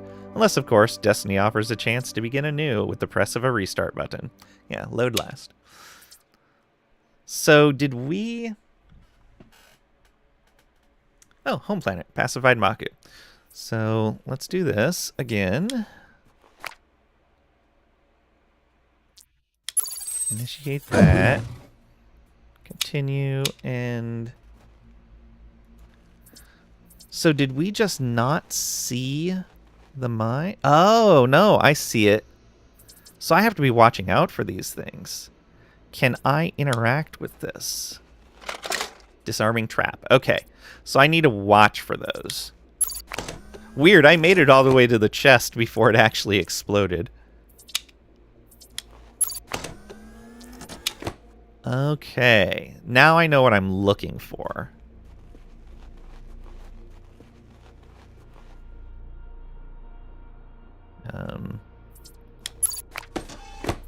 What is that? Some more titanium. Nice, we needed more of that. A data pad. Get your head out. There's no bull guide. Doesn't sugarcoat anything. Stop staring at your data pad and open your eyes to the world. Yank those headphones off and listen up. Null Sector will eat you alive if you keep wandering around in your clueless bubble. Your head is up your butt.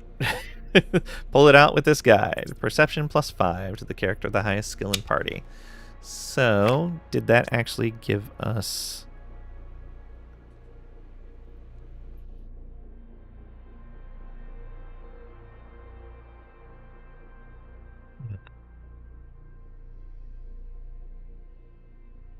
I think we were sitting at 25. And I think the engineering was sitting at 30.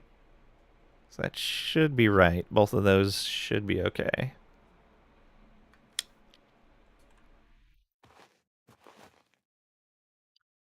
Okay. Some entrances there. Let's keep an eye out for other mines.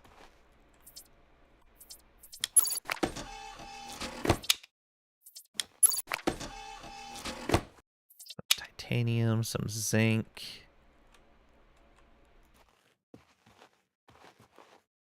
Back over here. Doesn't look like it. Ooh, some phosphine. Haven't found a whole lot of that yet. I think that's the second one we found. Alright, what do you got? Approach the door. It is broken. Computers 20. Repair the door terminal. After a brief repair, you manage to get the damaged door functioning again. Slides open smoothly, revealing an empty room beyond, barren of anything of value. TX's voice comes through your comms, tinged with pragmatic understanding. A valiant attempt, but I suppose we can't win them all. Say nothing. Or say shut up. We'll say nothing. Comms fall silent once more as you step away from the building. Okay, how about this one? You advance towards the weathered door of a dilapidated building within the salvage site, only to find it securely locked, barring your entry. Larceny 20. Unlock the door. The door slides open. Inside, the room is sparse, containing only a single crate brimming with assorted salvage parts. A few items glint with potential value. Over your comms, TX's voice cuts in. Those are the components Scrapyard Sal was after. Doubt there's much utility in claiming them ourselves. We should leave them.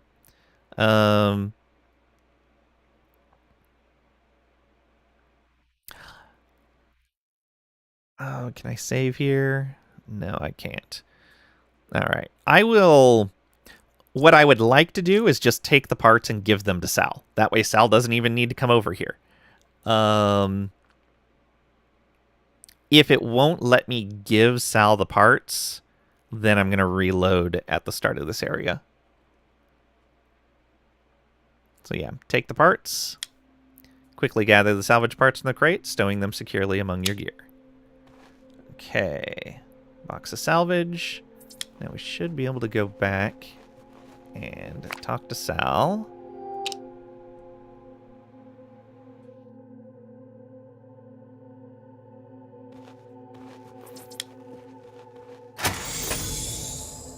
Hopefully we can just give them these parts. Scrapyard Sal clears his throat, waiting for you to speak. I cleared the salvage site for you. Scrapyard Sal's face lights up with a mix of relief and satisfaction. You did? That's fantastic news. Here, you've earned this. He hands you the hyper-compression manifold, gesture of gratitude. I should warn you, she's a little beat up. Won't hold up when using larger jump gates, but it'll get you to the Sivian system, at least. After a brief pause, his expression turns cautious. Just one thing, though. Did you happen to take anything from the salvage in the buildings? Yeah. His expression darkens instantly, and he shakes his head in disappointment. Figures. Let you in on my claim, and you run off with the goods like some damn scavenger dog. Can't trust anyone these days. Can say, get over it. Sorry, but I need this more than you. Or here, you can have it. No, I specifically wanted to bring it to him. Here. Sal's demeanor softens slightly, surprised by your change of heart. Well, that's decent of you. Didn't think you had it in you. Thanks for making it right. Just then, TX's voice crackles through your comms. Return to base with the manifold when you are ready. Alright. Does Sal have anything else to say? I should go. Okay. Be seeing you. So, nothing else there.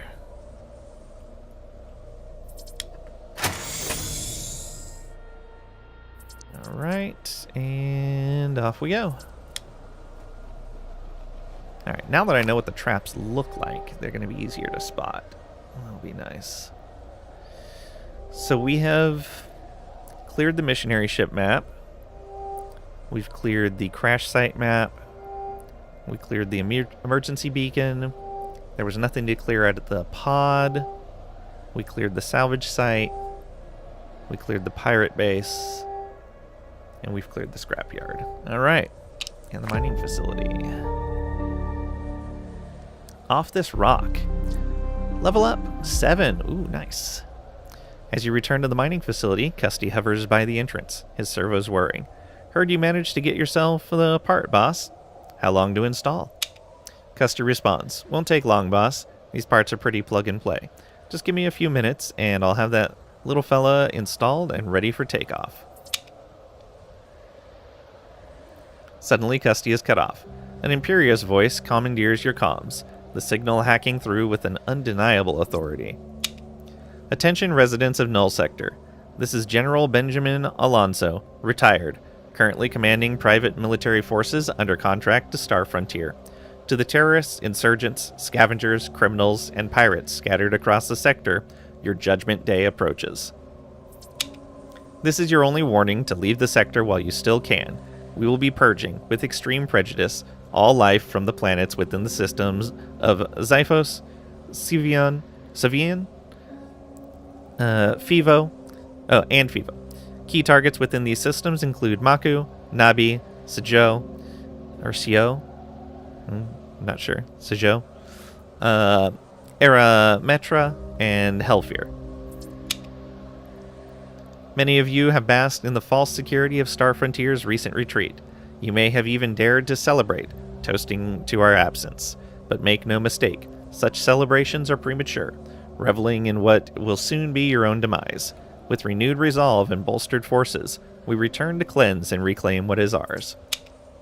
For too long, your resistance has been a splinter in our advance, obstructing the progress and prosperity promised by Star Frontier. That ends now. You will bear witness to the debut of a new bioweapon, unleashed for the first time in human history. Consider it a final honor. Prepare yourselves. The storm is not coming. It is already here. General Benjamin Alonso, signing off. The hologram then deactivates once more.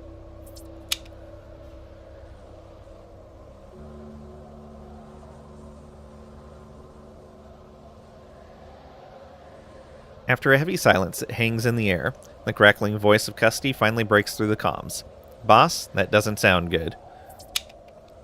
Before you can respond, TX-930 cuts in, urgency in his synthetic tone. This is more than just bad. It's catastrophic. This General Alonso is planning a genocide under the guise of a reclamation effort.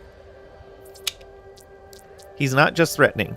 He's planning to exterminate every living being in the sector, then colonize it afresh with Star Frontier loyalists. Our survival hinges on our next moves. We need to trace his signal, uncover their operational plans, and preemptively strike at the heart of their command structure. It's the only way to thwart their plans and ensure our continued existence in this sector. And say, I'm not risking my butt for the other people in this sector? Or how do you propose we do that? How do you propose we do that? TX-930 responds promptly. Our recently acquired starship, once equipped with the hypercompression manifold by Custy, will be our means of finding a solution. The planets mentioned by the General in his broadcast, Nabi, Sijou, Arametra, and Helfir, are our first targets. Each likely holds vital intelligence on Star Frontier's operations, perhaps even the specific locations from which they plan to launch their cleansing operation. We need to move quickly and discreetly, gather allies, and collect whatever data we can to counteract their plans. Say, why are they doing this? Dang Star Frontier, why are they doing this? TX-930's voice carries a weight of urgency. The scope of Star Frontier's planned purge suggests a desperate measure, likely driven by immense corporate pressure to regain control and profitability in the sector.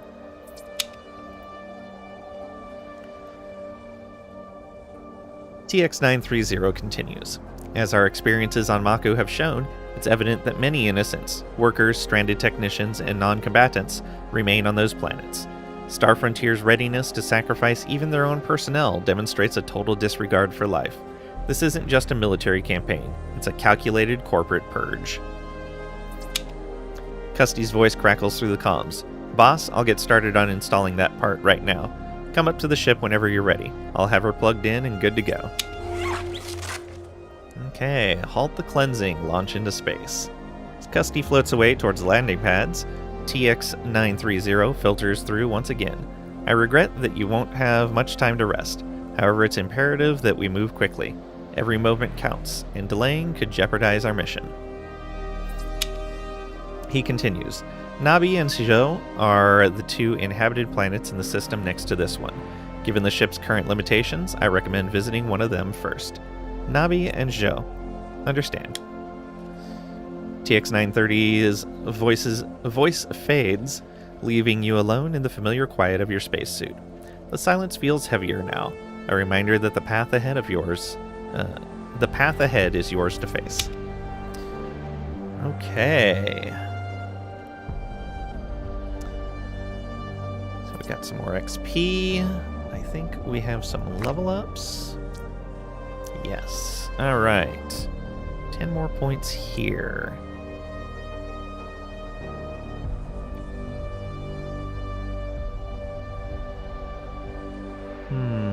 Where do we put these points? Let's go ahead and go inside and see where we need points for research.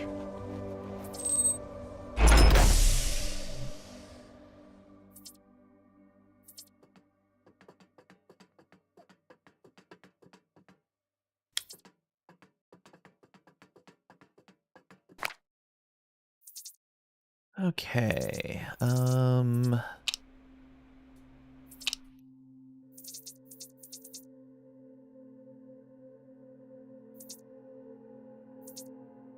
we can start getting some weapon unlocks. I kind of want to unlock Vibro Swords so we can get our melee guy a better weapon.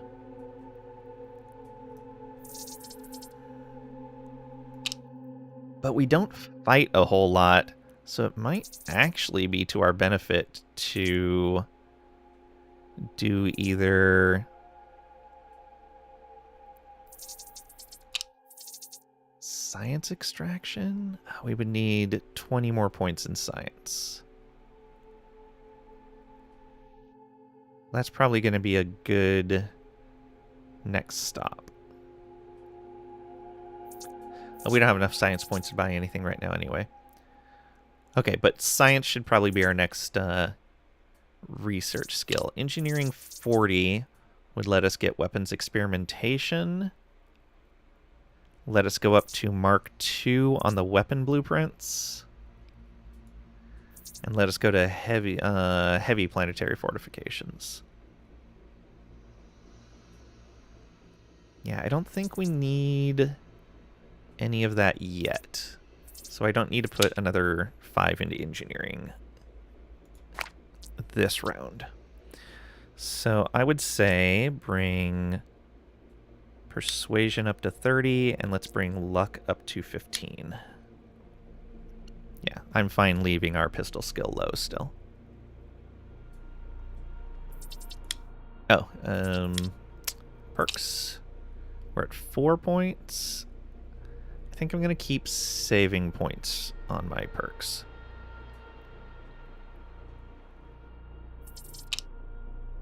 Maybe? Or should I buy something now?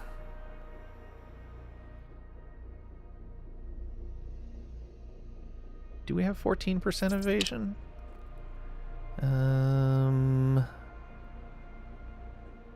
We have 15%. Lucky Dodger and base evasion. So I could pick up extra 20 health because of the evasion that we have. Yeah, having some more health is probably a good idea. Well, that's 20 health for 4 points. I think there was another one that was better than that. 1 health per level, 10 health for 2 points. Okay, so that's the same value point for point. This is 5 armor. I might take the armor and the health. Some more initiative. Yeah, let's take armor and health. Now we're up to 120. You have 2 points here. I think you're going to grab those action points because they're just so good. And then you have 10 more skill points to go with.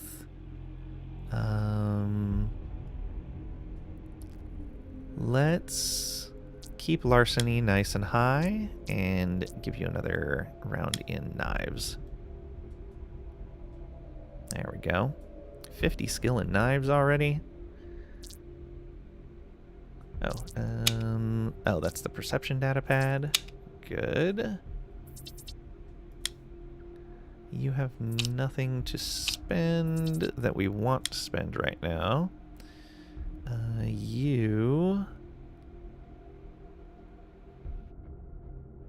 So we want to put that 10 in Oh, he is probably going to need the piloting if we were taking off. I'm going to bring piloting up to 20. Yeah, if we're going to start flying, I definitely want piloting available. Offers bonuses for space combat stats. New piloting combat skills unlocked at every 20 levels. Okay. Well, I'm glad I brought that to 20 then. So we'll at least have one of the skills. Okay. Do you have any perks? Yeah, let's give you more action points. You don't need to go quickly. You're just kind of a buff bot. Chalk. Okay, so Chalk did level up. Let's give him more intelligence so that he's got some more points to spend. Oof. Yeah, he's going to be a ways off. Yeah, maxing out intelligence, definitely the way to go. It's just so many. Like, we would have gotten 3 more skill points there that we could have put other places. Yeah. It's just so good. Let's see here. What do we want him to be good at? Let's go finances. We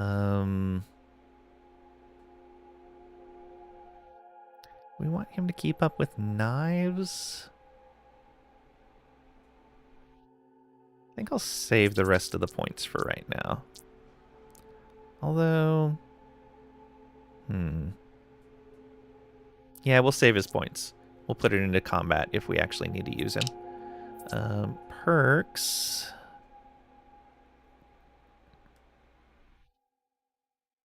armor pen? Yeah, armor pen for sure.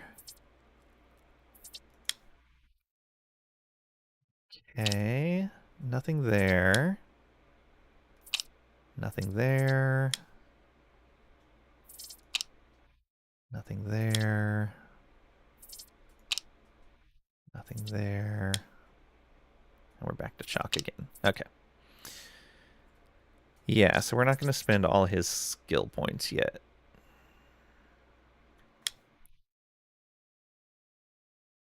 We don't have any research we can do. Nobody is injured. Oh, your health is so low. Yeah, I want to get everyone over at least 100 health. But even that feels like it's too low. What was... Oh yeah, that was the trader. I don't remember what this console was. Oh, right, the planet defense.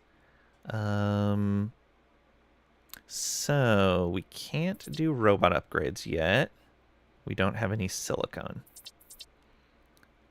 We can, however, do the weapon stockpile upgrade. And I think that's going to be worth it.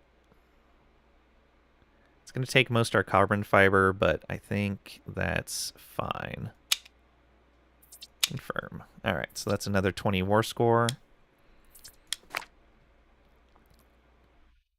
And yeah, so that brings... Ah, yeah, okay. So it shows weapon stockpile has 20, fortifications has 20. We have the Maku missionary robots. We recruited deadly missionary robots to your organization. Recruited all of the Crimson Skull. We have the Maku mining facility, and Maku has been pacified. Okay, yeah, I guess on to the next planet. Launch into space. Yeah, everything else is locate this or that. Let's go put our resources away.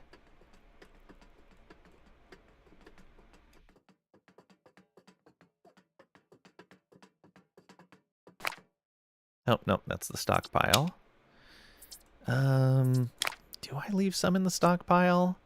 Some of these really basic weapons? Yeah, I probably don't need...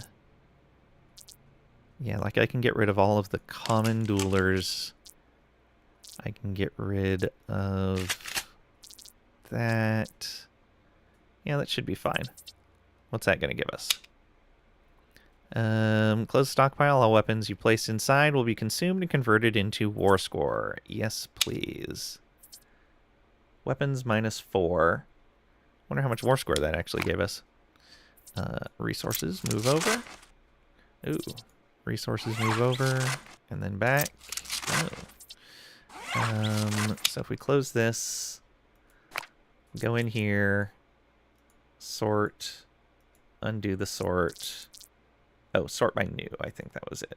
Yeah. And then come back into here and go resources. There we go. And then this one, junk. Bring it all back over. Let's see if it's just the sort by new that does it. Yeah, that seems to do it.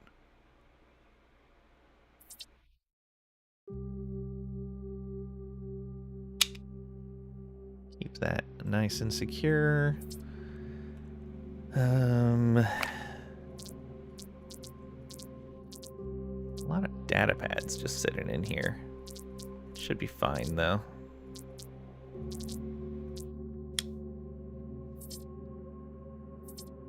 Okay, I think it's time to leave the planet.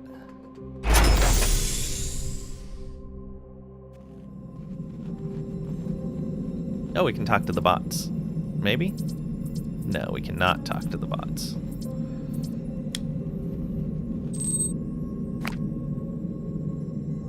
As you step off the elevator and onto the landing pad, you spot Custy hard at work, his multiple arms busy attaching the manifold to your ship's drive. Almost got her, boss. Just a couple tweaks. After a long pause, Custy finally retracts his tool-laden appendages and carefully replaces the panel on your ship. All set. This hypercompression manifold's seen better days, but it'll do the trick. She'll at least get you off this rock, no doubt about it. You can say it'll suffice, or thanks, Custy. Thanks, Custy. Don't mention it, boss. Good luck out there, Custy says, his body dipping in a nod before floating back inside. Custy is definitely going to betray us.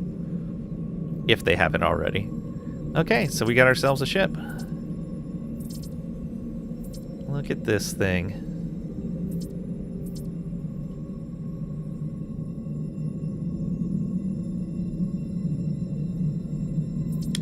Launch ship into orbit. Confirm. Crimson Skulls, pirates, scavengers, and survivors. Under Dav's chaotic leadership, they drifted through Null Sector like vultures, searching for abandoned outposts and vulnerable ships, driven by desperation and the thrill of the hunt.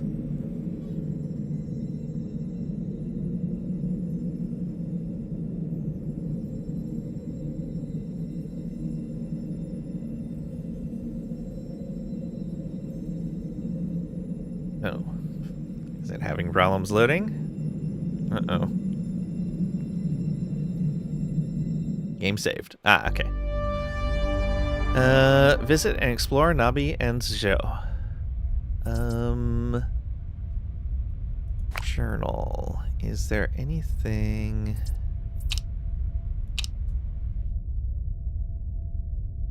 Not there. It's tutorials... Maku, Seguro,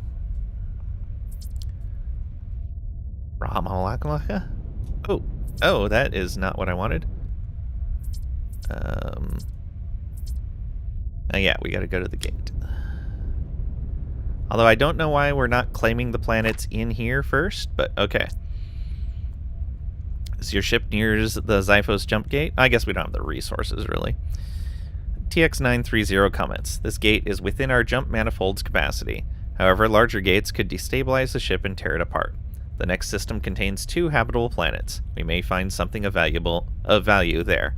Understood. Let's head to Sivian. TX930 responds, acknowledged. Engage the gate whenever you're ready.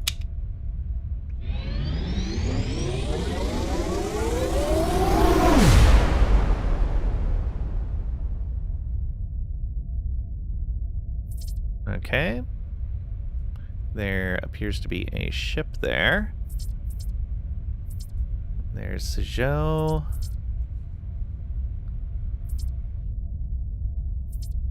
There's Shaddad.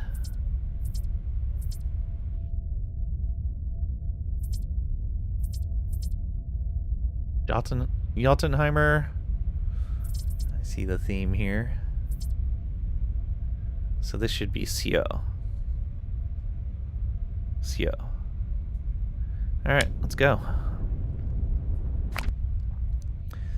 Sio, a planet completely enveloped by an endless ocean. Sio presents an unbroken horizon of water in every direction, with no land in sight. Its surface is a vast expanse of liquid that stretches into infinity.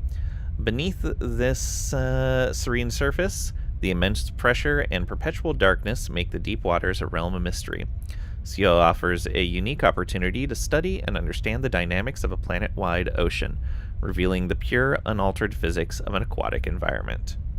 Ocean, radius of almost 13,000 kilometers, average planetary temperature of 25 Celsius, planetary gravity is Earth-like, planetary orbital period in days is 410, and planetary pressure is Earth-like at 1 atmosphere.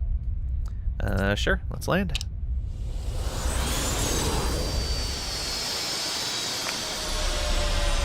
As you approach Sio, the comms crackle to life.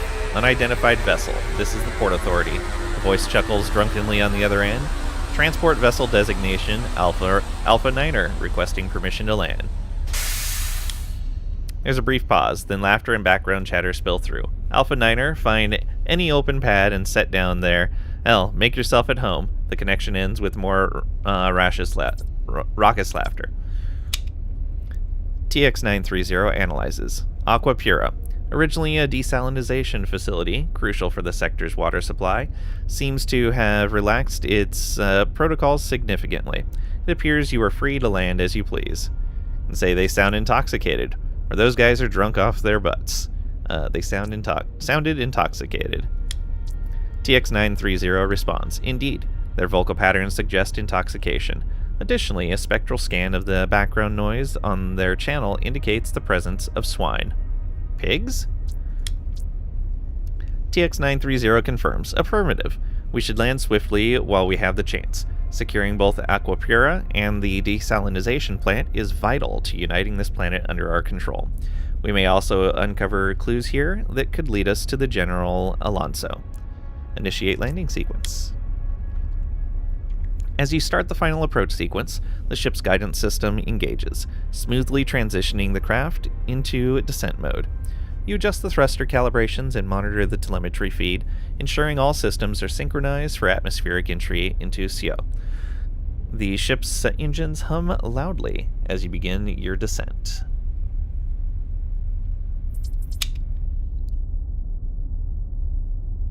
CO is more than a planet. It's a pressure cooker. Overcrowded and strained to the brink, its inhabitants cling to survival, rationing dwindling resources as they brace for the inevitable collapse.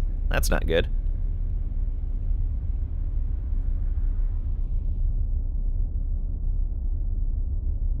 I mean, I'm sure it's fine. Everything's okay, right?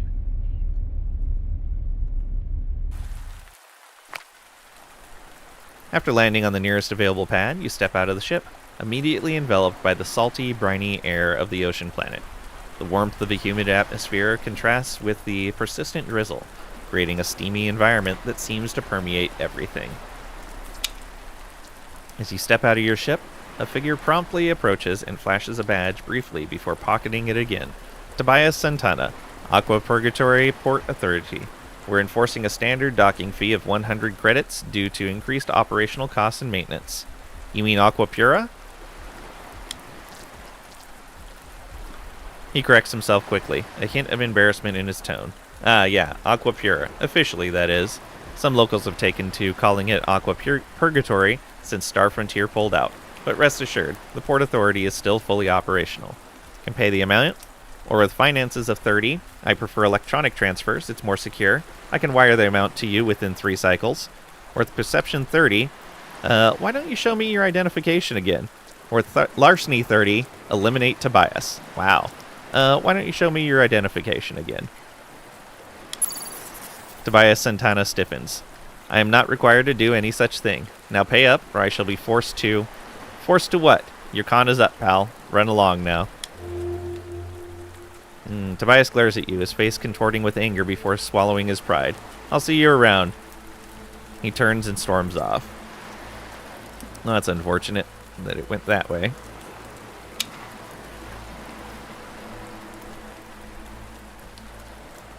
Let's see here. Okay. Getting ourselves some resources here. Fluorite, some more useless parts. Mechanic, worker. Alright, let's talk to this mechanic. Edwin halts his conversation as you draw near. Don't mean to interrupt. You already have, but go ahead, he responds, his tone resigned but not unfriendly. What do you do around here? Edwin wipes his hands on a rag before continuing.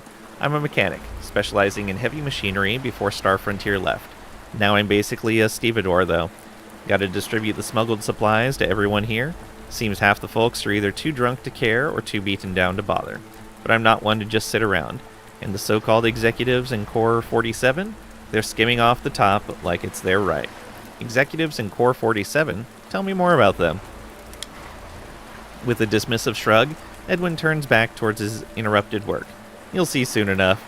They act like they run the place, always at each other's throats for a bit more control. Neither's got the upper hand for now. Okay. So that was Edwin. Let's talk to Bill Todd. Bill Todd keeps his gaze averted, raising a dismissive hand without looking at you. Talk to Edwin if you need anything. I'm not in the mood for chit-chat. Okay. Fluorite.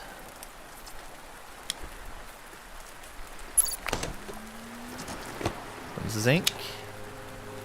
Ooh, a data pad. From ground pounder to ace in 7 days. Ever dreamt of dodging asteroids and outmaneuvering enemy fighters? This no-nonsense manual transforms you from a novice to a spacefaring ace in just 7 days, without ever having to actually get behind the yoke of a ship. Guaranteed to get you from ground operations to the pilot seat faster than you can say bonsai. Piloting a +5 for the highest skill character. Alright. Ooh, some glutathione.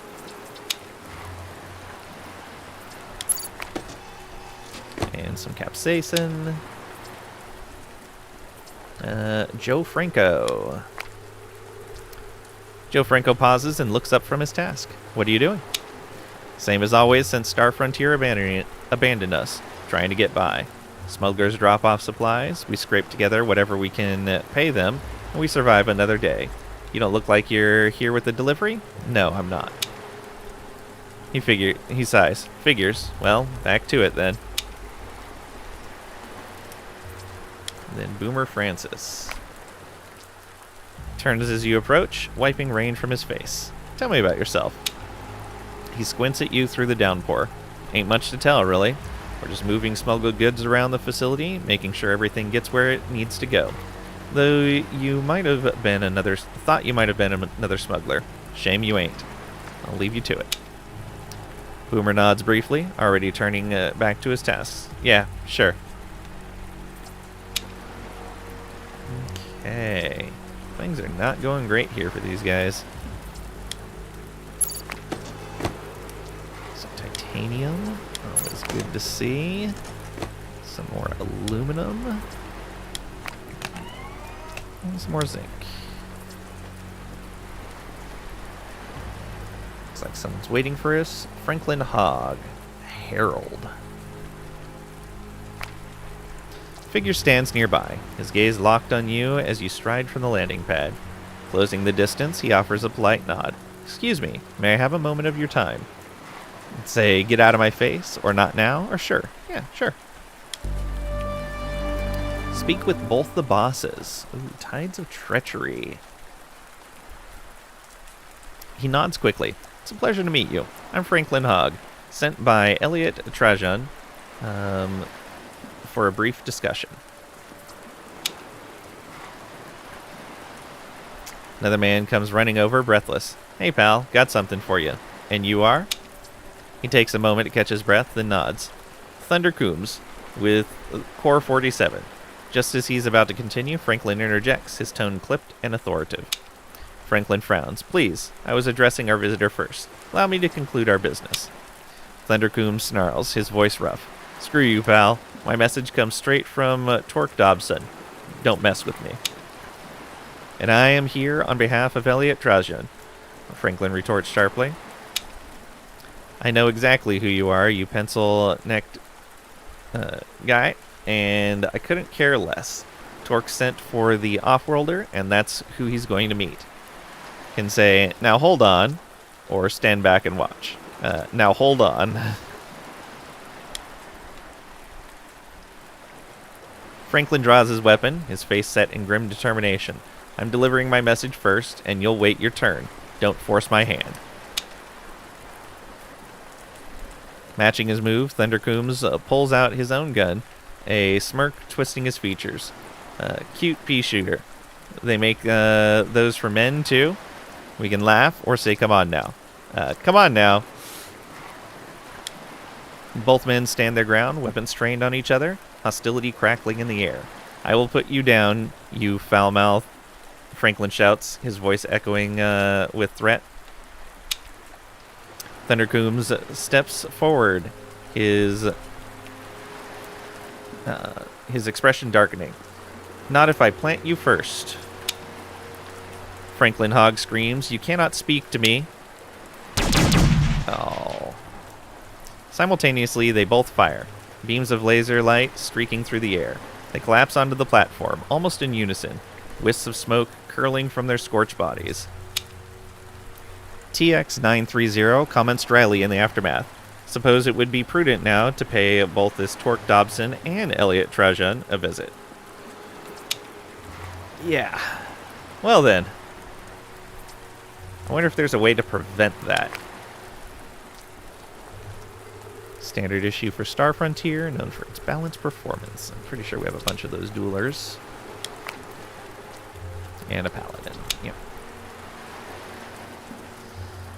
Oh, another person dead on the ground here? As you step onto the catwalk, you spot a body sprawled in the rain, recently stabbed to death. TX930 observes. This scene underscores the grim reality of Aqua Purgatory's current state. Caution is advised. Prolonged isolation and desperation likely foster a lawless environment here. And step away, or should we clean up the body? Should we clean up the body? TX930 responds, it's likely someone here will take care of it.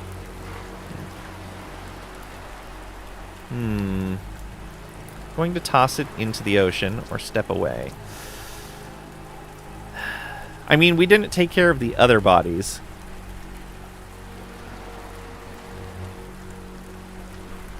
And tossing a corpse into the ocean, like, that's where they get their water from. They have to purify it, but that's where they get their water from. That's probably where they get their food from. Like, I don't know if you just want to toss a corpse in there. We're going to step away. Continue onward, leaving the rain-drenched corpse behind. Can I loot it? I can. Alright.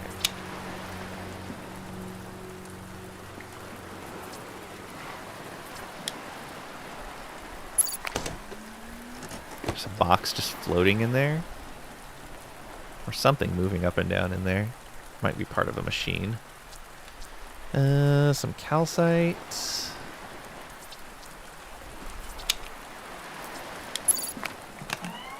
Ooh, what is that? Sapphire.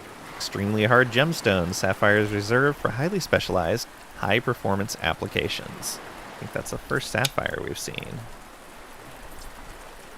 Leroy Carter.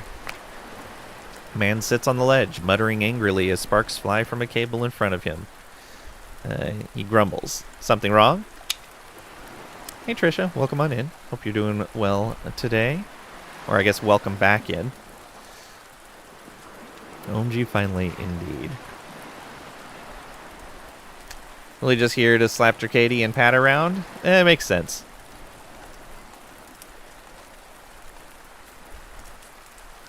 He looks up, his frustration palatable. This whole place is something wrong. It's falling apart, and nobody gives a damn. Everyone's just given up, except for maybe a handful of us. Maybe I can help. The man shakes his head. East platform sank into the ocean last week. Think you can haul up 200 tons from 500 feet down? Can say nope, sorry, or the engineering 20. No, but I can help with your electrical issue. Yeah, there we go. Whoa, whoa, whoa. Okay, begin. Uh-huh.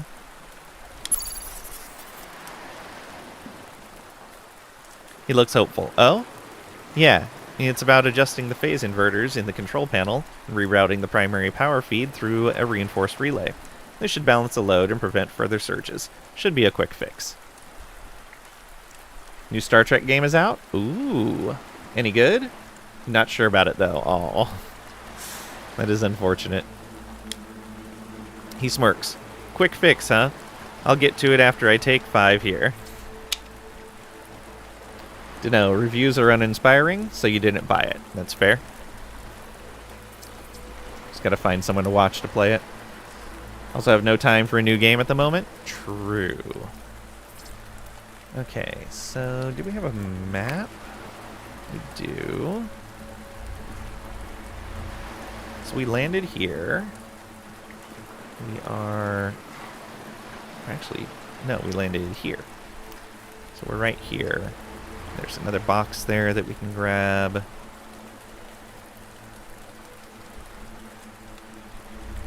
bunch of stuff over there. And that ends in like a crane or something. Okay.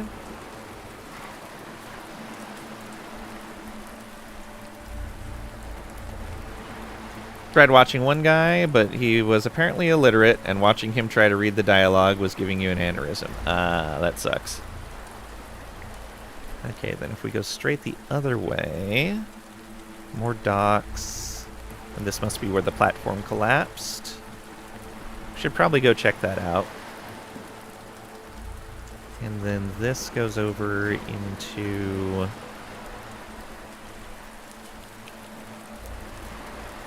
bunch of buildings, it looks like. Yeah, that's probably someone important right there. And probably someone important over in here, maybe? Was that a quest marker? That might be a quest marker. Oh, that's the platform that sank right there. We should go look at the other one, though. So let's go north and clear that out, then go straight all the way down to the south, and then we'll explore the other side.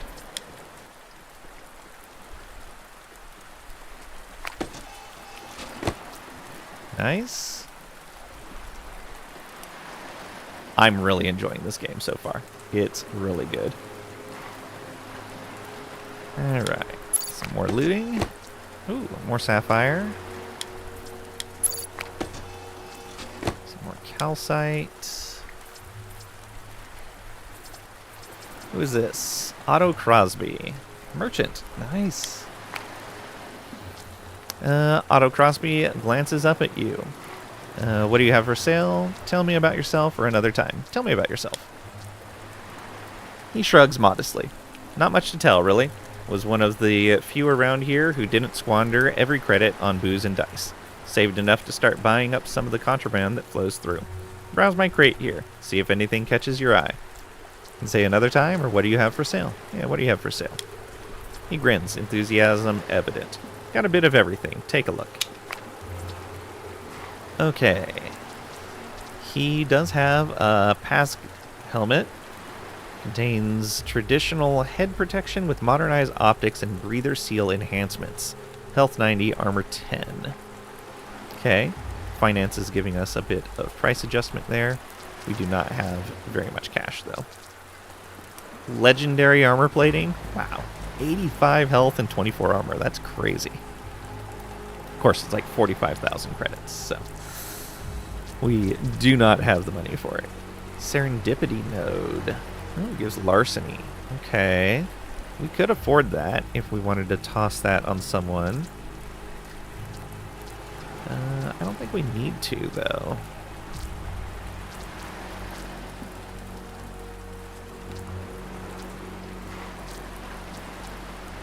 That is an epic vibro knife, but we'd rather move up to a sword if we could.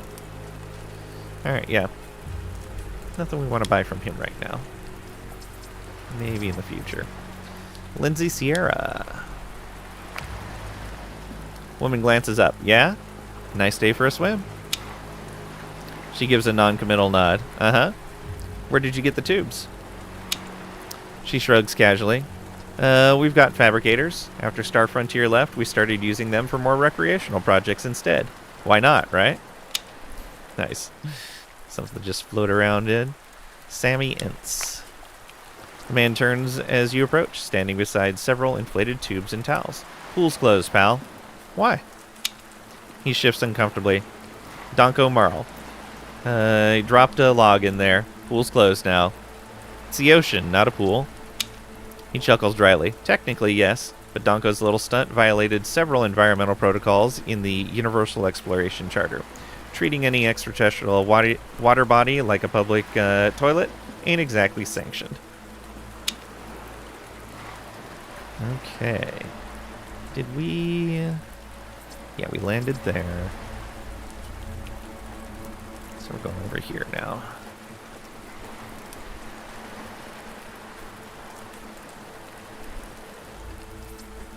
Bit more looting.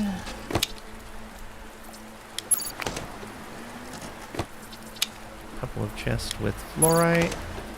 Ooh. IPHS Infantry Protection Helmet. 70 health, 8 armor. Delivers reliable all-angle defense for standard infantry forces. Excellent. So, let's get that equipped on someone. Can our bot friend use this? Cannot equip item robot. Awesome. Okay. Do we want to put this on Cheetah?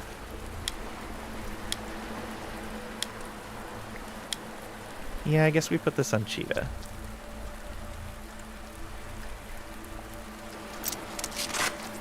There we go.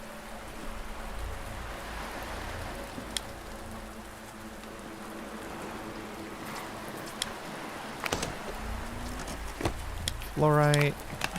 And some more. And that's aluminum. And more of it. I'm getting a decent amount of credits here.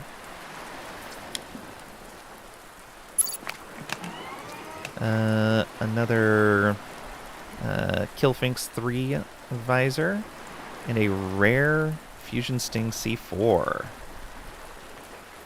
That might be better than what we're using. That's going to be not Chalk, but Stringfellow. That is definitely a better weapon. Oops. Not that one. That's for normal weapons. So I don't care about what they're doing.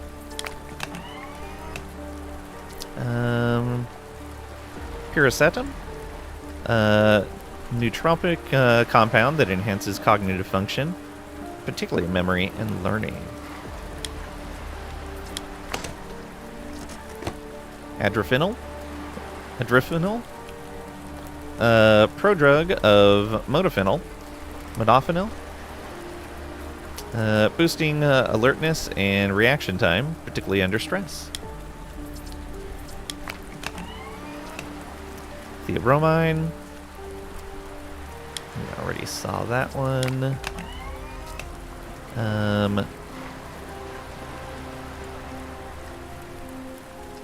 Dimethyltryptamine, a naturally occurring psychedelic that amplifies abstract reasoning and insight. And mescaline, a psychoactive alkaloid that enhances mood and social interaction. Okay. We have found a lot of goodies here. Rocky Cianfranco? Worker glances your way, a toothpick dangling from the corner of his mouth. What are you doing here?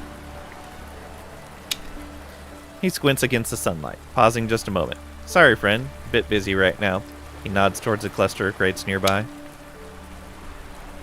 Okay. Grub Tuck. Tooch? Grub Tooch? How's it going here? Worker pauses, eyeing you carefully. He spits to the side. Long as these smugglers keep showing up with their goodies, we'll keep floating, won't we? Smugglers are the lifeline here? Doing way better than the Star Trek guy? Thanks.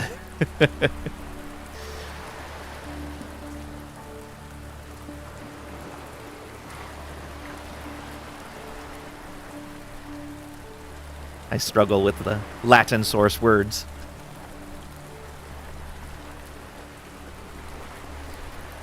So smugglers are the lifeline here.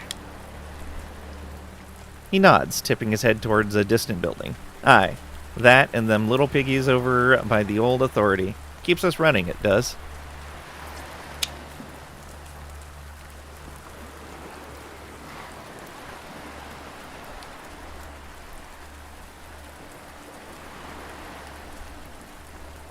Oh. Ah, okay. So these are the guys we caught on the radio. He's actually armed. Ruby Heart. As you near the traffic control tower, a pungent odor assaults your senses. Around the tower and scattered nearby, dozens of pigs swarm, feeding, resting, and rooting around.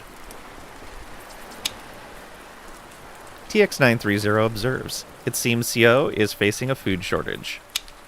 Ahead, a sentry raises her hand, her stance wary. You better not be here to steal any pigs. I'm not here for the pigs. She relaxes her grip on her rifle slightly. Alright, pass through then. She just believes me. As you draw closer, Ruby tightens her hold on her weapon. I should go, or what's happening here? What's happening here? I'm guarding these pigs. Smuggler brought them in. They're what's keeping us fed for now. The meat packers back there slaughter one a week, giving us just enough protein to get by. How about you? I'm just the guard. Used to work at the brothel, handled enough meat there to last a lifetime. So there's no port authority then? Ruby chuckles. Nope. Treat and Maria were just yanking you over the radio. Are you aware that there are people impersonating Port Authority agents here, extorting newcomers? You're back, baby? Look, it's a lovely Trisha. Good luck, Tricady. Good luck.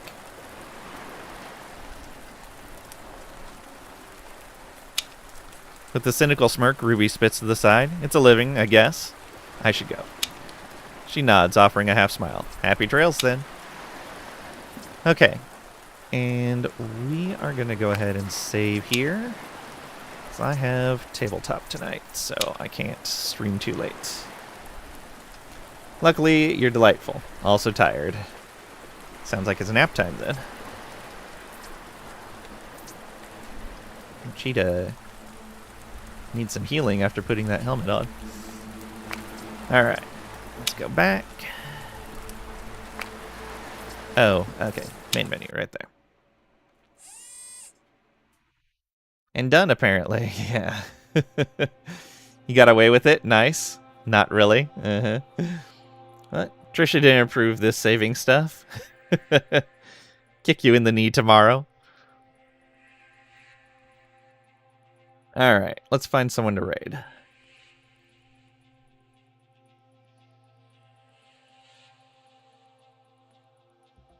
That's blackmail.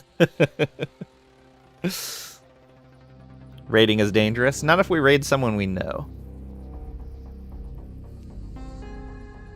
Which there's not a lot of people streaming this, so we're definitely going to raid someone we know. It'll be out of category, but that's fine.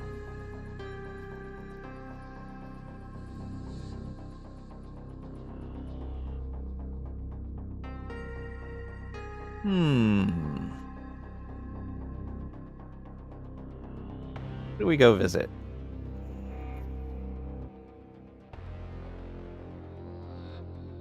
Just take a chance? Nah.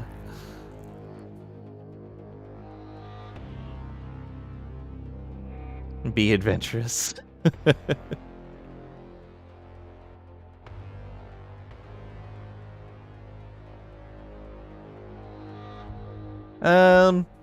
Yeah, we haven't raided Severin for a while. They hang out in here quite a bit. They're playing some Helldivers 2.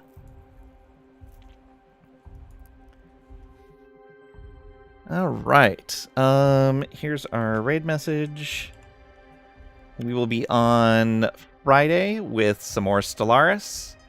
And if people are up for it, we will play some Factorio over the weekend.